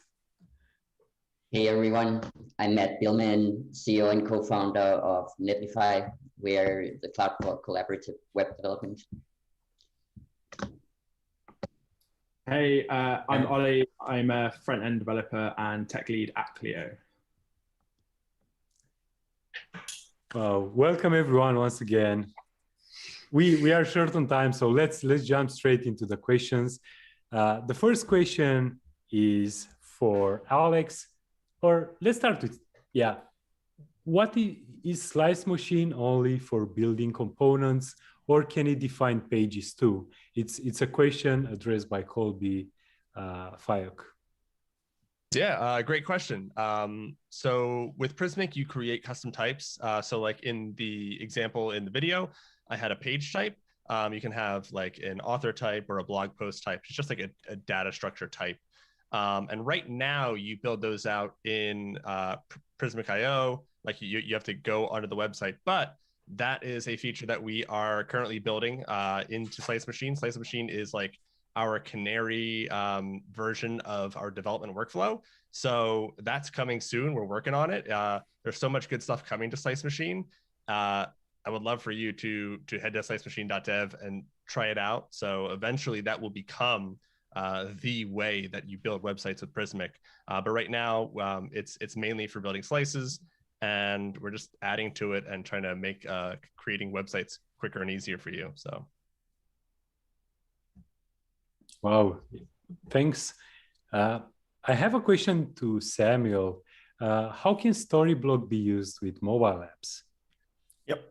Storyblock, as any headless CMS, basically can be used with the mobiles. That's one of the idea of the headless CMS, so you can use it with any end devices there. So it's not about only the mobile device, it's also like the assistants like the Siri, etc. So you can just use our API. And for this case, we have like on the GitHub, there is a starter for the React Native, for example, if you would like to do it with React. There is a React integration directly with Storyblock, so plugin that you will just install and request the content. But if you're like more into the iOS and you would like to go for Swift, then there is also like now documentation or tutorials how to request our API from the Swift. So absolutely, it's up to you. You can use OneSpace basically for a website, a mobile application, or any other kind of application you would like to. Oh, since you're just talking so fast, I can ask another question. Is what are you doing to enhance the CMS experience? More like a Visgy tool, or what you see is what you get? I mean, like Storyblock had a visual editor right now, and this is like a little bit longer topic how to do it. But you can at a moment connect it with any modern technology like React or the Next.js. We have a great technology hub where it's explained. And what does it work is like there is a bridge between our content editor and the React application on your side. And then we basically sending the events, and you can catch those events and then the live using the hooks update your content in live preview without the saving, without the publishing, and you will see the preview, and then you will just save and go to the draft and publish. So it's I would say better than the WYSIWYG because it's kind of for a lot of users like page builder, but it's still not a page builder. It's a real headless CMS with all the features of the headless CMS. Cool, thank you. A question to Matt. What does this mean for the resolution of each feed? Yeah, so that's the downside here, is that you're with this technique, you're capped to whatever the max that you can actually send from your stream. So if you're sending 1080p, then each one can be 540 each quadrant in this method. Well, what I've seen this done in the wild is actually people doing like side by side, so a really like wide and then cut in half. But again, a lot of your providers out there will cap to like a 1080p resolution square, like max on both sides. So that's the unfortunate piece. If you can send 4K all the way down and your customers or your viewers could handle it, then you could get full 1080p on each feed if you're doing quadrants. But yeah, that's the big downside, is that you really are limited to the overall resolution. So if you want to do like a full screen, nice HD for each feed, you're going to be sending a lot of video. I have another question to Alex. Does Slice Machine support TypeScript? So right now it's no. So it's kind of a short question of not right now. It's still in development. We have lots of things planned for it. Basically, Slice Machine is kind of our step towards becoming not just so much a headless CMS, but becoming a page builder, so that when you, as a developer, pick your framework that you like, whether it's Gatsby or Next or whatever, you are handing over to your editors not just fields to fill out, but actually slices that they can move around, so that they can have more of a page builder experience, but still not have any of the drawbacks that come with like kind of a bloated front end that like a Wix or something might ship along. So that same kind of solid experience, but with the speed and all the other benefits that come with like a Next.js or whatever your favorite front end is. So that's kind of the benefit there. But we got lots in store, lots planned. Still early days for Slice Machine, but it'll be great. Great. I have a question to Ollie. Did you try it's by Soros A addressed it? Did you try putting the share code in an NPM repository and building it as a dependency with the client application? Yeah, it was definitely something we considered. I guess we wanted to limit ourselves to a single repo. We'd kind of we already had a fairly mature React and Ruby on Rails kind of mono repo, and we were pretty hesitant to add another repo and all of the kind of added developer overhead that was required from kind of using a separate NPM kind of package for all of our shared stuff. So yeah, we wanted to try and do it all in the same place. For Matthias, I'm really interested in finding more about what keeping it simple means. Just just give us a highly overview in 3 minutes, or maybe 2. Or so, in general, keeping it simple. Like one of my favorite talks around the developer experience and how to build tools for developers is actually like Rich Hickey's the author of the Closure programming language talk from a while ago called the Simple Made Easy, where he sets up this distinction between simple and easy, where you can make very complex things easy. You can build like a scaffolding generator where you write one command and it outputs like a ton of code for you that you can deploy somewhere and can get you running very fast. But the end result of all of that code is still very complex. And if you have to understand what just happened and what it did for you, you will have to start understanding everything that happened in that code generation process. You'll have to reason about like thousands of different lines of code that you didn't write yourself and so on. And then a concept of something being simple, which essentially means that it's really easy to reason about, that it's something that's understandable. So an example here could be pure functional programming, which by that definition is very simple, right? Like there's very clear roles. A lot of the languages have a few primitives and it's very powerful, but at the same time, it's often not easy, right? Like it's very hard for a beginner to learn Haskell or something like that. Even if there's that property of simplicity. So to me, the magic happens when as a developer community, we can build tooling that makes it easy to do something simple rather than easy to do something very complex.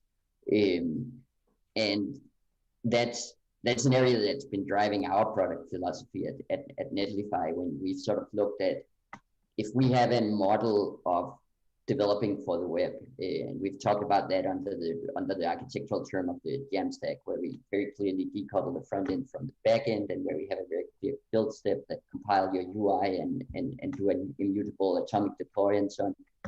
Then we have a state of simplicity where you as a developer at any given time will have a very clear answer to what happens if one of my users visits this specific URL right now. And that's something that traditional with big monolithic applications with databases and layers of code have been really hard to reason about, right? So that quality of being able to reason of the state of your web property, or the state of your single page application, or the state of whatever code you're writing, is key to this idea of simplicity. But in the history of all frameworks and all tooling and so on, we often see this gradual slide from starting with something that's easy to reason about, and then as we address more and more use cases and more problems, we start adding more and more complexity, and we get to a point where reasoning about what we're doing becomes very hard, and then a new tool set comes along that goes back to simplicity, and the cycle starts over again. So to me, simplicity is about ease of. It's a lot to keep it simple. It's a lot to keep it simple. Thank you so much, Matthias. So once again, thank you so much to all of you. It was such a great lightning talk session. Thank you once again, and see you around on the chats. Enjoy your day, enjoy your evening. Thank you once again. Bye. Thank you for having us. Have a nice conference. Bye-bye. Thanks, everybody. Bye. And now, Metin, the stage is yours. Just go ahead and take it from that point on. Well, that's me then. I would like to remind everyone that you can join the spatial chat if you want to join our discussion room, which is happening right now. Find the link in the timeline below the video player if you want to join the discussion room. I want to thank our platinum sponsor, Narwhal, and you write it as NX, their product. NX is a suite of powerful, extensible DevTools to help you architect, test, and build at any scale. NX provides robust CLI, fast caching, dependency management, plugin integrations, and even more. So thanks a lot to Narwhal for sponsoring this event. And we have a speaker now from Narwhal who's going to be giving a demo of their product. He's called Yuri Stumpfloner. Yuri lives in the very northern part of Italy and is currently working as a JavaScript architect and an engineering manager at Narwhal. He consults for some of the world's biggest companies around the globe, and he's very involved in the community. He's also a Google developer expert in web technologies and Angular. He speaks at a lot of international conferences like this one. He teaches on egghead.io and writes on his own blog, yuri.dev, which I advise you to check out. It looks really cool. And he's also a core member of NX. He's going to be, like I said, discussing or telling us about the product and showing us the power of Narwhal's product NX. So before he starts, Yuri asked us, are you using a monorepo at your current project? So go to Slido and enter the code 1415 if you're not into it yet, and let us know, are you using a monorepo right now? Well, not right now because you're watching a conference, but at your current project. And we'll get back to the results later. So if you have any questions, don't be shy, ask them in the Discord channel Basecamp-Q&A. But now go there already to Basecamp-Q&A and give a big round of virtual applause. I want to see all the best applause gifs you can find, rocket emojis, whatever makes Yuri feel good, what you think makes him feel good. Yuri, take it away. The stage is yours.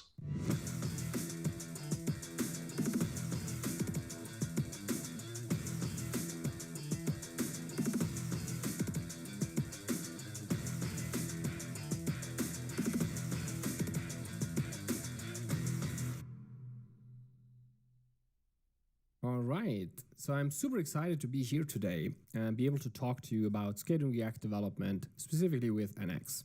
So before starting, let me first introduce myself. My name is Joris Strumpflohner. I'm a Google developer expert in web technologies. I'm also an instructor at Egghead and Cypress ambassador. So right now I work at Narwhal as a JavaScript architect and engineering manager. And we at Narwhal kind of try to help teams out there learn, grow, and be successful. And we do that by helping planning the roadmaps, identify technical constraints. We also provide trainings at workshops, for instance, at conferences or talks at conferences such as I do right now. We also, however, want, or what I prefer way to work at is like as an embedded part of your team where we can identify things as they come up. So how do we scale development, especially with large teams, and specifically from a technical perspective purely? And so I identified basically those three pillars, basically drive and automate good architecture, then also have modern tools at hand, and it's like an improved developer experience will make our developers more productive, and finally speed in general.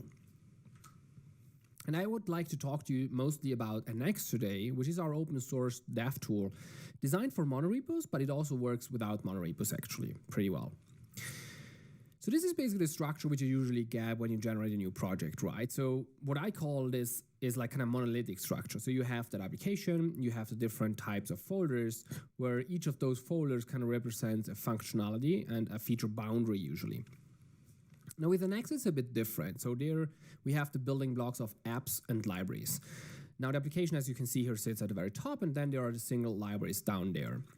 And the reason for that is it leads to a better architecture in general, because like libraries represent a much stronger boundary than just folders. With folders, it's very difficult to actually control what like can be exported and also signal what can be exported by other developers. And so in NX, what you have usually is a very thin application at the very top, and then you have like a lot of those well-defined like workspace libraries where the actual logic sits. And those workspace libraries don't really need to be published anywhere. They can, but they can just like live within the workspace, and the application just links it.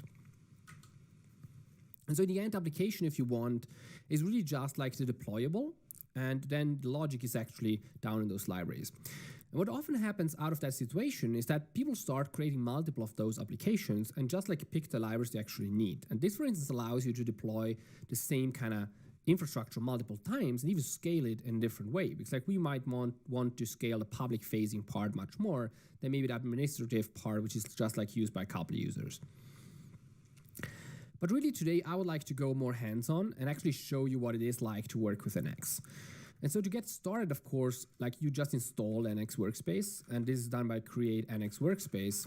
You give it a name, let's say React Summit. And I also pass here a package manager, which in this case is yarn, but it could also be pnpm or npm.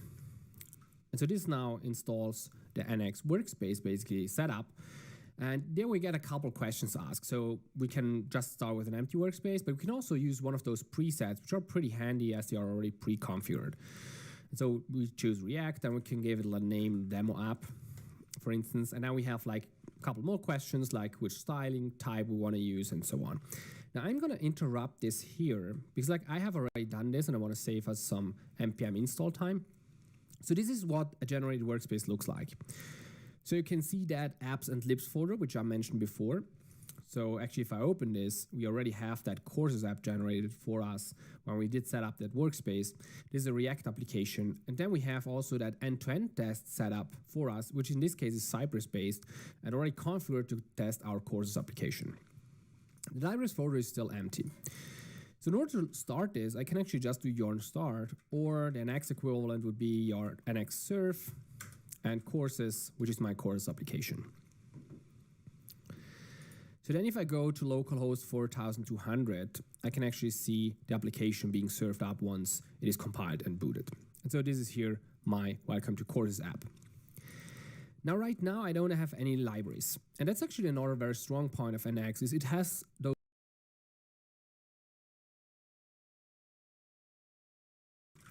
Normal React, which is the plugin, and then library for the library we want to execute. And let's call this course item, which is our library we want to generate.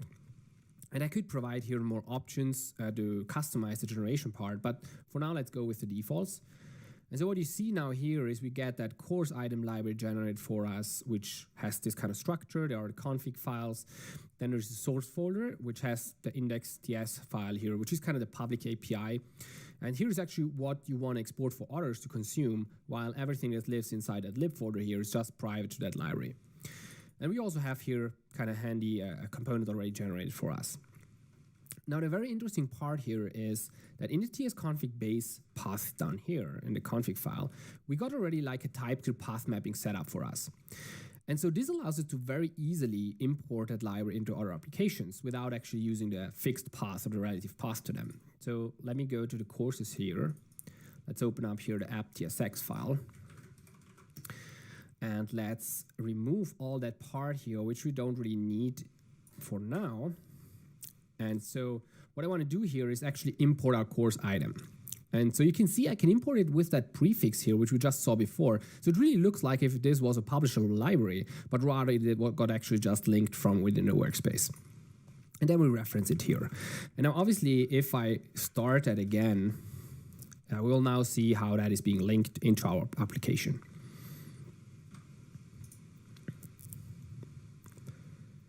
So if I go here and refresh, we now see our course item has been rendered directly inside the app. The other interesting part is also that NX internally tracks the dependencies and how things relate to each other. So I can use the dep graph here command to actually visualize those dependencies, which NX internally has. And so here, for instance, this is the current situation which we have. We have the courses app. Then we have kind of an implicit dependency to that end-to-end testing part, which tests our courses app. And then we have the course item library, which the course app uses. This is very handy, especially as our workspace grows. So let's explore that. What we could do, for instance, is create a public-facing next.js application. So in order to do that, we can install the Narwhal Next plugin. And by the way, these are plugins we provide already, but there are tons of community plugins for the variety of use cases. So definitely check out those as well. So now we got Narwhal Next installed, and we could generate now the application. Now again, I could use the command line, but it's much more handy sometimes to use the NX console Visual Studio Code plugin. That allows me to run the generate here, and we see all the possible generators here. And so I want to go with Narwhal Next for generating a next application. Let's give it a name public. And here the styling can be remain the same. We still want a Cypress test runner, ESLint, and also Jest for testing. And down here you can see a preview of what would actually be executed whenever I execute a command. So you can also learn about the new commands down here. So let's just run this. So it will generate my new application. And while this installs, let's go over here and actually explore what gets generated. So we have the courses app. And now you can see we also have that public app. So this is a Next.js application. We see here the pages. Let's, for instance, go to the index page here. And again, let's remove here all those things which you don't really need. And we will do the same here to insert basically our course item. So again, I import it the same way as a reference within a Next.js app. So now let's boot our Next.js application. So I do yarn serve public, which is our next app.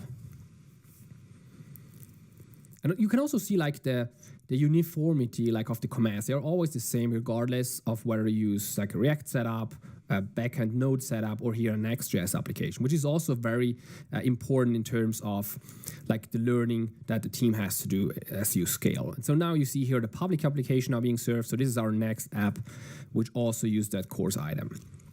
And in fact, we could explore the dependency graph again.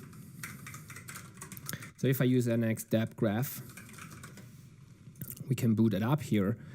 And now the situation looks quite different because like now we have the courses application and the public application, both have their end-to-end tests and both reference here the course item. So let's generate a couple more libraries just like to see how that dependency graph evolves. So again, I'm using here the NX console, and I want to, for instance, just like generate a workspace library, let's call it core, which isn't really specific to any framework. So this could even be shared between frameworks or even between a backend and a front end. And so now we got that core library generated. I also want to generate a new library, which this time is a React library. And I call it coupons. This time I want to structure that under an admin directory because like this will be a library which I want to use from within my admin part of the application. And then I want to have another one, which is sales, which is the one I want to use again within the admin directory. All right, and so if we close this and I reduce here the window a bit, so we can now see that we have in the libraries folder that admin, coupons, and sales, which are both libraries, and the core library. If we use the dependency graph again, we will see that the structure changed a bit again, because like now we have the libraries, the applications that reference that course item library down here, but then we have those 3 libraries which sit there but are not really connected yet. So let's do that. Let's go and here into the application. So let's first go into the coupons part actually and reference our core library in here. So we'll import a core and just like call it in here.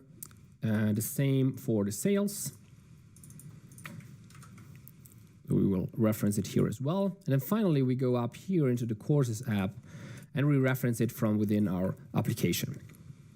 And so now they are connected. We can actually go here and again start the dependency graph. And now we should see the actual connections between all those libraries. Right, so we see now the courses app references admin coupons, admin sales, and the core, and the public part and the course part share that course item down there. Now this is a very nice setup already. What you might want to do at some point, however, as your workspace grows, is you might want to kind of impose restrictions, right? So for instance, you don't want to have the public part import some admin sales library, and as your workspace grows, this becomes really important. And so in Next, there's a way to actually impose those restrictions. And so first of all, what you need to do is you kind of need to assign tags to those libraries and applications. And so we can go in here in the next.js configuration, and we can here start assigning tags. So first of all, these are just arbitrary strings, so you can really define them how you want. I usually use a prefix and a suffix here. And so what I do here, for instance, for the apps, I just like give them the type application. Next, I define type feature, which is for like our admin coupons, sales, and course item, which kind of represent an encapsulated feature within our workspace. Then I have a type utility, which is that core, which is really something that can be shared across various libraries, just like general utility functionality. And then I can give also scopes. So I just like define another tag, which I call scope, and in this case, admin for all the admin related parts up here. And the same for scope public for all the public part down here. And finally, we will also have something that is shared, right? Like for instance, the course item and the core parts are really shared, so I give them the shared tag here. Now we need to impose the restrictions, and we can do that via the linting. So if we go into the eslint.rc file, we have here that enforce module boundaries rules, which is provided by Novel NX. And so in here you can define the constraints. So we can start by saying, for instance, a library from type utility can only really reference another type of utility. So you don't want to have a utility library reference a feature library, but rather vice versa, right? That feature libraries might be able to import utilities. And so next we can actually define the feature ones. So again, type feature can reference other features and type utilities. Then for the scopes, we can say scope admin can only reference scope admin. And finally, scope public can only reference scope public. So in this way, we separate the different scopes of our workspace. And obviously, we also need to add some scope shared here, because like the course item and also the core utility in general here might be shared among those different kind of scopes within our workspace. So how can we test that? With the linting, actually. And so let's first break the rule. So let's go in our next.js application up here. Let's go into the index.js. And let's import the admin sales. So now we created basically a connection from public to the admin sales, which is prohibited by the linting rules.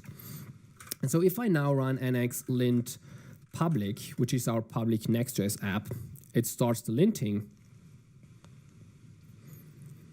And what you will see now is an error basically on our index.js file, which says like a project tagged scope public can only really depend on libraries tagged scope public or scope shared. You also see it directly in the editor. Sometimes Visual Studio is a bit slow to actually refresh the scopes once you define them, but you also would see it directly in here. And so this is obviously a big advantage, and let me actually remove that to have our linting work again. This is a big advantage because like this allows you to control your architecture as it grows. The next part is obviously speed. So definitely, as you grow and as you want to scale your workspace, you cannot really build everything every time, right? Like if you change something down here, you cannot really just like build whatever is connected to it. So NX has a so-called affected command. But first, let me commit all these parts and let's simulate we are developing a feature. So let's check out a new branch, my feature. And now in here, I'm going to make a change, let's say in the course item library. So let's go here to course item in here, and let's actually just like say, welcome to course item, like this. So we made a change, and now NX can use the dependency graph to figure out what it needs to retest and relint and rebuild. And that can be done by the so-called NX affected commands. And we can actually also apply that to the depth graph. So if I say affected depth graph, you can now see a subsection of the graph which would be affected by the commands. We can also see all of them. You see them colored a bit differently. So obviously NX figures out like if this changes, it doesn't need to build or test this one, but just like the paths that go upwards. And so in fact, like if we have a look here and I execute yarn NX affected test, it will only really execute these three of the libraries and execute the test for those.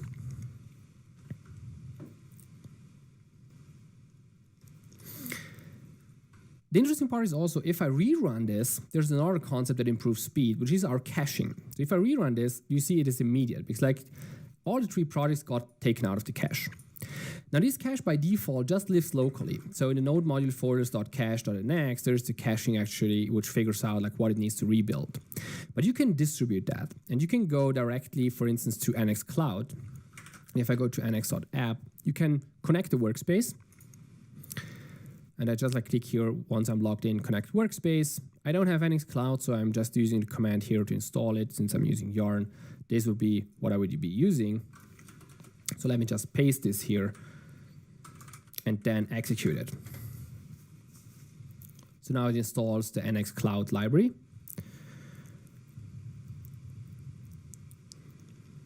And then directly configures it for me. And so now if I rerun the affected test, it will now test all of the libraries which are in my workspace, because we changed some fundamental infrastructure here, like some core configuration libraries. So NX needs to test everything again, because we might have installed a package, right? And so once that has been installed, I could actually simulate as if I was a coworker, right? So some of my coworkers already executed this the day before.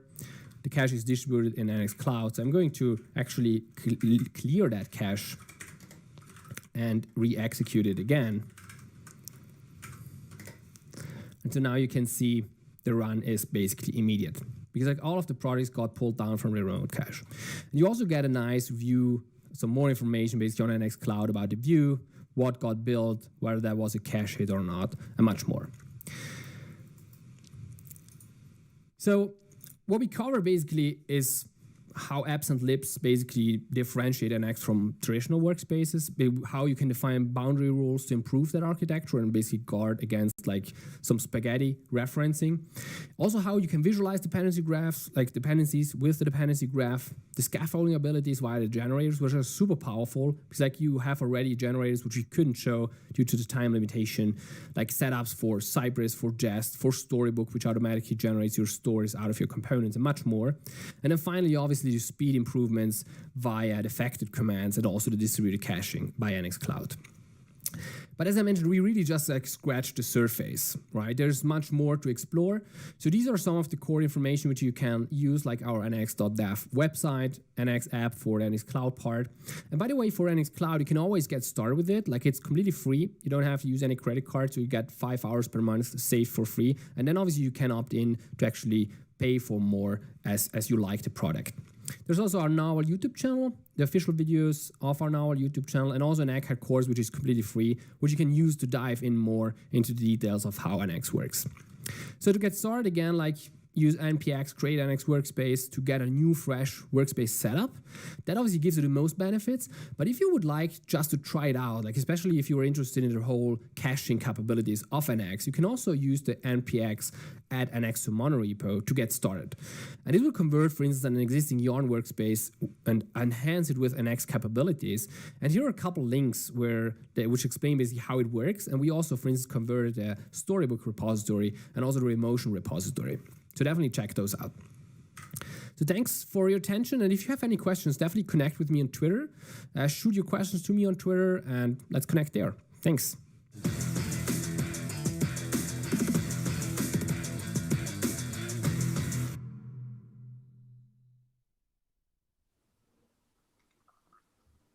Great talk, Yuri. Thanks for sharing the amazing product you have built with your team, of course. I don't think it's a one-man show.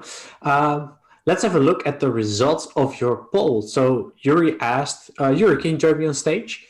Yuri asked the people if they are using a mono repo right now at their project. So let's look at the results. I have to switch screens here. Yes, and I'm happy with it. Has won with 32%. And no, and I don't think I need one, is second with 19%. And the third one is monorepo with 19%. So Yuri, was this what you were expecting?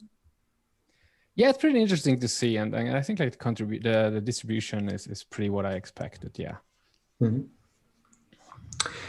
Yeah, I'm myself also using a monorepo, but I'm also working just on a tiny one project. So it's still a monorepo, right? Does it count? Yeah, absolutely. Like that's also why I asked this kind of question. Because like sometimes people kind of think like a monorepo just like a super large, big enterprise monorepos, but it's not necessarily that the case, right? Like you can even have like your open source project with a couple libraries and a demo app. Like it's also a monorepo, right? Depending on how you structure it. Cool. So we're going to jump into our audience questions. And the first one is, I'm going to try to pronounce this username, Soshi Kropka. How straightforward is it to bake NX into an already existing huge monorepo? So retrofitting NX into an existing monorepo, can we do that? Mm-hmm. Yeah, there's some possibilities to do that. As I mentioned in my talk, there's that NX add to monorepo, like npx and add to monorepo command, where basically we're just adding, especially on Yarn workspaces, a minimum setup, which will give you some of the benefits of NX, which is like, for instance, like the computation cache, the execution of parallel tasks and things like that. So basically the organization of the execution of the node scripts, which you might have in that Yarn workspace. But obviously, if you want to have like the bigger experience, like with the generators and that kind of make up what the NX experience is about, then obviously you kind of it's better to set up a new monorepo and migrate products over one by one. But we are definitely also, just to add to that, we also have like some npx scripts, for instance, like to migrate create React app to an NX monorepo. So that will help you like do some code modifications and merge them over to an NX repo. So there are definitely some possibilities, and we are working, obviously, of course, to make that even more easier. Cool. And maybe Soshi Kropaka can give some input in what she needs in your spatial chat. Next question is from Thiago Elves. How hard is it to integrate end-to-end tests with other structures like OAuth usage? What was that last one? I missed the last piece. Like end-to-end tests with? OAuth usage. Oh, well, that depends how your OAuth calls go. Like in what we have, like the default setup where you generate a new application within NX is you get a Cypress test and Cypress setup together with your application. And so it really depends like how Cypress handles that. Like Cypress has some mocking capabilities where you can kind of mock those calls or let them go through in a kind of a dev setup where you know the kind of users which you have, and you can therefore simulate like more end-to-end scenarios. But that's it, like many of the scenarios we see when we work on monorepos is also to mock those. So it's not really like full end-to-end in the sense of you go to some database and back again, because like those tend to be flaky. So our users usually have like a Cypress setup mocking out some of those APIs which are critical, like authentication, for instance, and then basically have some more kind of local integration tests on their front-end setup. But Cypress has some pretty good guides on how to integrate with OAuth scenarios and like in general with authentication scenarios. So that's not really dependent on NX. It's more trying to find how to work with auth and Cypress. Yeah. Exactly. All right. Next question is from Vasily Shelkov.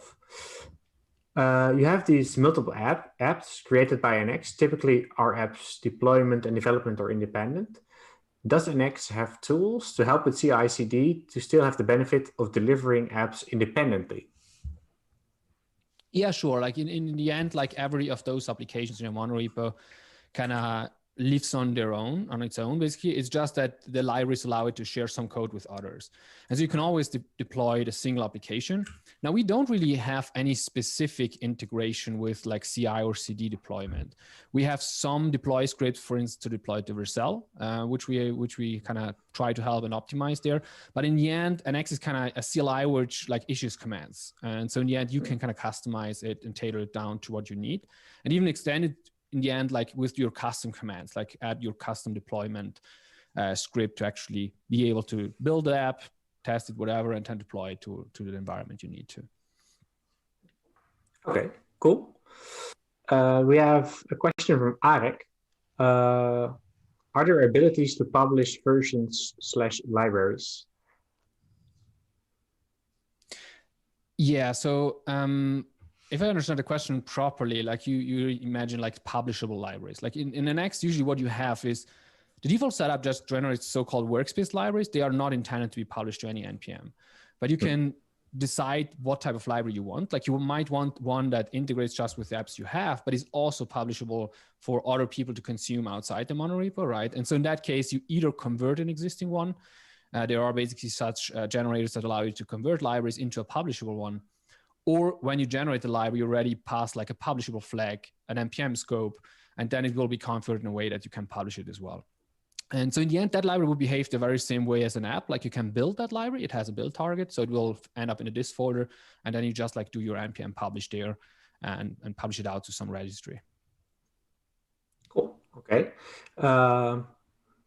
Next question is from Marvin. When do you think NX will introduce a module federation feature from Webpack 5?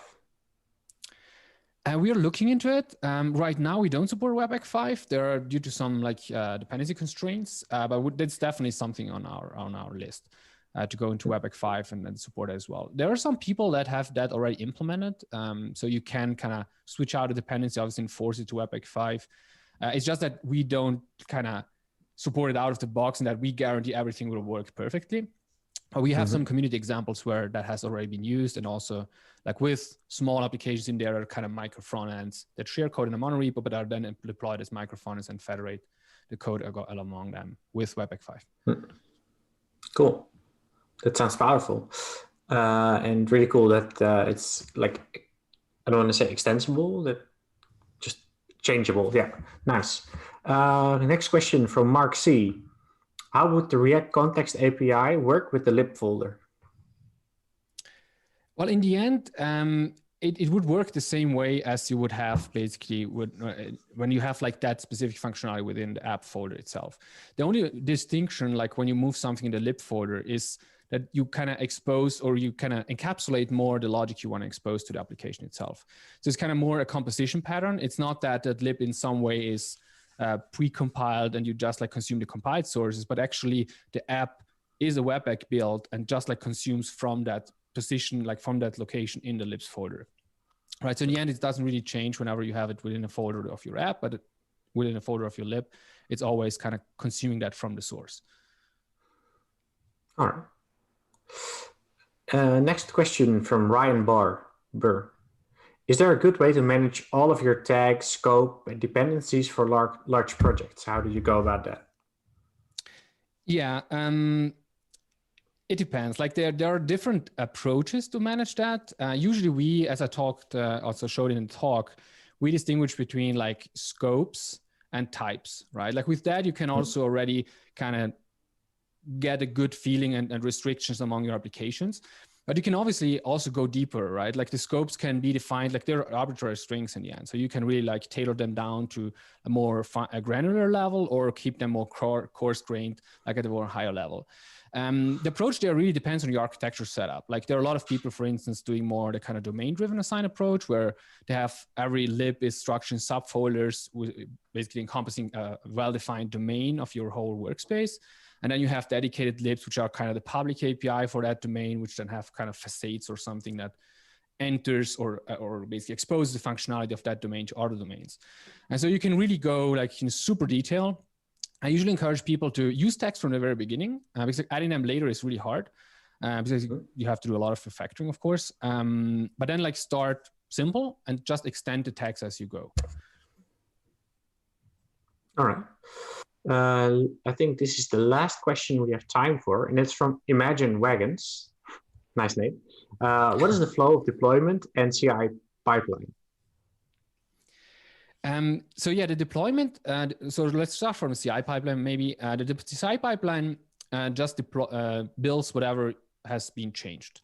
And so that's one of the main like powerful parts of NX, because like, obviously as your repository grows, the build times would go up and the test times would go up. And so NX has that affected command. And so you can basically submit your pull requests or merge requests.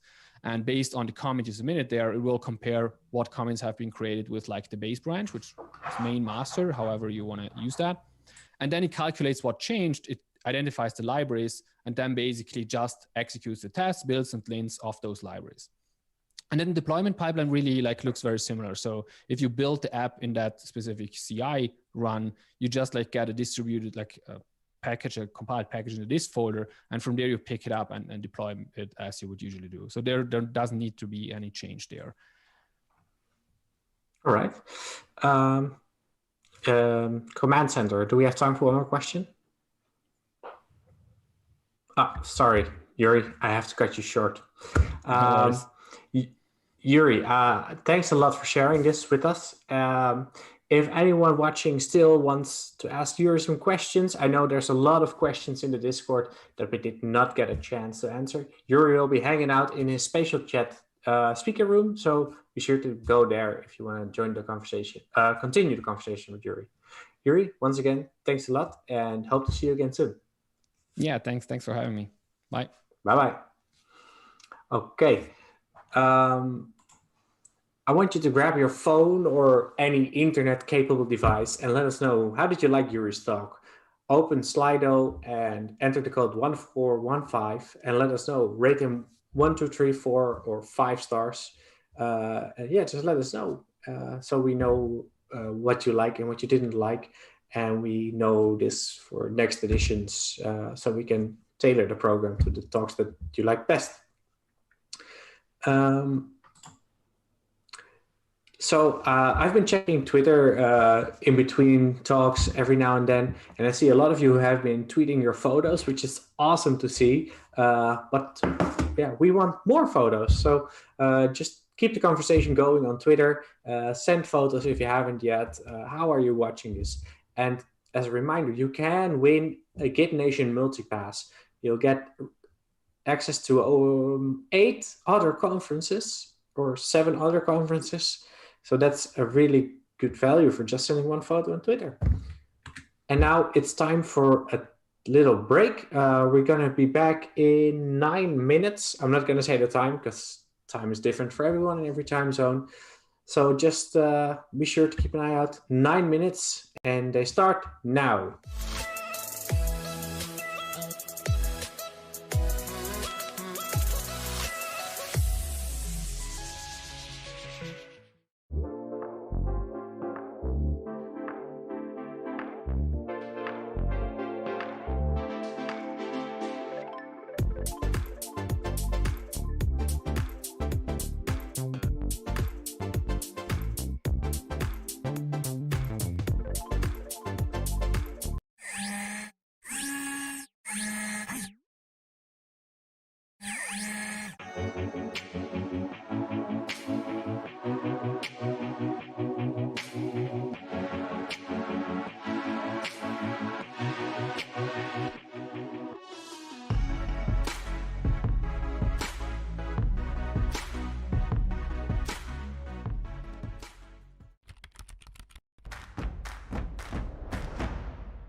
a lot of videos. It's done. With Mux, I can take control of my video experience. I can make GIFs from any video, pick whatever thumbnails I want to show in a gallery, add watermarks to stop the pirates of the world, and even make shareable clips for people to get previews of what I'm doing. Mux is how developers like me build online video. NX is a build framework that helps teams develop at scale in three main ways. Seamless integration with React frameworks and modern tooling such as TypeScript, ESLint, Jest, Cypress, and more. Code generation and a dependency graph to help visualize your monorepo structure. Faster linting, testing, and building with computation caching, which only reruns tasks based on what's changed. Upgrade your Create React app with one command. Find out more at next.js/react. Hello, did you know that you can deploy a serverless function on Netlify with zero configuration? Here's how. First, go to your project directory. Then add a Netlify folder and a functions folder inside of that. Then add your serverless function files and push it. It's done.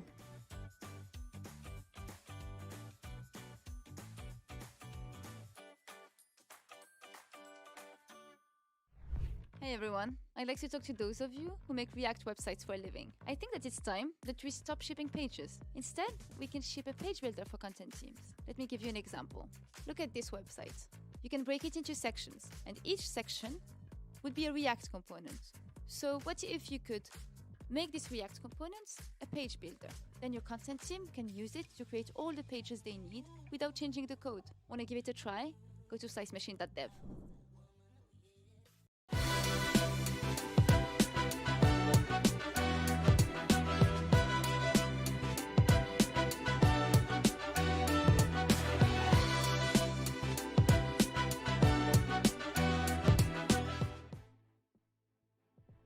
Did you know that Rollbar, the continuous code improvement platform, can now be integrated with HashiCorp Terraform? The Rollbar Terraform provider is taking Rollbar's account management processes to the next level by enabling automation of the Rollbar platform itself. Now, if you're a Rollbar admin, the Rollbar Terraform provider will ease your administrative process, automating access token provisioning, project and account creation, and more. Manage Rollbar easily and automatically at scale. Since we've made the commitment to React, teams at Shopify have built up a whole bunch of utilities and libraries around it, which makes development even faster than before. We have teams on web using React, and then we have people working on web coming to native mobile development because they can use React Native. We are really excited about how we can leverage the technology to provide value to the millions of merchants that are using Shopify today, tomorrow, and in the future.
Welcome back. We're going to continue with the program. So take a seat, or if you have a standing desk, stay standing, whatever. And let's discuss one of our sponsors, a platinum sponsor, Wrangle.io. Wrangle is a digital platform, product transformation consultancy that began as a leading modern JavaScript shop.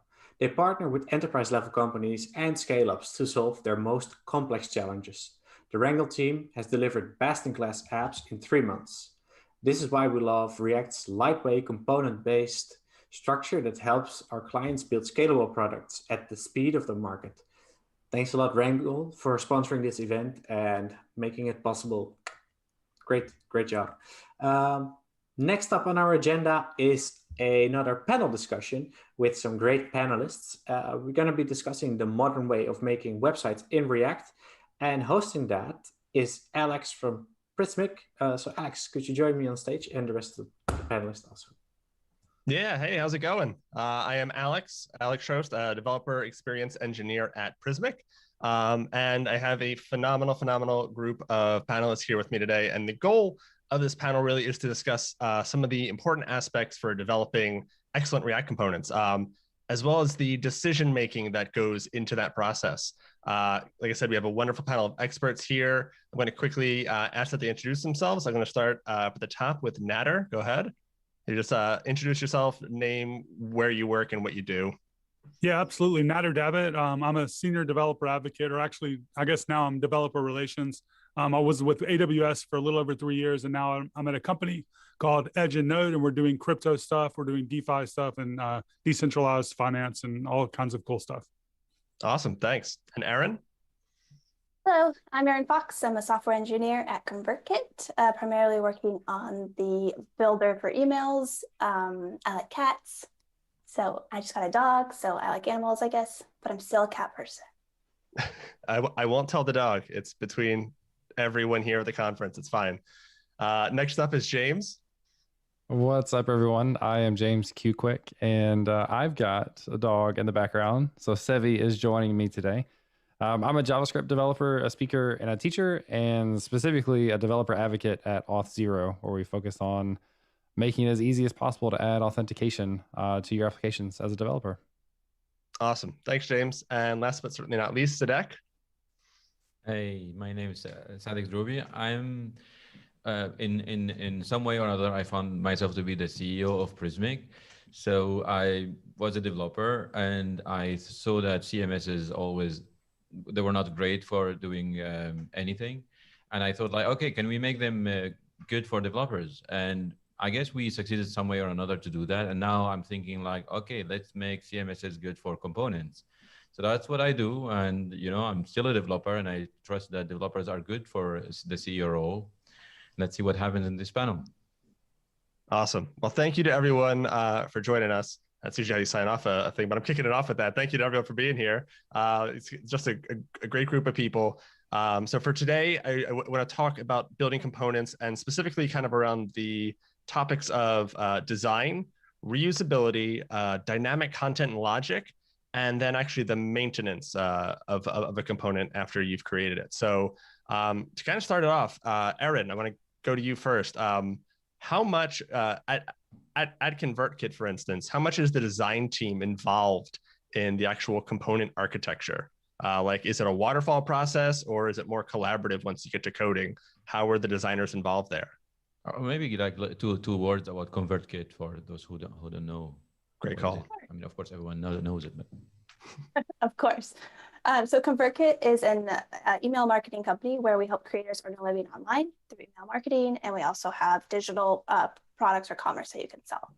And going to your question, Alex, how we work with designers in kind of like the architecture with components is a very collaborative communication approach. So we have a design system, we have a component library, and we try our best to get those matched up as possible.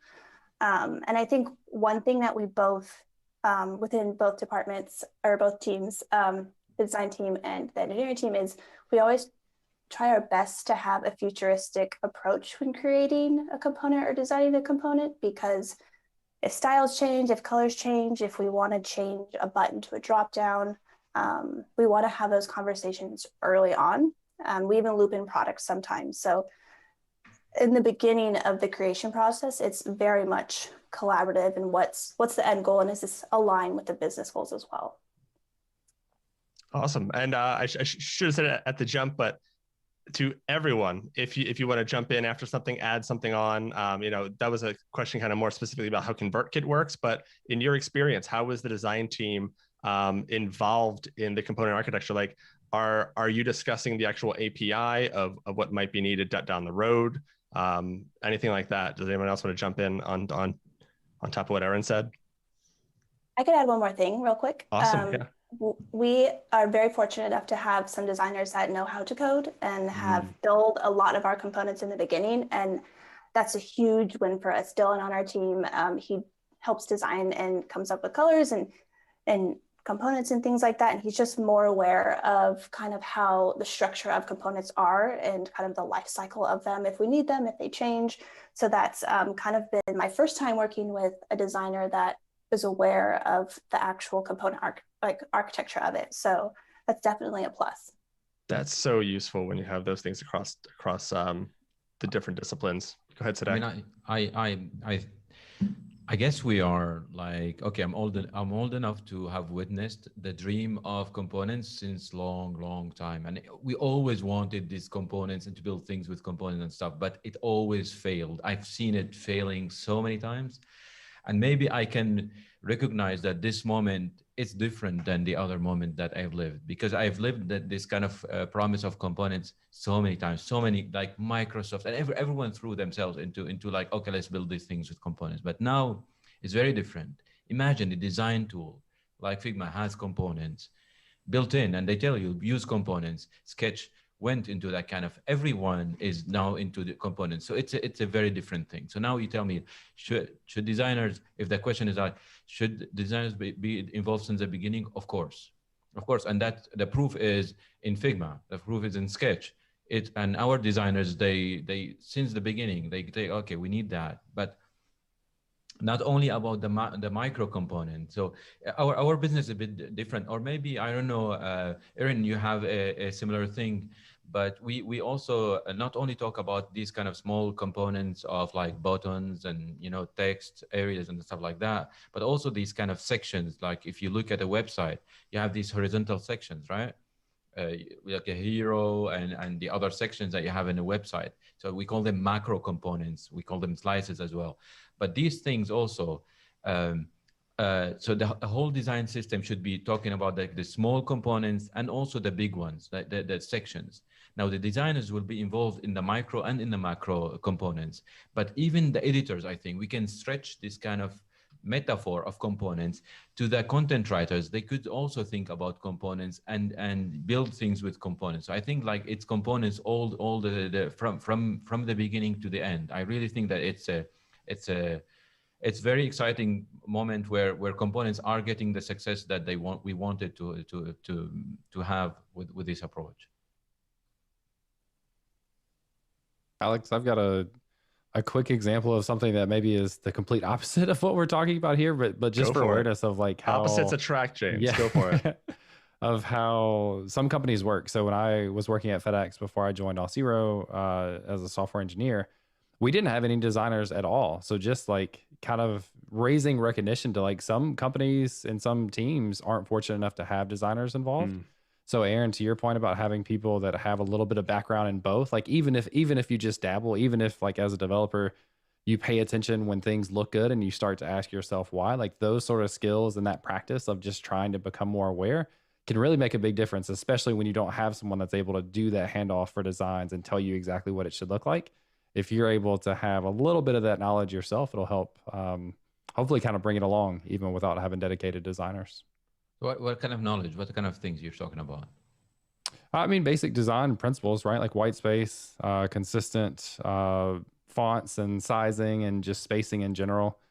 Thinking about user experience, right? Like that's something that people often overlook. And especially as developers, I think like when I get an idea, I'm like, oh, let's start writing code. But what I've started to do, and I just invested in the Remarkable tablet. It's not an adjective. That's like the name of the tablet. So I sketch out all the things with just like pen and paper of like, here's what the different screens are going to look like at a very high level. And here's how you navigate between them. Like just going through that exercise gets you a lot of the basic answers from an experience point of view that developers often overlook. So I think being intentional about that and then just paying attention to, like I said, typography, spacing, that sort of stuff on websites that you think look and feel good can go a long way. But I have a question about that, and I don't know if you can help me with this, but when you design components, and it's good because, you know, you have this kind of sandbox environment where you will design the component, but do you also always like try to think about components together? Like, okay, you design components as atomic things. Do you look at like, how will they behave together? Is it a designer question, like responsibility to look at how components will behave together in a page or together with another component or all these kind of things? I think you go ahead, Aaron. Yeah. For me, I think you should always be thinking that way with components, because I think that's the beauty of React. Is it's going to throw again a Lego analogy there, building Legos, React building components. You have one component, it's great on its own, but in order to have something even greater, you need that bigger component. So I think going in with the architecture of knowing that this component is going to be used in another component, and it could also be used in a completely other component, should be able to function and be tested to work, all those spread out. Cool. It's awesome because I was curious about this too. Sasha in the chat actually just asked a longer question. So I'm going to try to sum it up a little bit because I kind of have a similar question of how do you make your design system scalable with your code base? And Sasha kind of also touches on like if things start to change within that code base, like fonts and colors and just over time. So it's kind of the combination of making sure that your components aren't like hard coded for colors. And then when the design team says, hey, that green is now blue, you have to go through and change 100 components. But also the trick with making it so that your first component doesn't look out of place when you put it next to your 100th component. Like what are some best practices with keeping your components visually consistent and scalable?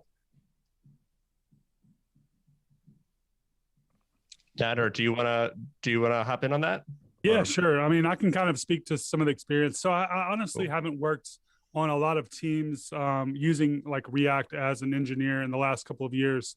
But when I built React Native Elements, which is essentially a UI component library, and it was kind of like the first big one to hit the React Native ecosystem, and it still does, you know, hundreds of thousands of downloads, and it still seems to be very like well received. One of the main principles was extensibility and not having any configuration that couldn't be overridden in some way. So when you're building out a component and you kind of have, let's say, for instance, a button, and you have like all of these different elements that are within the main container. And this was React Native. So we're talking about views, we're talking about text elements, but you could kind of apply the same thing to divs and spans and paragraph tags and all this other stuff. But one of the things that seemed to like really resonate with developers was that they could pick up this UI library and they could get productive with it, and they could build out their app much faster because they didn't have to sit there and write out every button, every list. All these things kind of came prepackaged. And then once they got their app written, they could basically overwrite whatever styles that they had. So literally everything could be overwritten.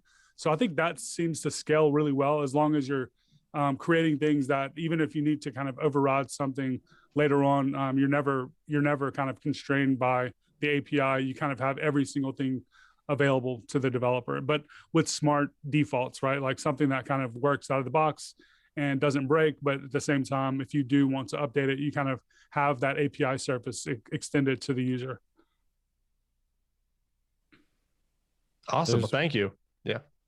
Go ahead, James. There's one specific thing that comes to mind with the question of like fonts and colors and things like that change. CSS variables is a big specific thing that I think people can implement to help them out. Because one of the things I really like about Tailwind as a framework, for people who haven't used it, it's like a utility-based framework, and it has basically design principles already baked into it.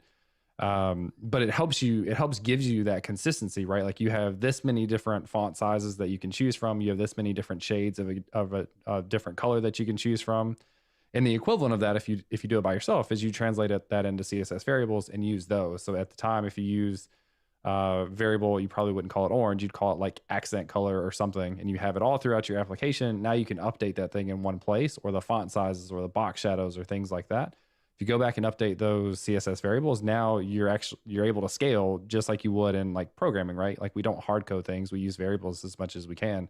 So CSS variables, I think, would be a great way to help ease that transition in the future as some of those things start to change. That makes sense. Is that something like if you had like a theme configuration file that you could kind of keep all of your configuration in one place? Where would be the trade-offs between using CSS variables versus something like that? As someone that hasn't had a ton of experience with CSS variables, that's why I'm asking.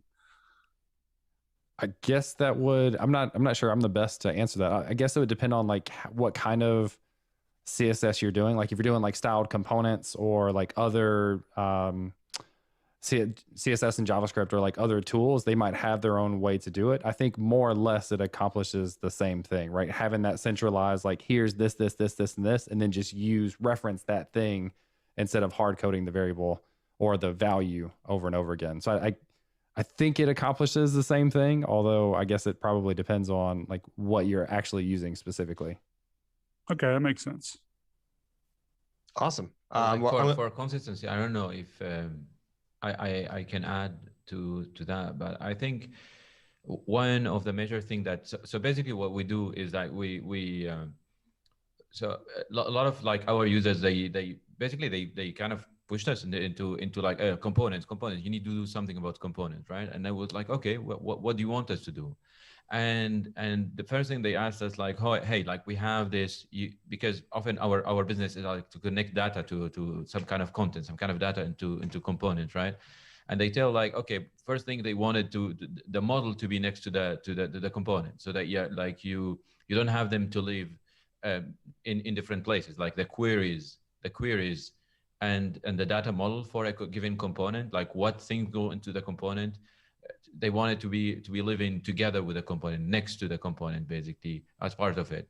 So basically, even the query, and maybe there is, you will get back to this topic, but even the query itself, like it should be in a way componentized, or and also the other thing that I feel for consistency is very important is to Storybook can solve a lot of problems there, is to have some kind of combination of using components together. And now I'm always talking about macro components, like these website sections.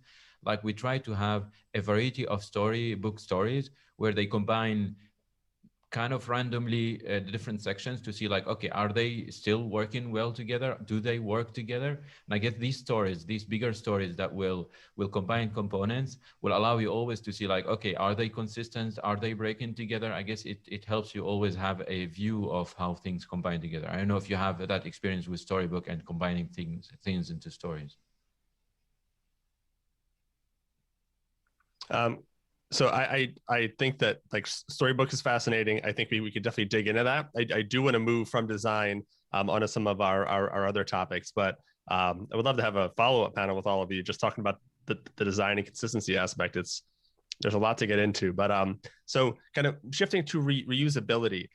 James, I'm gonna kick this to you. When do you start to break a component down into smaller components or break like logic out into hooks? Like what's kind of your I don't know what when. I think there's no like easy way to ask that question because there's also no easy way to answer it. It's kind of the same thing. You think about like when people talk about learning programming and they're purists and they talk about functions, and functions should do one thing. That's kind of like a similar principle for components. Like this component should do one thing. I think most of us who have written React or Vue or Angular, anything with components, have been in the situation where we start off and we just dump a bunch of stuff into a component. We keep adding until it works. And then we look at it and it's like, well, this doesn't look very good, right? Because there's different things that are going on. We're accomplishing different things with different parts of the code. So I think some of it's kind of an eye test. Like there's no limit on lines of code, but some of it's an eye test. And then some of it's just looking at like, how do these things function? And then if they function differently, that might be enough of a reason. But also if one part of that functionality could be used somewhere else, then you're thinking about like not just separation in terms of like clean code and organization, but can I reuse this thing somewhere else? So especially if there's a way to reuse that thing or to make that thing take in properties and make it customizable through props, that's a great reason to move it out. I think moving into like hooks in React, hooks are so powerful. And like I continue to realize their power almost every day. Any sort of like, not just a display mechanism, but like data, for example, that you need in a few different places. An example of this for me is I built my Twitch overlays. So like different pages for my Twitch streams in Gatsby, a framework built on top of React. And on different pages, I wanted to be able to display the title of the stream. And I was querying that from just the serverless function in Netlify. And so I would query it here, query it on a page load, on a different page load. And once you're doing the same query, you realize like I probably want to share this stuff across components. So you can then take that functionality, just going and getting that data, have that stored or accessible in a hook through a provider, and then now have that information all over the place. So I'm not having to query multiple times. I query once, I have the data that I need, and in any different page or any different component, I can access that data and pull it in directly. I have a good example for this. My current project, I'm working on Spotify embeds for our email and for our landing pages. And the way I usually approach creating this component is to just div it out. So I just make divs within divs and divs and divs. And then I end up seeing, oh, I have a header, I have a subtitle, I need a Spotify logo, I need a play button, and I need an image. And so once those keywords start popping out to me, I realize that those are going to be smaller components. So I think for me, for advice is, I don't know that it needs to be smaller components until it's one big component. And then being able to like map it out big, being able to pull them out small into different files, I think help with the structure of what you actually need within your component, if that makes sense.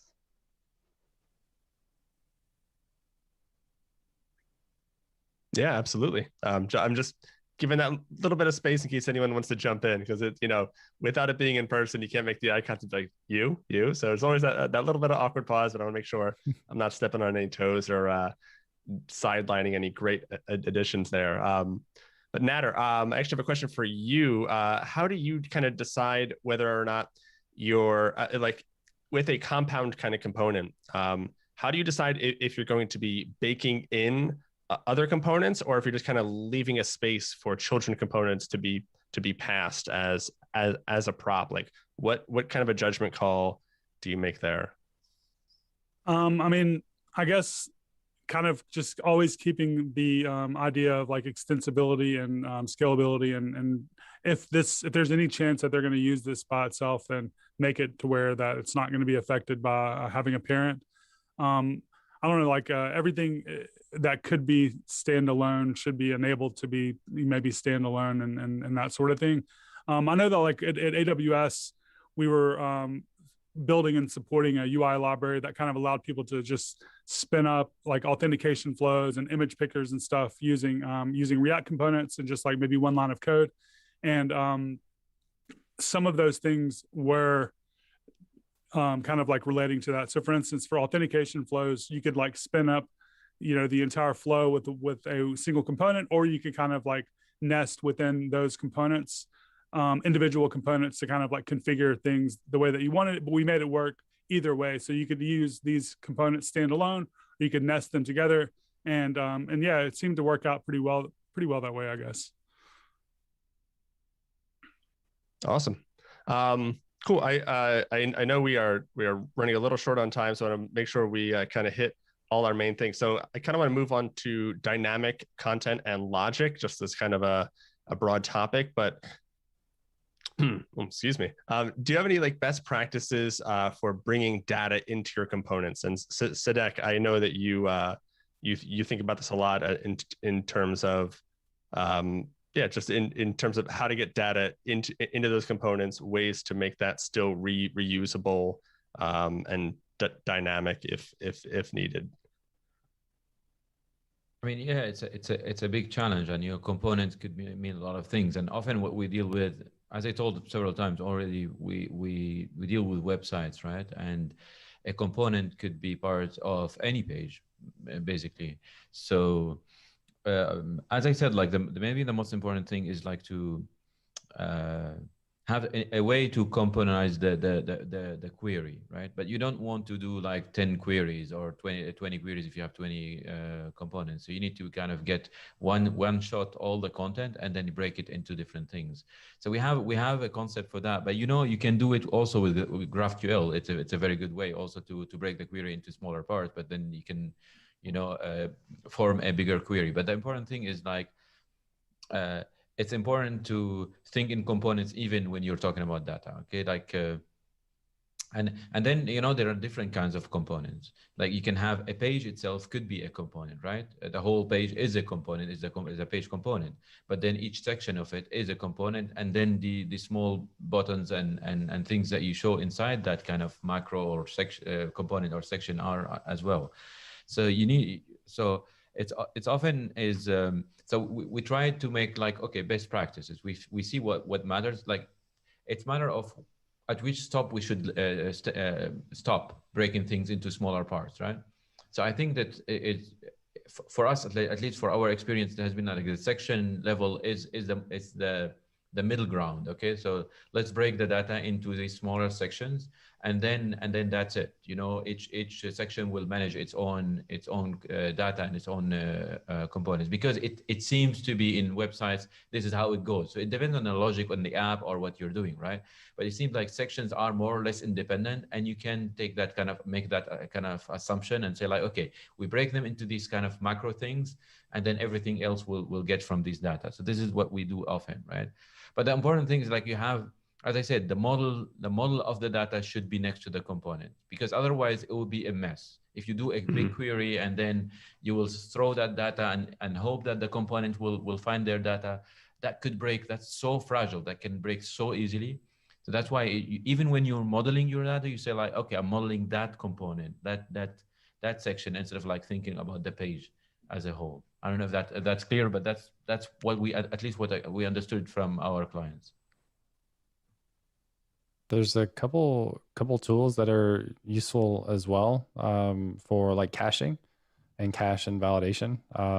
React Query and Use SWR are ones that I've used before, and it took me a while to kind of understand the use case for them, mainly because they automatically continue to refresh your data even if you don't tell it to. So one suggestion is, even if you use one of those tools to help take care of like your querying, your cache and validation, you might take away those things from updating automatically if you have a situation where you know when that data needs to be updated. So you're not making extra requests and getting data that doesn't need to come down. But those sorts of those two packages specifically add or take away a lot of the boilerplate for doing like use effects and fetch calls and that kind of stuff. They take away a lot of that and then just expose your data to you in a way that works really well across components. And it's funny. It's funny that I saw in for instance, in several frameworks, including Next, for instance, that you have this kind of distinction between static data and dynamic data, which comes very handy in this kind of case. Because also the way you manage data is not the same. Like in a website, mostly static. You don't need things to be dynamic, and that's a waste of CPU cycles, right? Or whatever it is, or network, or a lot of other things. Whereas for other things that should be dynamic, then it should be dynamic, and you decide that okay, this component should be dynamic. And I guess it's a good way also of dealing with this problem. Yeah, awesome. James, I'm actually curious about the benefits of Auth0's hook-based library compared to what I feel like we used to have a lot more of was like you would send the entire form as a component, and I would like import a form. I'm not sure if that's how Auth0 did it, but I see a lot of libraries moving away from here's our input field, here's our button component, and you use that, but now you're just sending us the logic. What's the benefit there? Yeah. So I love our React SDK, and then more specifically, recently our new Next.js SDK is fantastic. And what it does, like you said, is you use the Auth0 provider, you wrap your application, which means you then have access to the use user hook in any different component that you want. And anybody that's done anything with users in the past, you probably want like information about the user in the nav bar, so you can conditionally display log in, log out buttons, or like their name. On a profile page, you need information about the user to display there. So you end up needing user things in lots of different places. So with our use user hook, going back to the use case of hooks that we talked about a few minutes ago, in any component that you need information about the user, you just use that hook and have access to it and then display it. And a couple of other things that it does, it gives you the user, but you may not have a user, right? So the user may not be logged in. So it gives you a loading state as it's doing that validation to tell whether or not the user is logged in, so that in applications, oftentimes you'll see a little flash when the application loads. You might see log in and then it switches to log out because the application took a second to realize that the user's logged in. So you can actually handle that with the loading property is loading, I think, that comes back from that use user hook in addition to the actual user itself. So a lot of the conditionals become like if is not loading and user, then display some sort of user information, or the opposite of that for like a log in button versus log out button. But just having access to that hook and using it in any component that you need to get the information that you need about the user is super, super nice. Awesome. So to kind of close out, I think we're coming up on time, but I kind of want to quickly get to maintaining those components. And Aaron, if you wouldn't kind of mind talking just about testing, why it's important, and like which kinds of tests you would recommend in terms of if someone had to prioritize, and oftentimes we do, with which tests we are going to be implementing. What's kind of your advice to people out there? Yeah, I have a love-hate relationship with testing.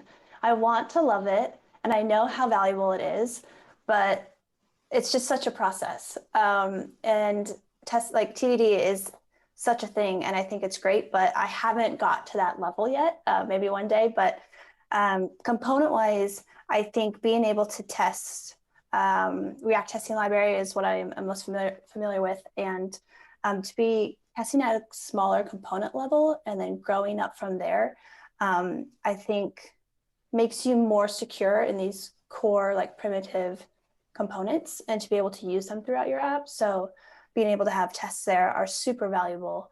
I saw a quote or a tweet a couple weeks ago, I think it was, and it was, you should treat your tests like a contract. So if someone else comes in and messes up your test, it's not your fault. Smart. I love that. Well, thank you so much. I took a lot from that. I learned a lot. Thank you so much to Aaron, James, Sadek, Nader. Really appreciate you all being here. Yeah, I think that's pretty much it. Thanks for moderating. You did a great job. Oh, well, thank you. Thanks, I appreciate it. This was great. Yeah. And thank you for being here at React Summit, everyone. This is quite the event. So thank you so much.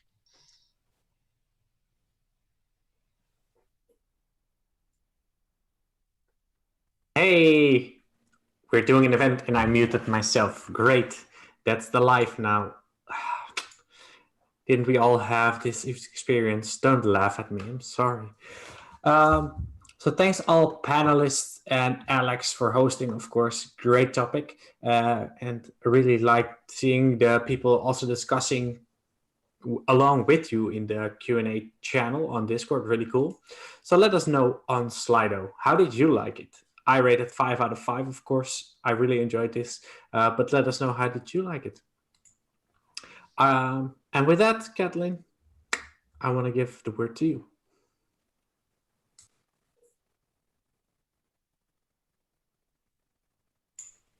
Kathleen is dreaming, I think. So Rollbar is one of our gold sponsors, and Rollbar is leading continuous code improvement on their platform. They give developers complete visibility on every error in their code, along with the tools needed to automate how they respond. So be sure to check out their product. One of our other sponsors is a gold sponsor, Mux. We've seen a few of their employees giving a talk. So Mux is a API-first platform powered by data and designed by video experts that make it easy for any developer to build on-demand or live video and instantly stream it to any device out there. And now I would like to see, Kathleen, are you there? Yeah, I'm here.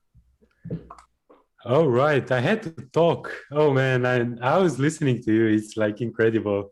Yeah, so many panelists, and thanks once again for our gold sponsors, Mox and Rollbar. And now our next speaker, it's Tom Preston Werner. It's actually the last speaker of the day, and this is the closing talk. Tom is building Chatterbug app and redwood.js. He was formerly a GitHub co-founder and CEO. Thanks for creating GitHub. Board at Netlify and Hack Club. He's an angel investor. He's a pilot. Wow. And also known for Gravatar, Jekyll, Samware, and Tumult. Tom is going to talk about redwood.js, the full stack React app framework of your dreams. Before going to the talk, Tom is wondering what kind of infrastructure do you deploy your web apps on? Go ahead to slido.com, use 1415, the code, and type there, answer. It's either Jamstack, it's custom serverless, container, virtualizer, bare metal. Just go and vote. We'll come back to the question later. Also, don't forget to ask your questions on Basecamp Q&A channel. I'm all ears and eyes there. So just let's give a really big round of virtual applause on Basecamp Q&A, and also send your gifts, send everything there. Is the last talk of the day. So Tom, the stage is yours.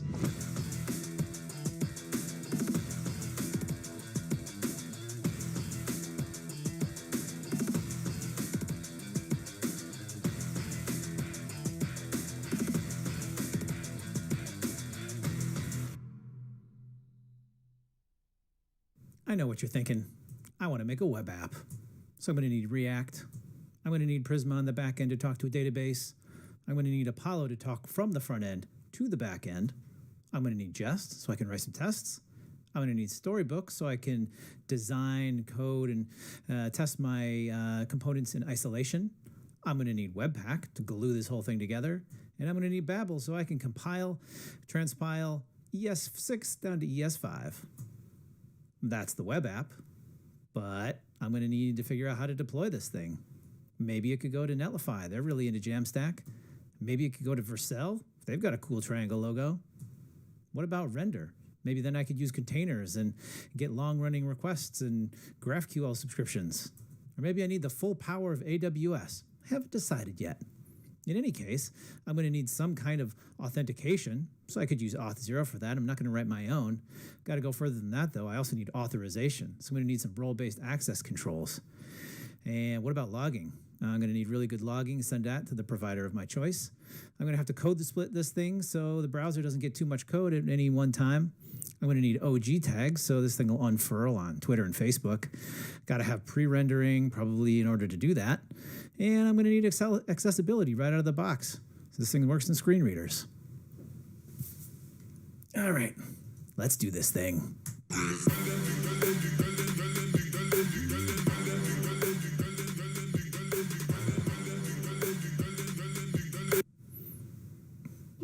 That's not really how it works, is it?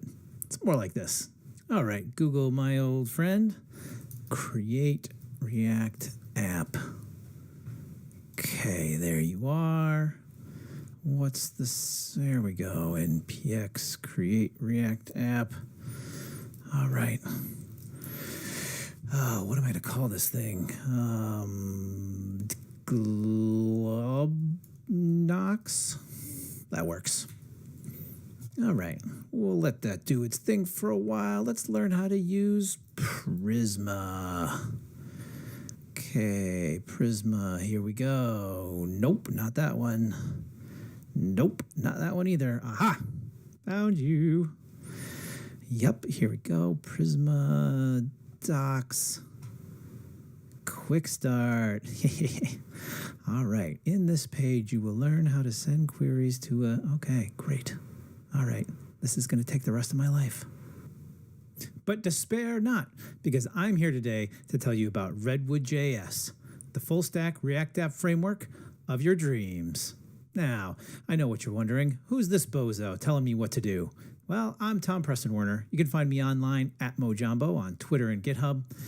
In the past, I've created such companies as GitHub and Chatterbug, best place to learn a foreign language. I am also very active in open source. I created Jekyll. I wrote the Semver, the semantic versioning specification, Toml, the configuration language used by a variety of packages, and Gravatar, the avatars that follow you around. Now, getting back to this screen, remember all these technologies? These technologies are awesome, but you don't necessarily want to think about all of them. In fact, Apollo is great, but really, when I write an application, I want to worry about GraphQL and not really the intricacies of Apollo. And I also really don't want to worry about Webpack or Babel at all. In fact, I want to focus my attention on writing JavaScript or TypeScript. That's what I'm here for. I'm a programmer. Let me write code. That's what I do. And so a Redwood application is going to be broken down into two sides. Very simple, a very simple model to think about. On the web side, you have your React application. This is where you think about your testing with Jest and your storybook. Those happen locally, but conceptually, they really are part of the web side of this. And then on the API side, you've got an implementation of a GraphQL API that uses Prisma and a bunch of JavaScript or TypeScript to create your services, your business logic that is going to talk to your database and do what you need it to do. In between, you've got GraphQL that talks back and forth. And GraphQL is how you make queries and also how you specify the queries and mutations that are going to happen. But enough chit-chat. Let's see some code. I have here on the right opened github.com/redwood.js/example to-do. This is a simple to-do application written in Redwood that I thought I'd run you through a few things and show off how Redwood works and how it thinks about the world. So I've cloned this down to my local machine. I've run yarn. You can see the instructions here. And I've initialized the database. So it's all set up, ready to go. So the first thing that I'm going to do is run yarn redwood dev to spin up the web server. This is going to spin up both sides that I talked about before, both the web side and the API side, the front end and the back end, link them together and fire up a new browser window with my to-do list. So I'll show you how it works. I can say I need to order some milk and some cheese and some eggs, and I can toggle these things on and off. And this is talking to the backend via GraphQL. You can see here in the logs the posts to the GraphQL backend. So how does that work? Well, in the editor over here, you'll see the web folder and the API folder. This is a monorepo structure. So these are each separate packages within a single Git repository.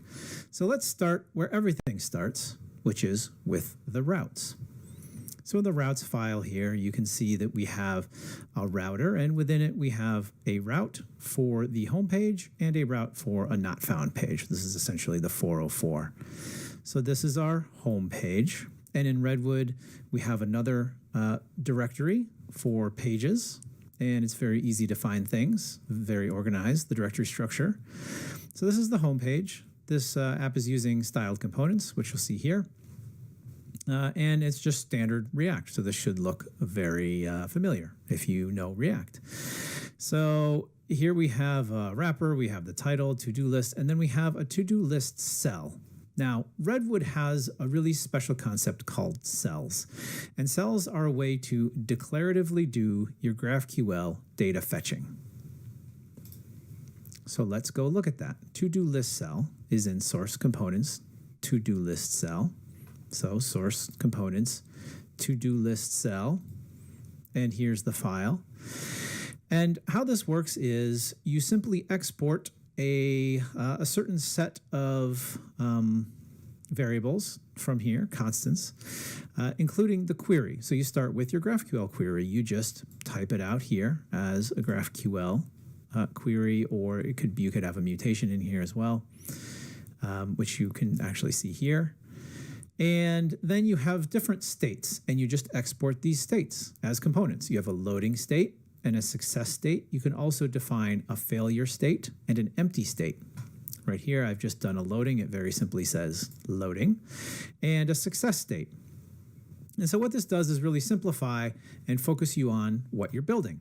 So in this instance, when this query completes, whatever the query name is, the GraphQL query that you're doing, in this case, to-dos, that will be sent in as a variable, as a parameter, into the success component.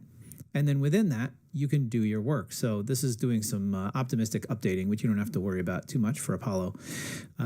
But right here, you can see that it's just taking the to-dos and mapping over them and creating to-do items, which represent each of these items here. And that's what cells are. So really, it's just a simple way to think about your data fetching, so you don't have to do a lot of conditional logic. It really organizes the code around that. Now, when you get to the backend, to the GraphQL side, let's see what that looks like. So here's the query, to-dos. I'm going to look in the API side here. I'm going to look in source, GraphQL, and to-dos. Now these we call services. So you break up your Redwood application into different services. This app is very simple. It only has one service, this to-dos service.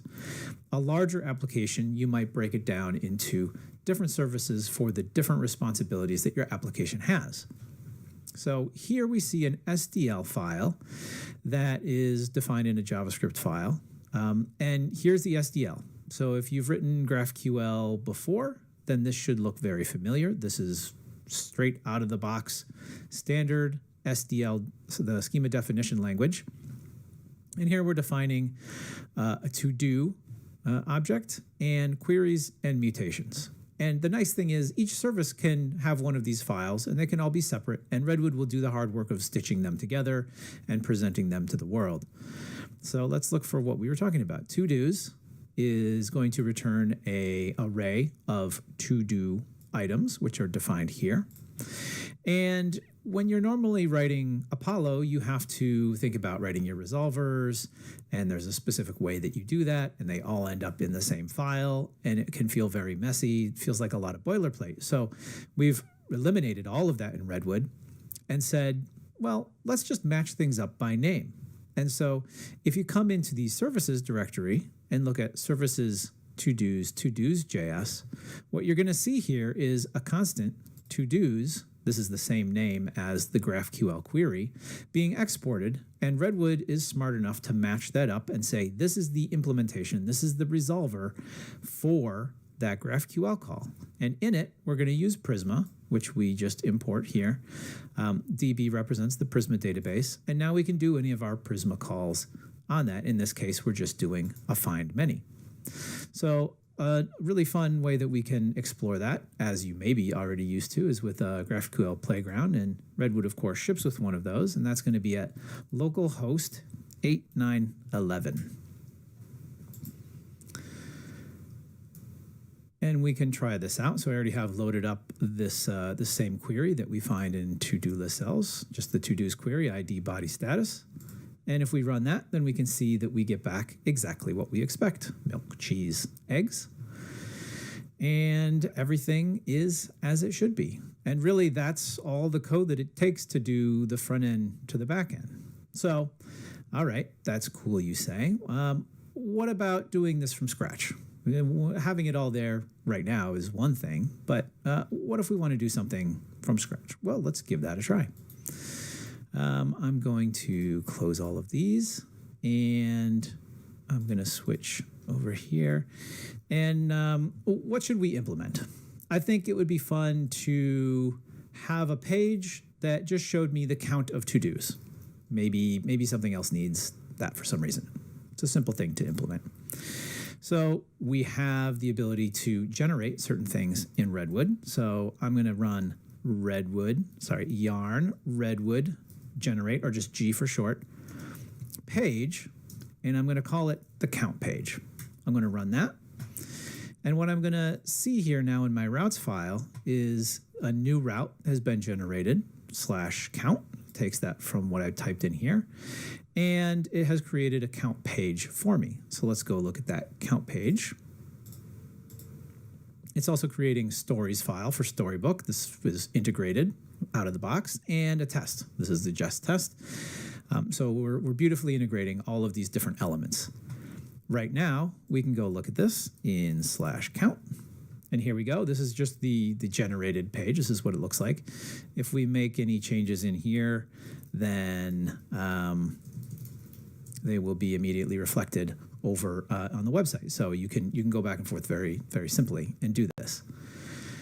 Okay, very cool. Now we need to get some data from the backend. So let's switch over to the API side now, and we're going to modify our SDL file to create a new GraphQL query, and we're going to call it to-dos count, and it's going to return an integer, always an integer. I have a Redwood extension installed in VS Code here, and it does some nice things. So here you'll see that it can tell me that this service is actually not implemented. I don't have an implementation for this specific query. And so this is just a very nice way. Because we do some things automatically for you, we want to also help you see when some of those automatic things aren't going to work properly. So this isn't implemented. Well, let's go implement it.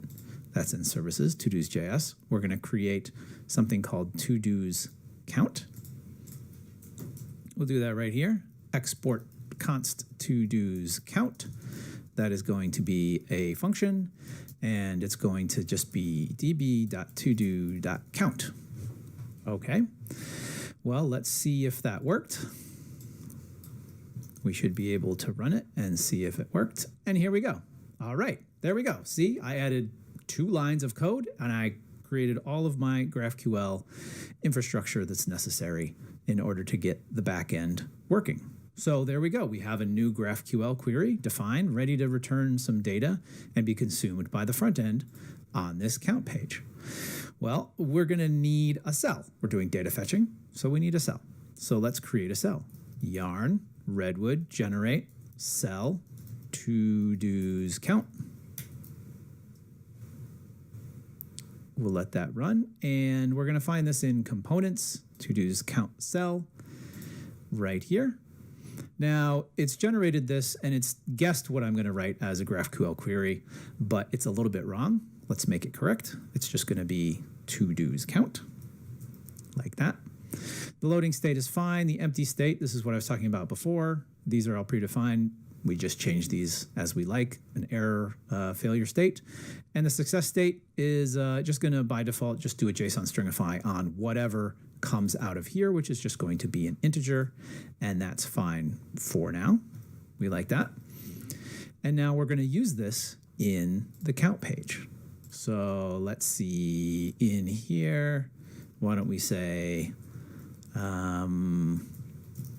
To-dos count is going to be the to-dos count cell. And then we need to import this. We're not using that anymore. So import to-dos count cell from source components to-dos count cell. And if we come back here before we save this, then there we go. And that's really it. We did all of that in a couple of minutes. I could, if I wasn't talking so much, I could have done that a lot faster even. But that's front to back, all the way on the React side to the GraphQL, all the way to the backside, Prisma to the database, the whole thing with just a few lines of code, a few generator commands. And that's really how easy Redwood tries to make everything that you do. Now, I mentioned before that we have Storybook integration as well, so I'd like to show that off real quick. In order to get the server, the Storybook server running, I'm going to run yarn redwood storybook, and that'll take a few seconds to spin up. And when it's done, it's going to launch this page. And you'll see here we have the Storybook stories for the things that I've generated.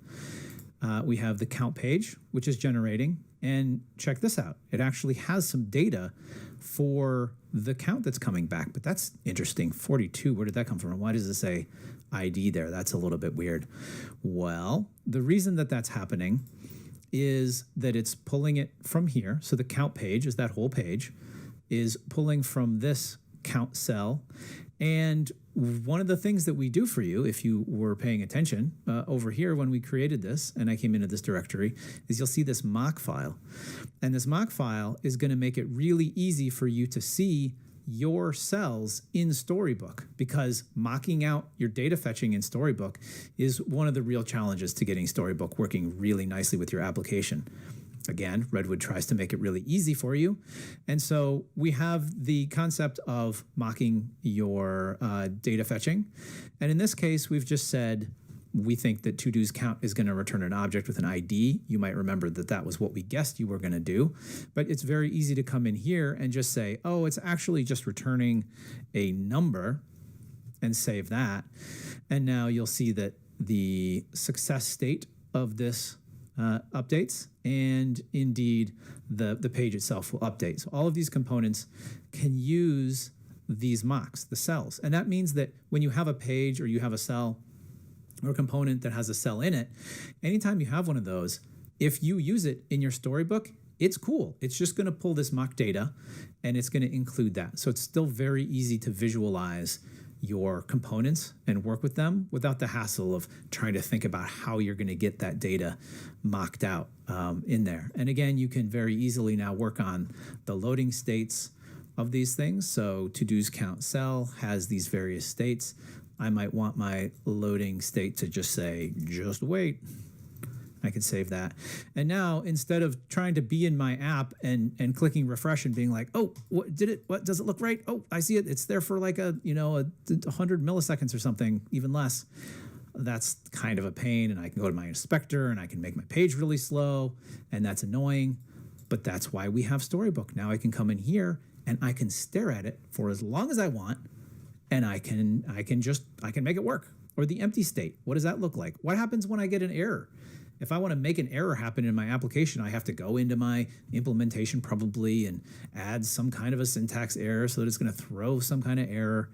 No, don't screw around with that. That's why we have Storybook. And Redwood is all about making the entire thing, the entire application development process, end to end, as smooth as it can possibly be, with as little amount of work, as little amount of boilerplate as we can possibly make it for you. We have spent so many hours reducing boilerplate and doing integrations of these products, integrating Jest, integrating Storybook, removing Webpack. You'll notice that in here, you really don't see Webpack at all. You don't see Babel at all. Of course, we have some config files for you in case you need to dig into them, but you never have to touch them, really. If you're just doing normal things, this is not a part of your job anymore.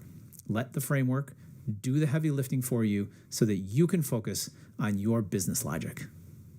Well, what else can Redwood do for you? Well, I'd like to show you something that we released recently that is pre-render, the ability to take any of your pages and specify that they be built at build time, that they be rendered at build time and then statically shipped. So how's that gonna work? Well, let's say you have a splash page, some kind of a marketing page that really doesn't have a lot of dynamic content, and you just want to build it render it at build time and make it available. So, well, let's do that. Let's create a page that is really just static. So I can run redwood yarn redwood generate page. I'll just call it splash. And we'll get that splash page. And let's go to it here so that we can see it. And let's find it. Web source pages, splash page. And in here, we're going to make this pretty simple. Let's just go with this content.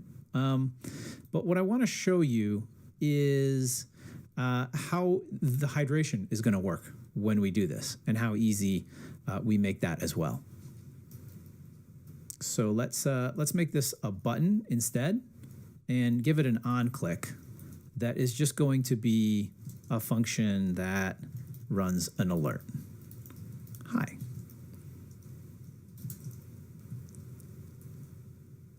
And we'll just call that splash because that's what it's already called. And we'll see now that we've got an errand. Get rid of that guy. Okay, so now when I press this, it says, hi. Okay, that's expected. This is all dynamic. If you turn JavaScript off in this mode, this is the fully dynamic single page application. I can turn it off. I have a little JavaScript turn off button right here. I'm going to click it and you'll see no more page, obviously, because React is mounting the entire thing. All the HTML comes from JavaScript and React. And that's not always what we want for SEO reasons, for performance reasons. There are a lot of reasons why we might want to get this stuff generated at build time. So let me turn it back on and you'll see it. So how do you do that in Redwood? How do I tell Redwood to take this page and pre-render it at build time? Well, let me show you. You might expect that it's easy, and you would be right. In fact, it's one word easy. All I do is come to my routes file. I find the route that I want to pre-render, and I just add pre-render onto it. And that's it. I just did, I'm done. That's the only thing that I need to do. You're like, can that really be true? Can it be that easy? Well, let's find out.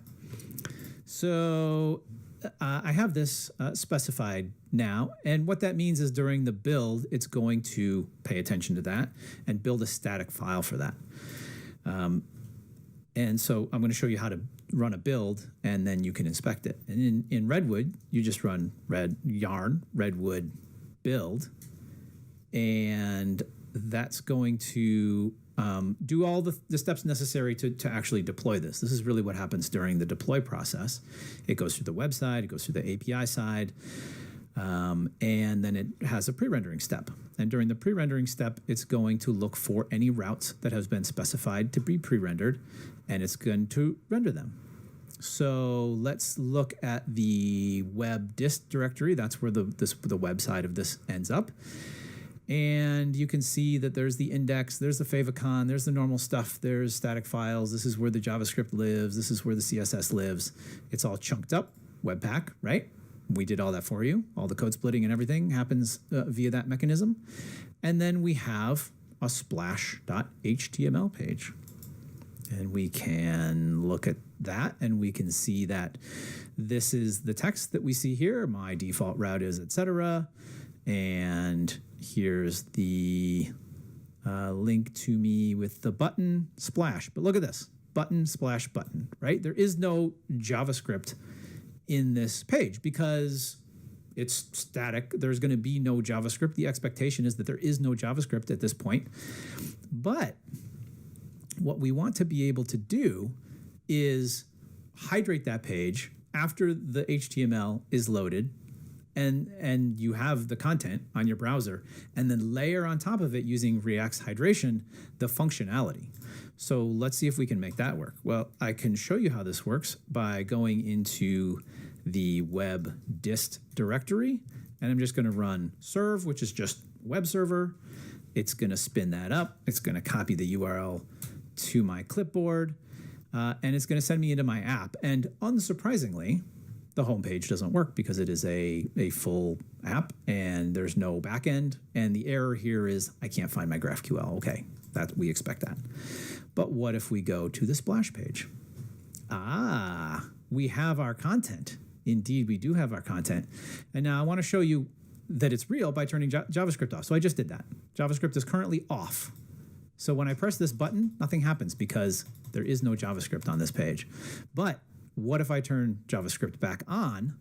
You'll see that it reloaded. I'll prove it. Reloaded. And now, boom.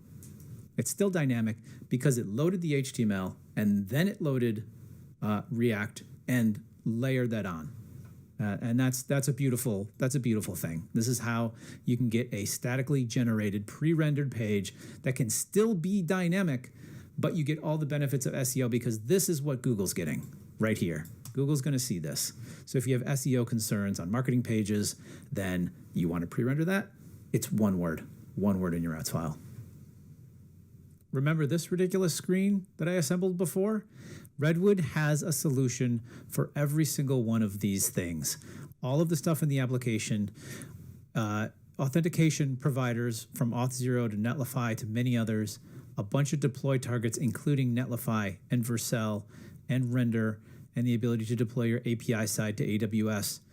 We have so much more in the works to make your life easy. The whole point of Redwood is that we do the beautiful integration for you so that you can focus on your product and what makes your business valuable. If you want some stickers, you can get those on the website. We'll ship them to you free anywhere in the world. I'm really happy you joined me today, and I hope you come and join our community and find this stuff really useful, completely open source, MIT licensed, free for you to use. We do this to try to make your life easier. Thanks for watching.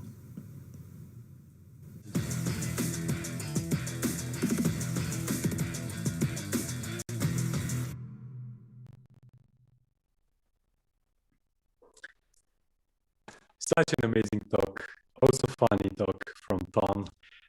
I'm really blessed to be here with him. So thank you once again, Tom, for taking your time and prepare this amazing talk about Redwood. First of all, I would like to invite you to the stage. So come to the stage, please, with me. Hey, how's everything going on? Yeah, a little bit tired, but overall, it feels fantastic. Yeah, it was a great experience so far. It's the first time as an MC. Hopefully, not the last one. So you are asking everyone, what kind of infrastructure do you deploy?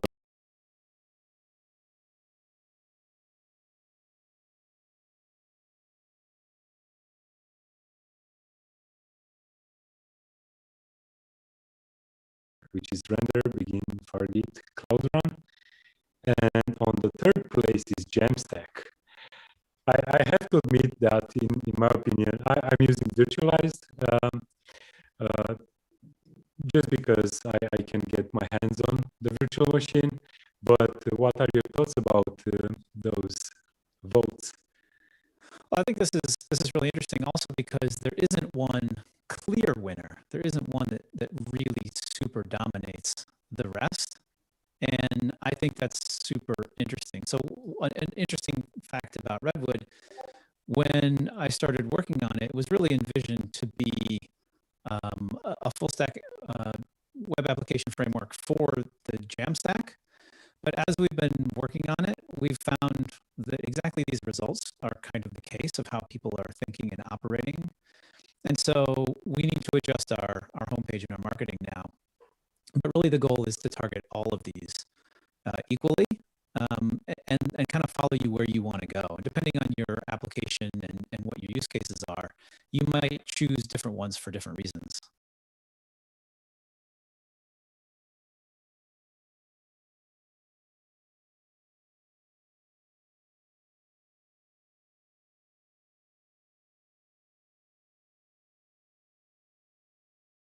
living in all of them. There's no vendor lock-in. We're not specific to any given vendor, and we try to make it really easy and have built-in deployments for a lot of these, where you just say Redwood, yarn Redwood deploy, you give it a target, and we'll do most of the rest for you. You'll have to make some choices, but we try to make that Redwood easy.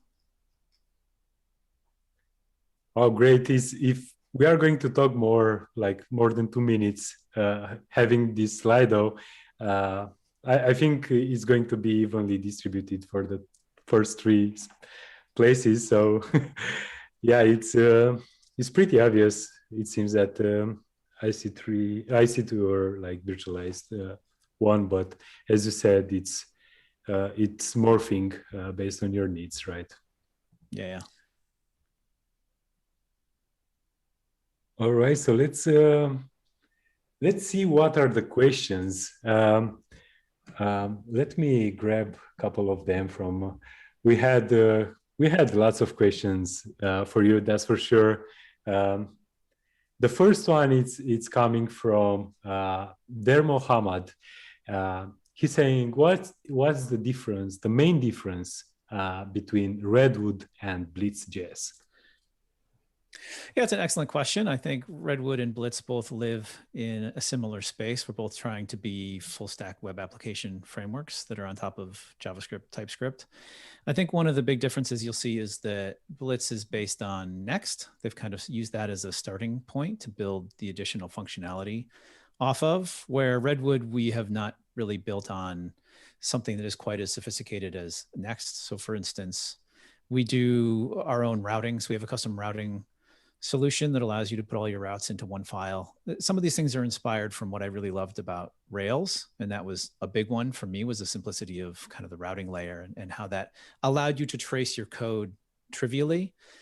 And it also gives us a lot more flexibility around how we want to approach the situation in general. And I think Blitz has sensed this a little bit. They've had to fork Next and in order to do some of the things that they want to do. So I guess our choices of what our baseline kind of build point is a little bit different, and that expresses in different ways. In some ways, it's really beneficial for Blitz to have such a solid foundation to work on, and you get all of the things that Next already has out of the box that we've had to really think about building from scratch. But to me, that I really like that. I like having a more blank slate to work from. I don't like to be pinned in by some of these choices. Another big thing is that we use a GraphQL layer very specifically to talk from the front end to the back end. And I know a lot of people were wondering about that. And the reason that we do that, one of the biggest reasons that we do that, is because we've envisioned Redwood as a multi-client framework so that it becomes more than just a web app framework. It becomes a cross-client framework. So oftentimes when you start working on a new product, you're going to start with a web app. That's pretty normal that you're going to have one. And we love React for that on the front end. And then later on, you'll decide, oh, I need a mobile application. And at that point, what usually happens with frameworks like Rails or if you were using Blitz, this may happen. Then you say, okay, well, I need my client to talk to my backend. So now I guess I'll re-implement some kind of an API so that I can talk from my mobile app to my backend. And now you're duplicating work that you've done before. And so what we said is, let's just start with the assumption that you're going to be multi-client or eventually want to be multi-client, and create the abstraction between the front end and the back end, and use a protocol that is really efficient, very well known. There's clients for everything that you would ever want to interface with, so that when you decide that you want to do a command line interface for your project, guess what? Your application is already just a GraphQL API on the back end. And so there is no additional work to do. It's already completely engineered from the very beginning to serve a client that ends up being sort of abstracted, but you still have full control over that. You're building the GraphQL API yourself. So you have both the flexibility of GraphQL in its best in its best parts, but also the flexibility to use it across multiple clients. So that's really the crux of why we chose GraphQL for that. So those are two of the big differences. And of course there are many. Just our approach to lots of things are slightly different. You know, it's just different we both think differently about things. And I encourage you to explore both to see which one might serve your use case better.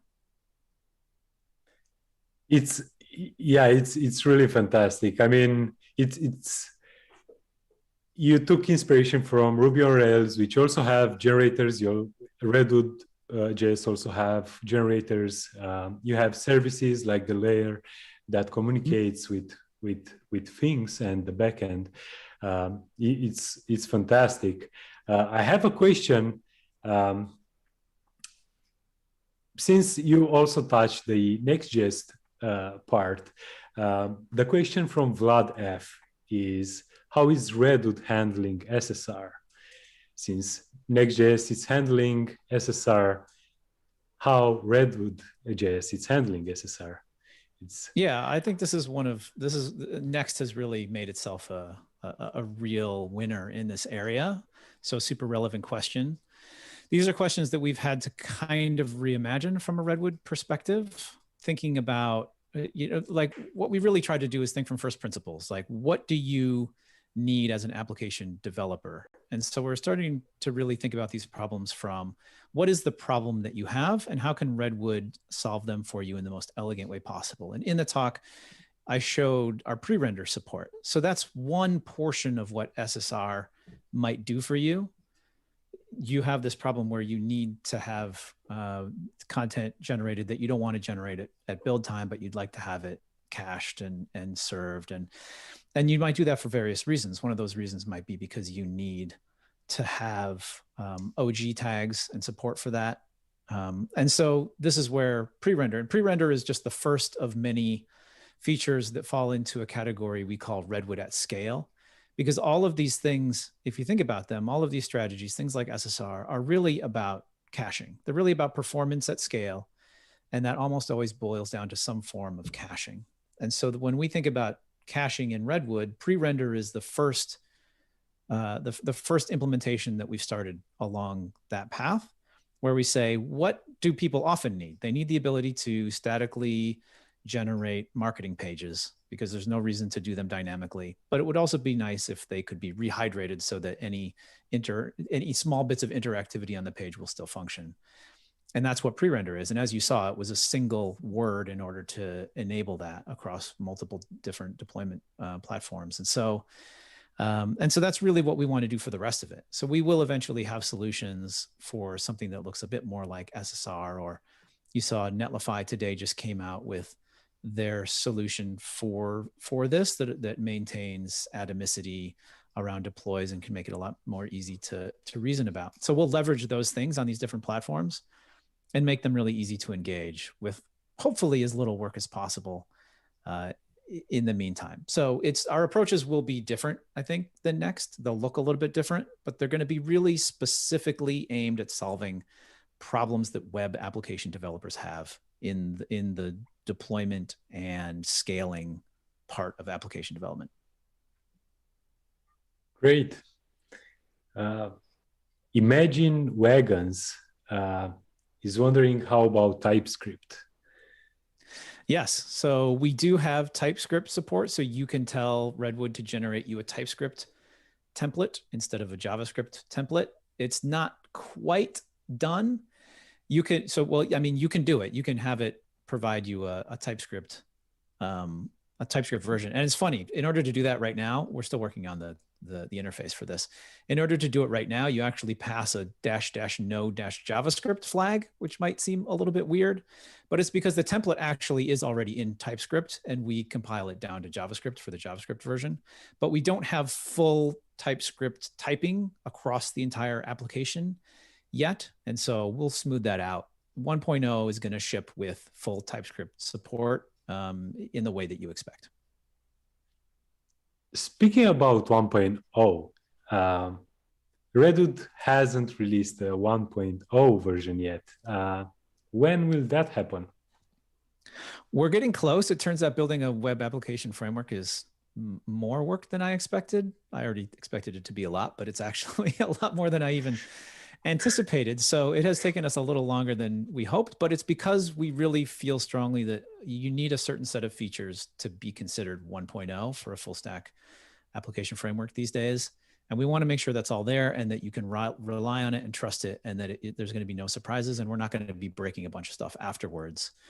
And so we're looking to hopefully do a release candidate for 1.0 in the next couple of months. I think that's totally realistic. We're really on the last set of features that we need to work through. There's some stuff around securing the GraphQL API in a really easy way that we're working through right now, full TypeScript support end to end. And a couple other things, but we've knocked out most of the big things that we wanted in there. So I would look forward to an RC1 in the next few months, and then a 1.0 will probably come mid-year. It'll take a few months to go through the RCs and make sure it's really stable. There's bugs to be fixed as more people start using it and trying it out in different environments and things. So it'll be another 5-6 months probably before there's a 1.0 released at this point. But it's pretty stable. And if you check out our release notes, we spend a huge amount of effort on our release notes, making sure that you know exactly what you need to do in order to upgrade. And you can look back and see how we've been doing those. And it's just very easy to follow the upgrade path. So you can get started right now. It's pretty solid in most regards, and know that you'll have a really smooth upgrade path along the way to 1.0. Cool. Thank you so much, Tom. Yeah. Thanks for sharing everything about redwood.js. It's been a pleasure to have you here. Again, thank you so much for taking your time. It was a great Q&A session, but also a great talk. Thanks, and goodbye. Bye. Thank you. Thanks so much for having me. Appreciate it. Before going further, I would like to take your phones or just go directly to slido.com and just rate Tom's talk. I think, in my opinion, there is no 6 stars, but I'll do it. If there are 6 stars, I'll do it anyway. So just go ahead to slido.com, use 1415 the code, and rate Tom's talk. And also join Tom speaker's room. He'll be there, maybe answering more questions which you might have. All right. We want to take this moment almost at the end of the day, we're not there yet, to thank our sponsors once again. So really, thanks a lot for helping us making this event possible, to all of our lovely sponsors. And I also want to give a big round of applause. You can do that in the Q&A channel, to the GitNation team. GitNation is the company behind React Summit, and it's made this event possible organization-wise. And I also want to thank our AV partner, iStream. I don't know, Piotr, if you can show your Batcave to our audience for a little bit. That would be great. Piotr, I don't think he's available. He's a little bit shy in his Batcave. Oh, yeah, yeah, he's going to show us his Batcave. He's talking to me in my ear. Yeah. 3, 2, 1. Hey. Whoa. Hey, Piotr, good to see you. So you see that Piotr has 700 laptops to make this event possible, and I don't know how he manages. But yeah, thanks a lot to iStream and GitNation team. Also, you can also see all the jobs from our amazing sponsors at remote.reactsummit.com/react-jobs. If you haven't checked it out, go ahead now. There are a lot of nice React jobs, from front-end developer jobs to, of course, React jobs, from companies like Cloudinary, Netlify, and more. So go ahead and check it out. In addition to those amazing jobs, our sponsors are offering perks. Go ahead to remote.reactsummit.com/perks to find everything about the physical and also the digital goodies. All right, and now we're going to go to the raffle. So we've asked you to send some photos of how you're watching the conference on Twitter. And yeah, it's now time to look at them. So Tia sent this photo with an amazing, cute little bear watching along. So good to see. Angelo with some nice action figures. They look pretty cool. Thanks for sharing, Angelo. Allison watching on our television, I think. Good to see. I can And see she has a photo of me. you. I can see Yeah. you there. Well, we have a winner here because she's taking photos of me. Whoa. Lane White with a really professional setup. Good to see the professionals. Nice headphones. Nice headphones, Martin. Christy Cares, I think she's a Romanian. So, salut Romania. No, she's from Santiago, Chile. It says so. Oh, those live sessions. Yeah. Oops. Doesn't matter. William with 70 or 80 screens. Amazing. Ferreira. Wow, you're cooking. Oh, multitasking at its nice. finest. Multitasking, yeah, exactly. Urmesh, you have some fish there? Yeah, nice. And you've been to a real life edition. I see you're wearing a React Summit shirt. I recognize it. Good to have you again. Moritz. Oh. Yeah. Yeah, I've seen this one on Twitter. Really nice. On the Beamer. Right? Yeah. Oh, that's me with Daria. Yeah. Nice. This was one of the earliest pictures. Yeah, exactly. And the cat. Nice. Oh, we have so many pictures. This is only, by the way, a fraction. For those of you who were not watching on Twitter, there's an endless list of photos. So we're just we mention a few. Tats looking on our laptop with a nice headphones on. Chris with 3 screens also. Wow. Nice setup, Chris. And Pierre. Wow, this Pierre. I think we have pretty much the same setup with this laptop gas arm and stuff that it's all floating. Nice. Good setup. Wow, that's a huge TV. Definitely. Or it's a TV or it's a monitor. Rob. Oh, it looks like 2 curves wide monitors. And then another laptop. That's crazy. I don't know how your neck is doing, but whoa. So next one is from Frank with a nice cup of coffee in the background. Greg, wow, profi. It's like it's a pro desk here. Honza, it's, oh, there's me, hi. Nice keyboard, by the way, Hansa. Looks really cool. This one is a bit freaky and dangerous, having a laptop on the bathtub. So I hope you didn't electrocute yourself, Igor. And then we have Ivy.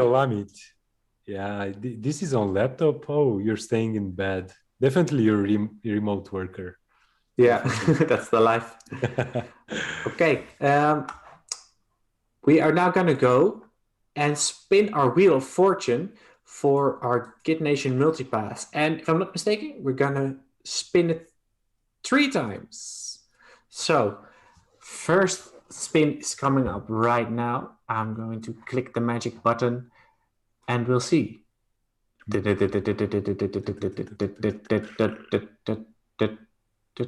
Who will be the winner of our first multipass? That's amazing. Congratulations. That's you will be contacted by GitNation about how and where to claim your GitNation multipass. So see you at the next conference. And we're going to click again. Let's go. Let's see who the winner is.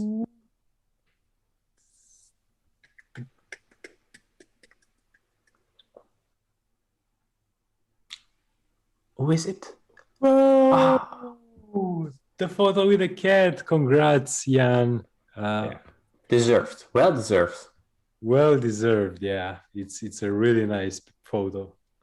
And then the last winner of today is going to be the person that is named Ivy. Nice. Congratulations, Ivy. Yeah. Also hope to see you at all of our other conferences from GitNation. Really nice to have you all here. And yeah, let's go back on the program. So, Kathleen. After this really great session of giving 3 full tickets to our amazing conferences. Of course, your feedback matters to us. It's really important to make our events better and better. So for that, we provided a form which will be available for the entire conference at remote.reactsummit.com/feedback. Just go ahead, leave your feedback, leave your thoughts. Tell us more about your thoughts and what do you think about this conference. All right. And if you're hungry for more content, you can always go on YouTube and check out the GitNation conference and all of our other content from /React conferences, youtube.com/c/React conferences, because we've been running React conferences for a while, so we have a lot of great content. And for other topics, go to gitnation.org to find out more about all the event GitNation is organizing. And now it's time to party. It's amazing. I can also do some beatbox like. Whoa! Hidden talent, Kathleen. It's party time. It's party. It's party. So make sure you go to the music bar. Will be there, yeah. There's a music bar with DJ Ken Wheeler. The Codenames bar hosted by no one other than Kenzie Dodds. There's a Pictionary bar where you can show off your art skills and a little Quake.js tournament. So hope to see you all there. And yeah, you can also join our spatial chat. And there we'll have a quick guide of what's happening. This is where we've been watching a live stream all day, so you can still join there. And you can also chit chat if you don't want to do any of the other activities that I mentioned before. So there is this room with Pictionary, and in the background you'll see a link or a QR code so you can join the game. We'll start the game and everyone will get a turn one by one to draw, and the others can guess, and it's going to be a lot of fun. And by the way, don't turn off this stream. Keep it on, because this is where you'll be able to watch Ken's live DJ set. It's going to be amazing. And if you're into word games, then come to the Codenames online game and join Kenzie Dodds and Johnny Berger for a nice Codenames game. Another room is the Quake.js. So Quake.js fans in the house, just go ahead and join this Quake.js. I myself was an ex-pro Counter-Strike player. I love Quake as well, so I will be there just doing headshots, basically. You'll find the link to it in the rooms, and you can join there as well. And as a hint, there will be Colby Fayok that is going to stream the entire game. So go ahead. And if you're not into playing any of these games, we've also got you covered. Just come to the chit chat room. There's some speakers probably hanging out there and other people that have joined this event today. So yeah, we hope to see you at this party in a moment. And the rest of you can do whatever you like. And we'll see you tomorrow at day number 2 of the conference. It's the same time, same place, your house or wherever you are now. Hey, Ken, good to see you. Let's give Ken a big round of applause. DJ Ken. Well, we're waiting for you, man. All right, let's fucking do it. Ken. Play some Maiden. Maiden, man. Yeah, I'm not playing Maiden. Oh, damn it. Nah, I'm gonna play some Right. some fun stuff, a variety of stuff, some pretty gangster stuff, but also some nice dance party stuff. I'm only gonna play one of my songs. And I'm gonna play it first. Are you gonna play for my mother then? Yeah, it's a Jay-Z and Kanye remix. Okay, for your mom. she'll love it. Oh, well, hope to hear it soon. I'm gonna give you the entire stage, and I'm gonna head out, Ken, and I'm gonna enjoy your set. Bye bye. All right. All right. Let's get this party started. Grab your beverages. I got some Santa Margarita in the mix.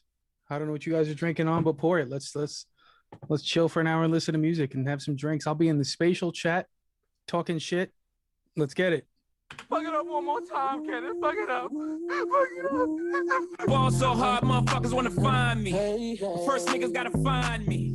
What's 50 grand to a motherfucker like me? Can you please remind me? Ball so hard, this shit crazy. Y'all don't know that don't shit phase. And that's the go. 0 for 82 when I look at you like this shit gravy. Ball so hard, this shit weird. We ain't even supposed to be here. Ball so hard since we here. It's only right that we be fair. Psycho, I'm liable to go Michael. Take your pick. Jackson, Tyson, Jordan. Game 6. Ball so hard, got a broke clock. Rollies that don't tick-tock.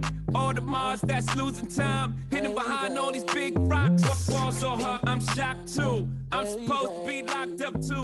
You escape, but I escape. You be in Paris getting fucked up too. Ball so hard, let's get faded. Liberties for like 6 days. Gold bottles, gold models. Spilling ace on my sick days. Ball so hard, bitch behave. Just might let you meet, yay. Shot towns, D-Rose, moving the next BK. She said, yeah, can we get married at the mall? I said, look, you need to crawl for your bar. Come and meet me in the bathroom style and show me why you deserve to have it all. Ball so hard, that shit crack, that shit crack. Ain't it, Jay? Ball so hard, what she order? What she order? Fish fillet. Ball so hard, your whip so cold, whip so cold. This whole thing. Ball so hard, act like you ever be around motherfuckers like this again. Bougie girl, grab her hand. Fuck that bitch, she don't wanna dance. She was my friends, but I'm in France. I'm just saying, Prince Williams ain't do it right if you ask me. Cause I was him, I would've married Was Gucci my nigga? Was Louis my killer? Was drugs my dealer? What's that jacket, Margilla? Doctors say I'm the illest, cause I'm suffering from realness. Got my niggas in Paris, and they going gorillas, huh?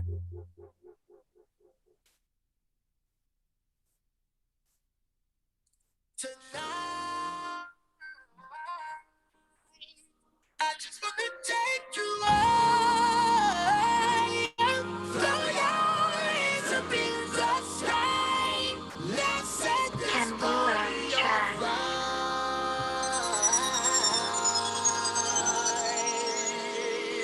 Players, put your pinky rings up to the moon. Girls, what y'all trying to do? 24 karat magic in the air. Hit the toe so clear. Look out.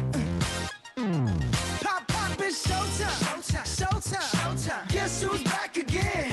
Oh, they don't know. Gone time. Oh, they don't know. Gone time. I bet they know as soon as we walk in. Showed up. I'm wearing Cuban links. Yeah. Designer mix. Yeah. Inglewood's finest shoes. Whoop, whoop. Don't look too hard, might hurt yourself. Known to give the color red the blues. Woo, shit. I'm a dangerous man with some money in my pocket. Keep up. So many pretty girls around me and they're waking up the rocket. Keep up. Why you mad? Fix your face. Ain't my fault they all be jocking. Keep up. Players only. Come on, put your pinky rings up to the moon. Girls, what y'all trying to do? 24 karat magic in the air. Hit the toe so clear. Look out. Second verse for the hustlers. Gangsters. Bad bitches and your ugly ass friends. I cannot preach. I cannot preach. I gotta show them how I pimp get it in. First, take your sip. Do your dip. Spend your money like money ain't shit. Ooh, ooh. We too fresh. Got to blame it on Jesus. Hashtag blessed. They ain't ready for me. I'm a dangerous man with some money in my pocket. Keep up. So many pretty girls around me and they're waking up the rocket. Keep up. Why you mad? Fix your face. Ain't my fault they all be jocking. Keep up. Players only. Come on, put your pinky rings up to the moon. Girls, what y'all trying to do? What you trying to do? 24 karat magic in the air. Hit the toe so clear. Look out. Everywhere I go, they be like, ooh, so bad.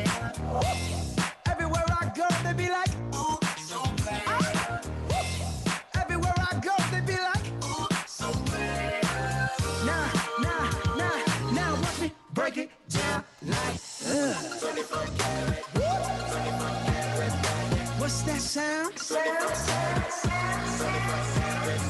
Come on now. 24 karat, 24 karat magic. Don't fight the feeling, invite the feeling. Just put your pinky rings up to the moon. Girls, what y'all trying to do? Tell me what you're trying to do. 24 karat magic in the air. Head to toe, so bad. Put your pinky rings up to the moon. Girls, what y'all trying to do? 24 karat magic in the air. Head to toe, so bad. Look out!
Crash my shit, send myself straight through the window.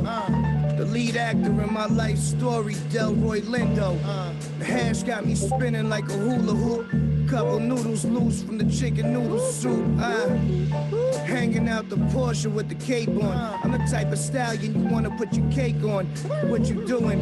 Man, I'm laying by the lake, drinking napalm, ready to turn the motherfucker to stake 'em. Carving thousand roses in the Draco. Stupid. Don't get me a motherfucking bagel, man. As I jump from the Alfa Romeo like I was skydiving, talking about how I'm out my mind, that's from the sidelines though. I'm out your range, ho. Elmer Fudd shotgun shells fly out the gauge, ho. Disintegrate your facial. Motherfuckers owe me some Rolexes. Motherfuckers owe me some planes. Letting these suckers live in my lane. Someone owes me a dinner table. Just make sure it fits 20 hash pipes. You know the vibes, family. I do a tumble out the Hummer and throw a knife right through your eye cavity. I'm recognized as a stand-up guy by 5 families. That means I'll take it to the gravel. My alibi for the police is I was naked in Seattle. I was. $1 million calls while I'm shitting. I close the deal, that's what I call pippin'. Shoes on my feet, that's called pippin'. Pardon me.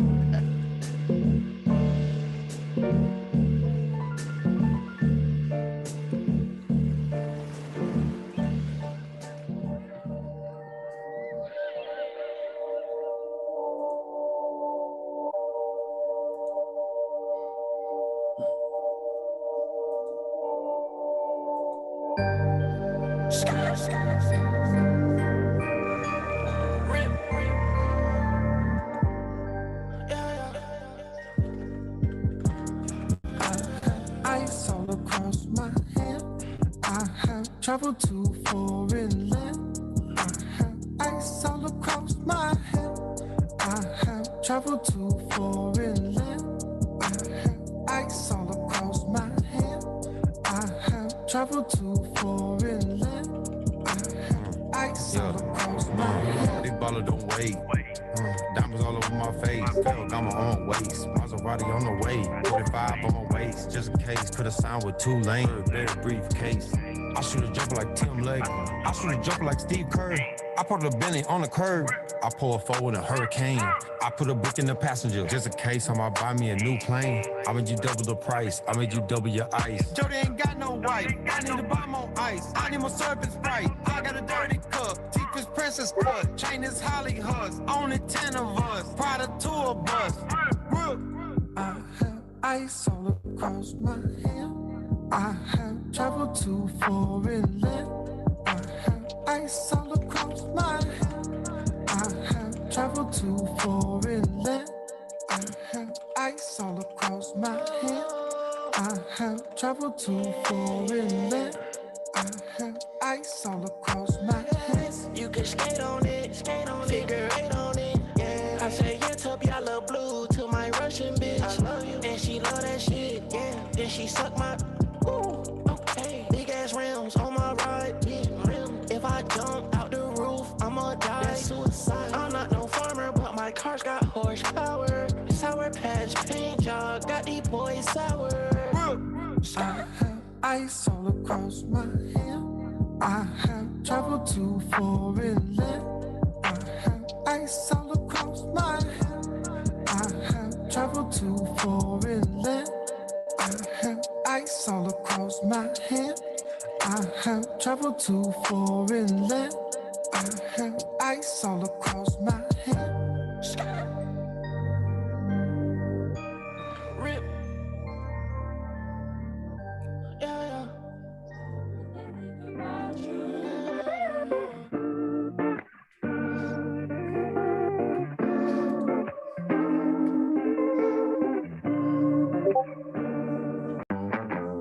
Often think about you. Prepare to leave my body when the time it comes through. Nothing on you till the time it comes through. Why you always hate to break bread? Think about the way that you will feel if never said. Joke's on you when it's time to come through.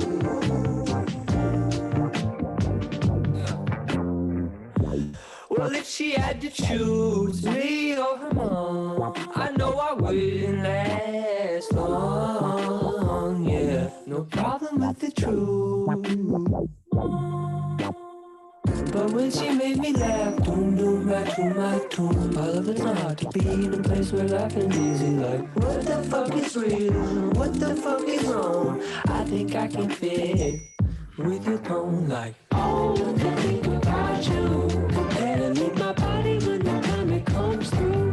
Nothing on you till the time it comes through.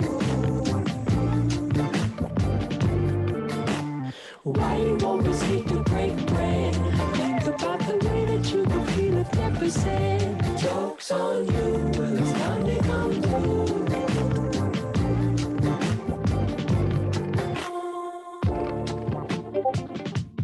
Time to come through.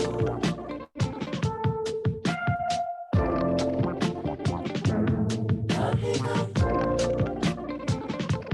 Time to come through. You know I wanna be everything that you need, but I'm starting to see. You know I wanna be above everything, but I'm just not there yet.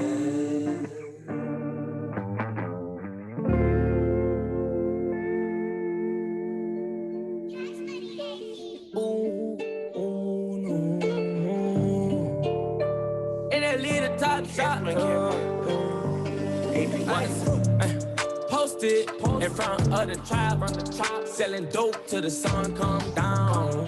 Take a fuck nigga right off the map, when I hit him with this whole 100 round. Young jock in the club with my clock, You wanna play it, then this bitch going down. We ain't hesitating, bullies get the blazing. I'ma lay him down like he in a lounge. Walk him down, walk him down, walk him down, walk him down, walk him down, walk him down, walk him down, walk him down. Walk down on them in Balenciaga Ramos. My blood slime a nigga out just like an anaconda. You go against me, then you fuck just like a used condom. I roll them up and then I smoke them like some good guns.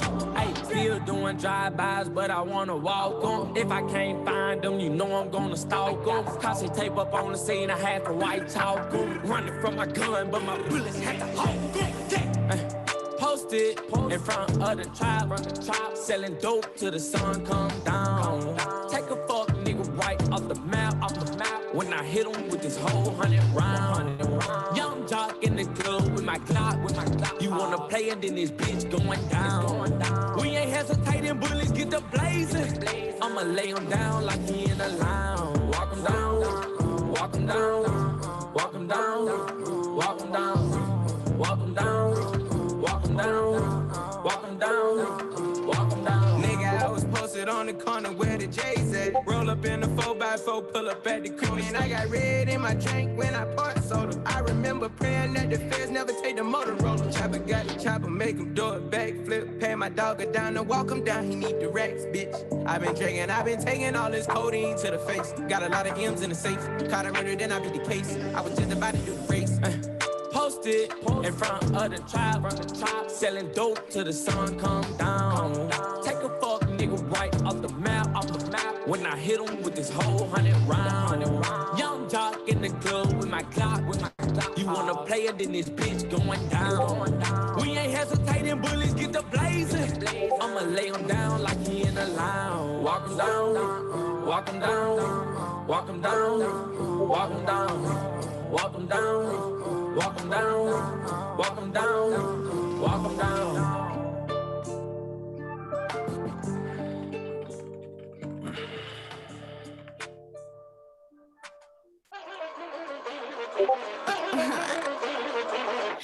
You don't wanna see me bratty. Pet the kitty, call me caddy. Make your man call me daddy. He talk too much, he's too chatty. CEO, I'm savvy. Respect the bitch, I'm a maverick. Flexible, so elastic, but don't you dare bend the bitch backwards. Fuck a princess, I'm a king. Bow down and kiss on my ring. Being a bitch is my kink. What the fuck else did you think? Fuck a princess, I'm a king.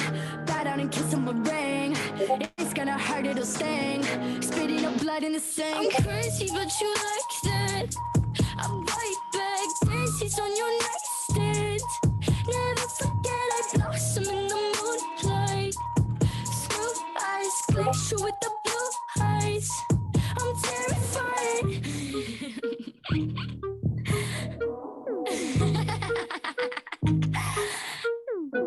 I'm no Cinderella, but I like the shoes. Big glass platforms, bitch, I'm choosy. Long blue hair, blue as a bruise. Only trust a fella for some light amusement. I'm no prey, but I am pursued. Pray for me, not on the church's pews. No distraction can confuse me. Whiskey, my hip flask, nothing fruity. Fuck a princess, I'm a king. Bow down and kiss on my ring. Being a bitch is my kink. What the fuck else did you think? Fuck a princess, I'm a king. Bow down and kiss on my ring. It's gonna hurt, it'll sting. Spitting up blood in the sink. I'm crazy, but you like that. I'm right back, daisies on your nightstand. Never forget I blossom in the moonlight. Screw eyes, glacier with the blue eyes. I'm terrified. I'm crazy, but you like that. I'm right back, daisies on your nightstand. Never forget I blossom in the moonlight. Screw eyes, glacier with the blue eyes. I'm terrified. La la la, la la la.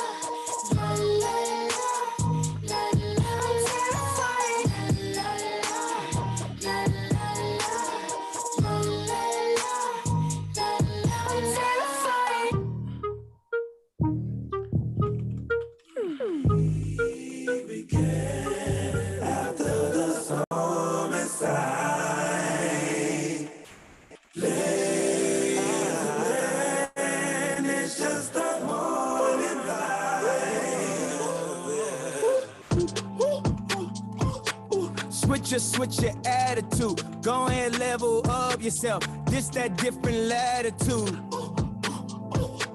Life too short, go spoil yourself. Feel that feel, enjoy yourself. Cause we have everything we need.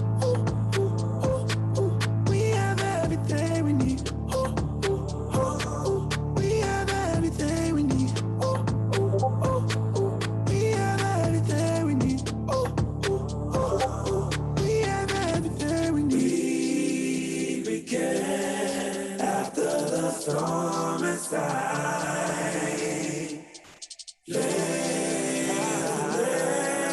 It's just a morning light. Switch my attitude. I'm so radical. All these people mad at dude. This for who it mattered to. What if Eve made apple juice? You gon' do what Adam do? Or say, baby, let's put this back on the tree. Cause we have everything we need. We have everything we need. We have everything we need. We have everything we need. We have everything we need. We begin after the storm inside. Then it's just a morning light.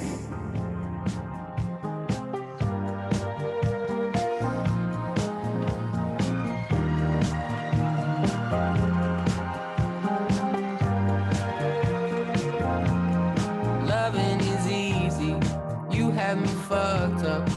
It used to be so hard to see. Yeah, loving is easy when everything's perfect. Please don't change a single little thing for me. Listen, girl, when you can't even hide it, and it didn't take forever to find it. I was all on my own, almost glad to be alone until love came in on time. So loving is easy, you have me fucked up. It used to be so hard to see. Yeah, loving is easy when everything's perfect. Please don't change a single little thing for me.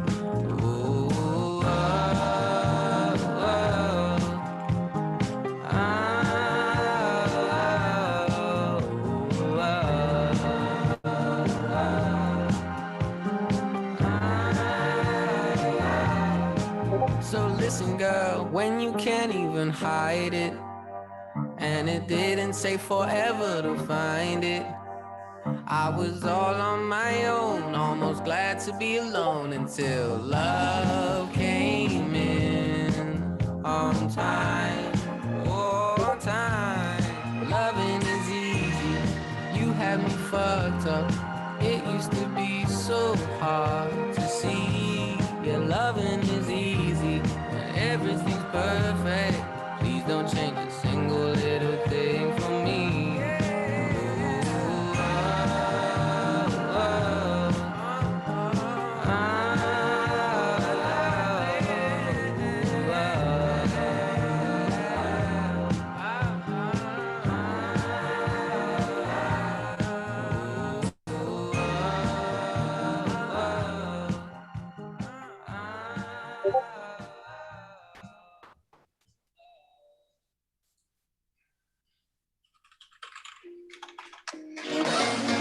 Baby, I like your style. Grips on your ways, front way, back way. You know that I don't play. Streets not safe, but I never run away, even when I'm away. OT, OT, there's never much love when we go OT. I pray to make it back in one piece. I pray, I pray. That's why I need a one dance. Got a Hennessy in my hand. One more time before I go. Higher powers taking a hold on me.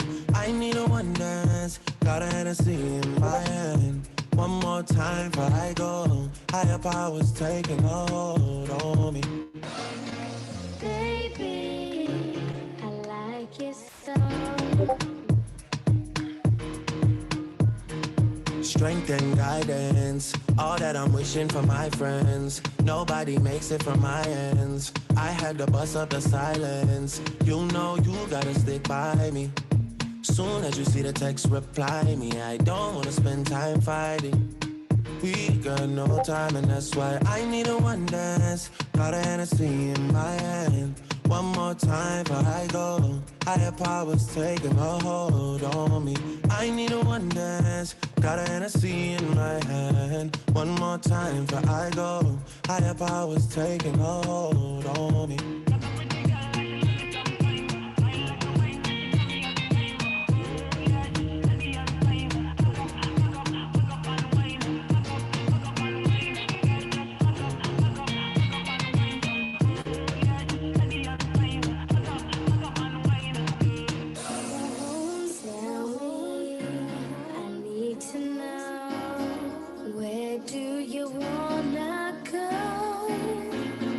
If you're down, I'll take it slow, make you lose control. Wet, wet, wet, wet, wet, wet, wet, wet, wet, wet, wet, wet, wet. 'Cause if you're down, 'cause if you're down, 'cause if you're down. I need a one dance. Got a Hennessy in my hand. One more time before I go. Higher powers taking a hold on me. I need a one dance. Got a Hennessy in my hand. One more time before I go. Higher powers taking a hold on me.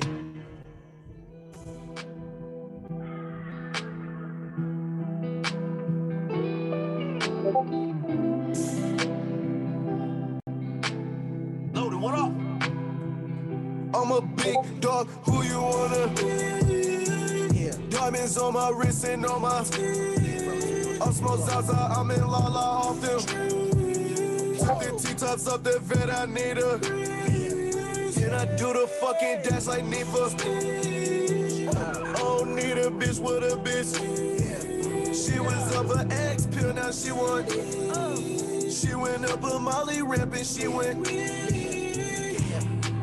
Got up, I know what we doing today. I here with them killers, they ruin your day. I'm feeling good, I'm super today. With the gang and we feel like Sly Cooper today. Got a Billy, but I just might Uber today. Got a beam with me like a stormtrooper today. Hella stones at me like I'm a Medusa today. And I'm blowing up like I'm a boomer today. I'm a superstar, you a consumer today. My black whip look like a Puma today. I'm the king, I'm with Timon and Puma today. In dreams, I'm Big Freddy Krueger today. Don't make me pop out with that ruler today. Stretch your bitch on my dick, it's like Zumba today. If they like to shoot, I'm a shooter today. Do the drill on a motherfucking scooter today. Teach the word, I might become a tutor today. She won't fuck, I might tutor and Buddha today. Call her OVO, thick hoe from Hooters today. BLOOD, feel buller today. Play with ice like a motherfucking cooler today. Count up a million and color me. Yeah. Spend half a mil for the fun of it. We talking money, bitch, I got a bunch of it. Who you wanna be? Yeah. Diamonds on my wrist and on my I'm smoke Zaza, I'm in La La off them. Took the T-tops up the vet, I need her. Can I do the fucking dance like Nifa? I don't need a bitch with a bitch. She was up her X pill, now she want. She went up a Molly ramp and she went.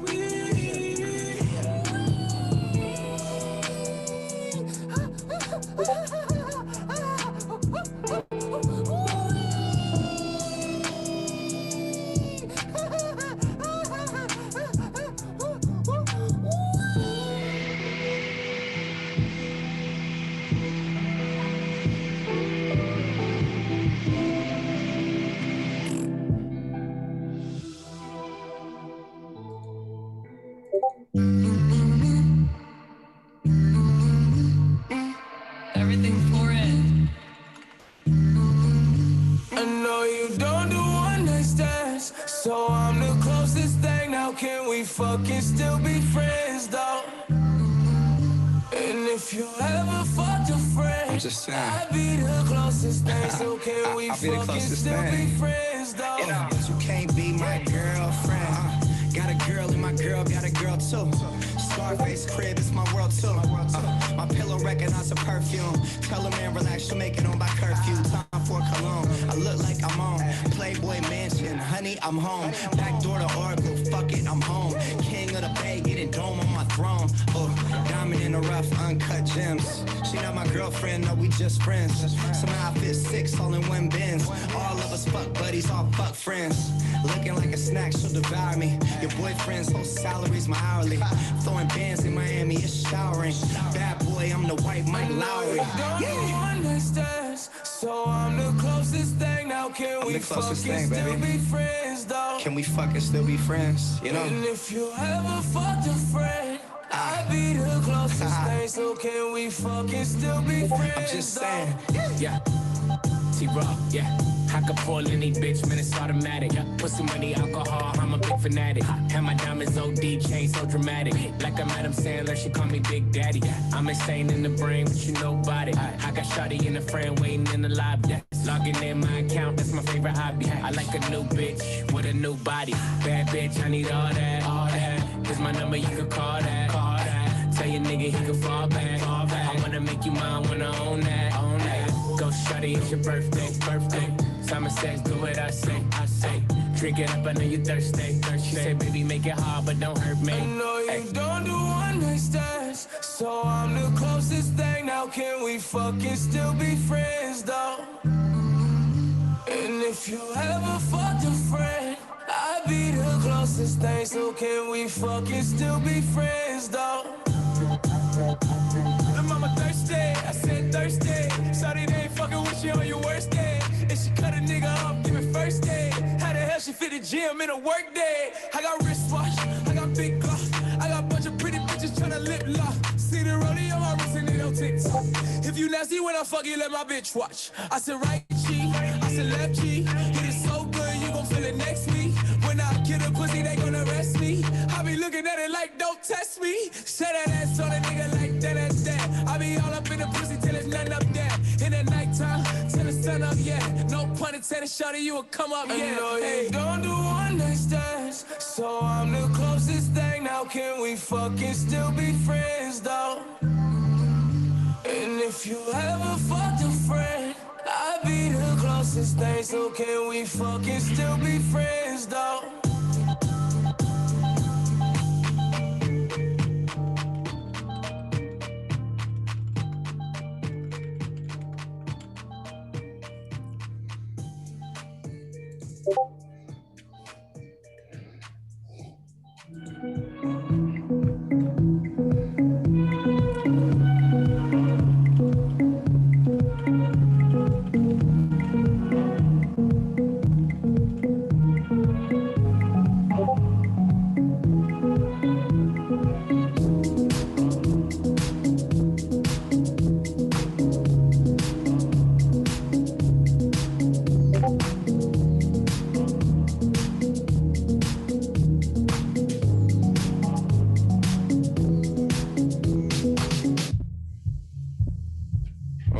Hold on, fuck that. Fuck that shit. Hold on. I got to start this motherfucking record over again. Wait a minute. Fuck that shit. Still on this motherfucking record. I'm gonna play this motherfucker for y'all. Hey, y'all get some more drinks going on. I sound a whole lot better.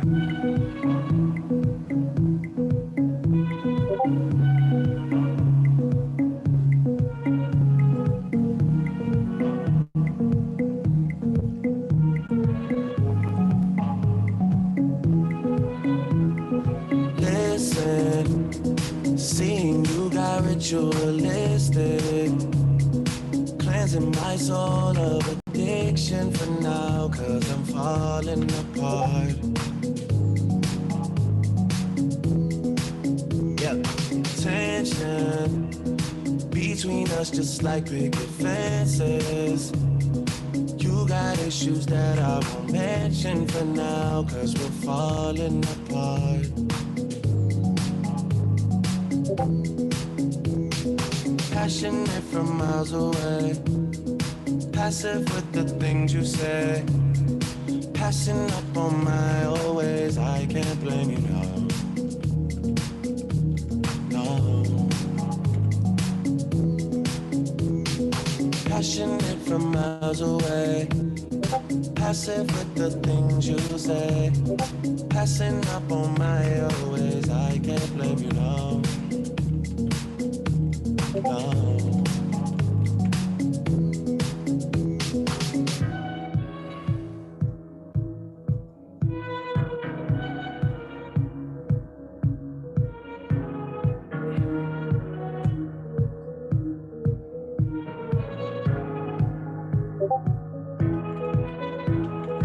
Listen, harder building trust from a distance. I think we should rule out commitment for now, 'cause we're falling apart.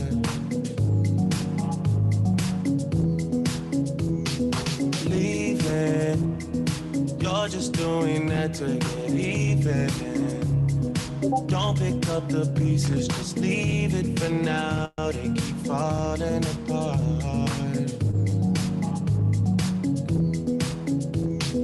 Passionate from miles away, passive with the things you say. Passing up on my old ways, I can't blame you, no. No. Passionate from miles away, passive with the things you say. Passing up on my old ways, I can't blame you, no. No.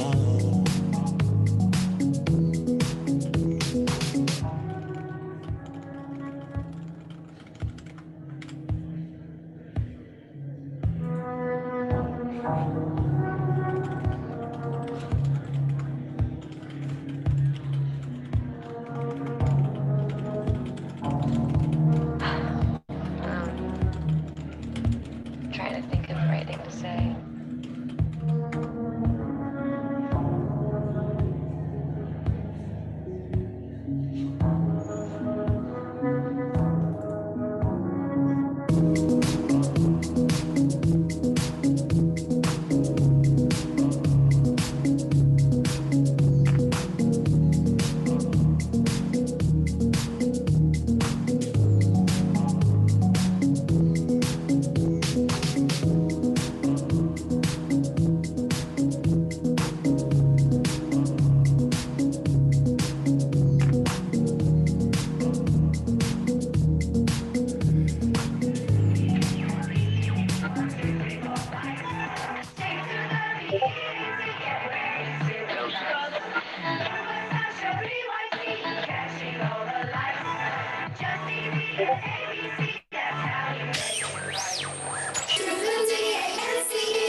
Right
here, right now is all we need. Relax your mind and set it free. Be all you got, be all I see. The way you move, the way you feel. Look at me, I'm falling, falling. Feeling like I'm love blind, taking over my mind. Look at me, I'm falling, falling.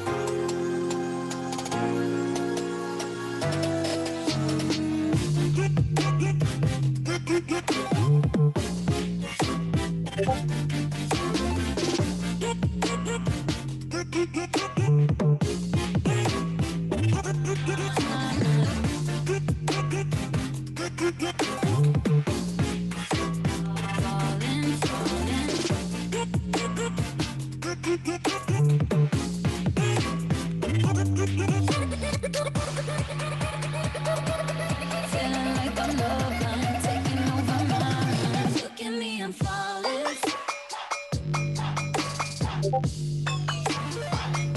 Look at me, I'm falling.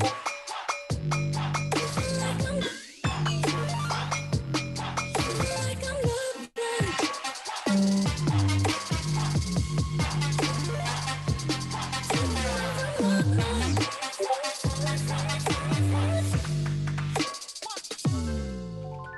Right here, right now is all we need. Relax your mind and set it free. Be all you got, be all I see. The way you move, the way you feel. Look at me, I'm falling, falling. Feeling like I'm love blind, taking over my mind. Look at me, I'm falling, falling. Feeling like I'm love blind, taking over my mind. Look at me, feeling like I'm love blind, taking over my mind. Look at me, feeling like I'm love blind, taking over my mind. Look at me, feeling like I'm love blind, taking over my mind. Look at me, feeling like I'm love blind, taking over my mind. Look at me, I'm falling.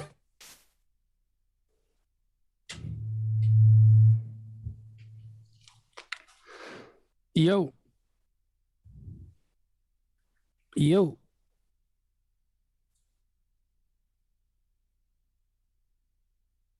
Hey, Peter?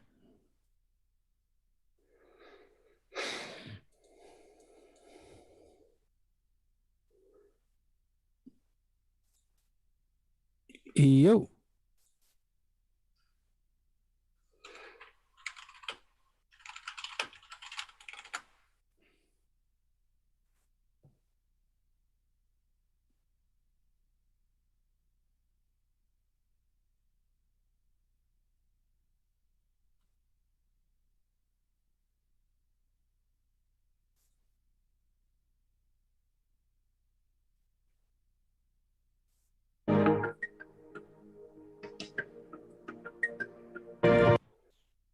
Yo, yo, yo.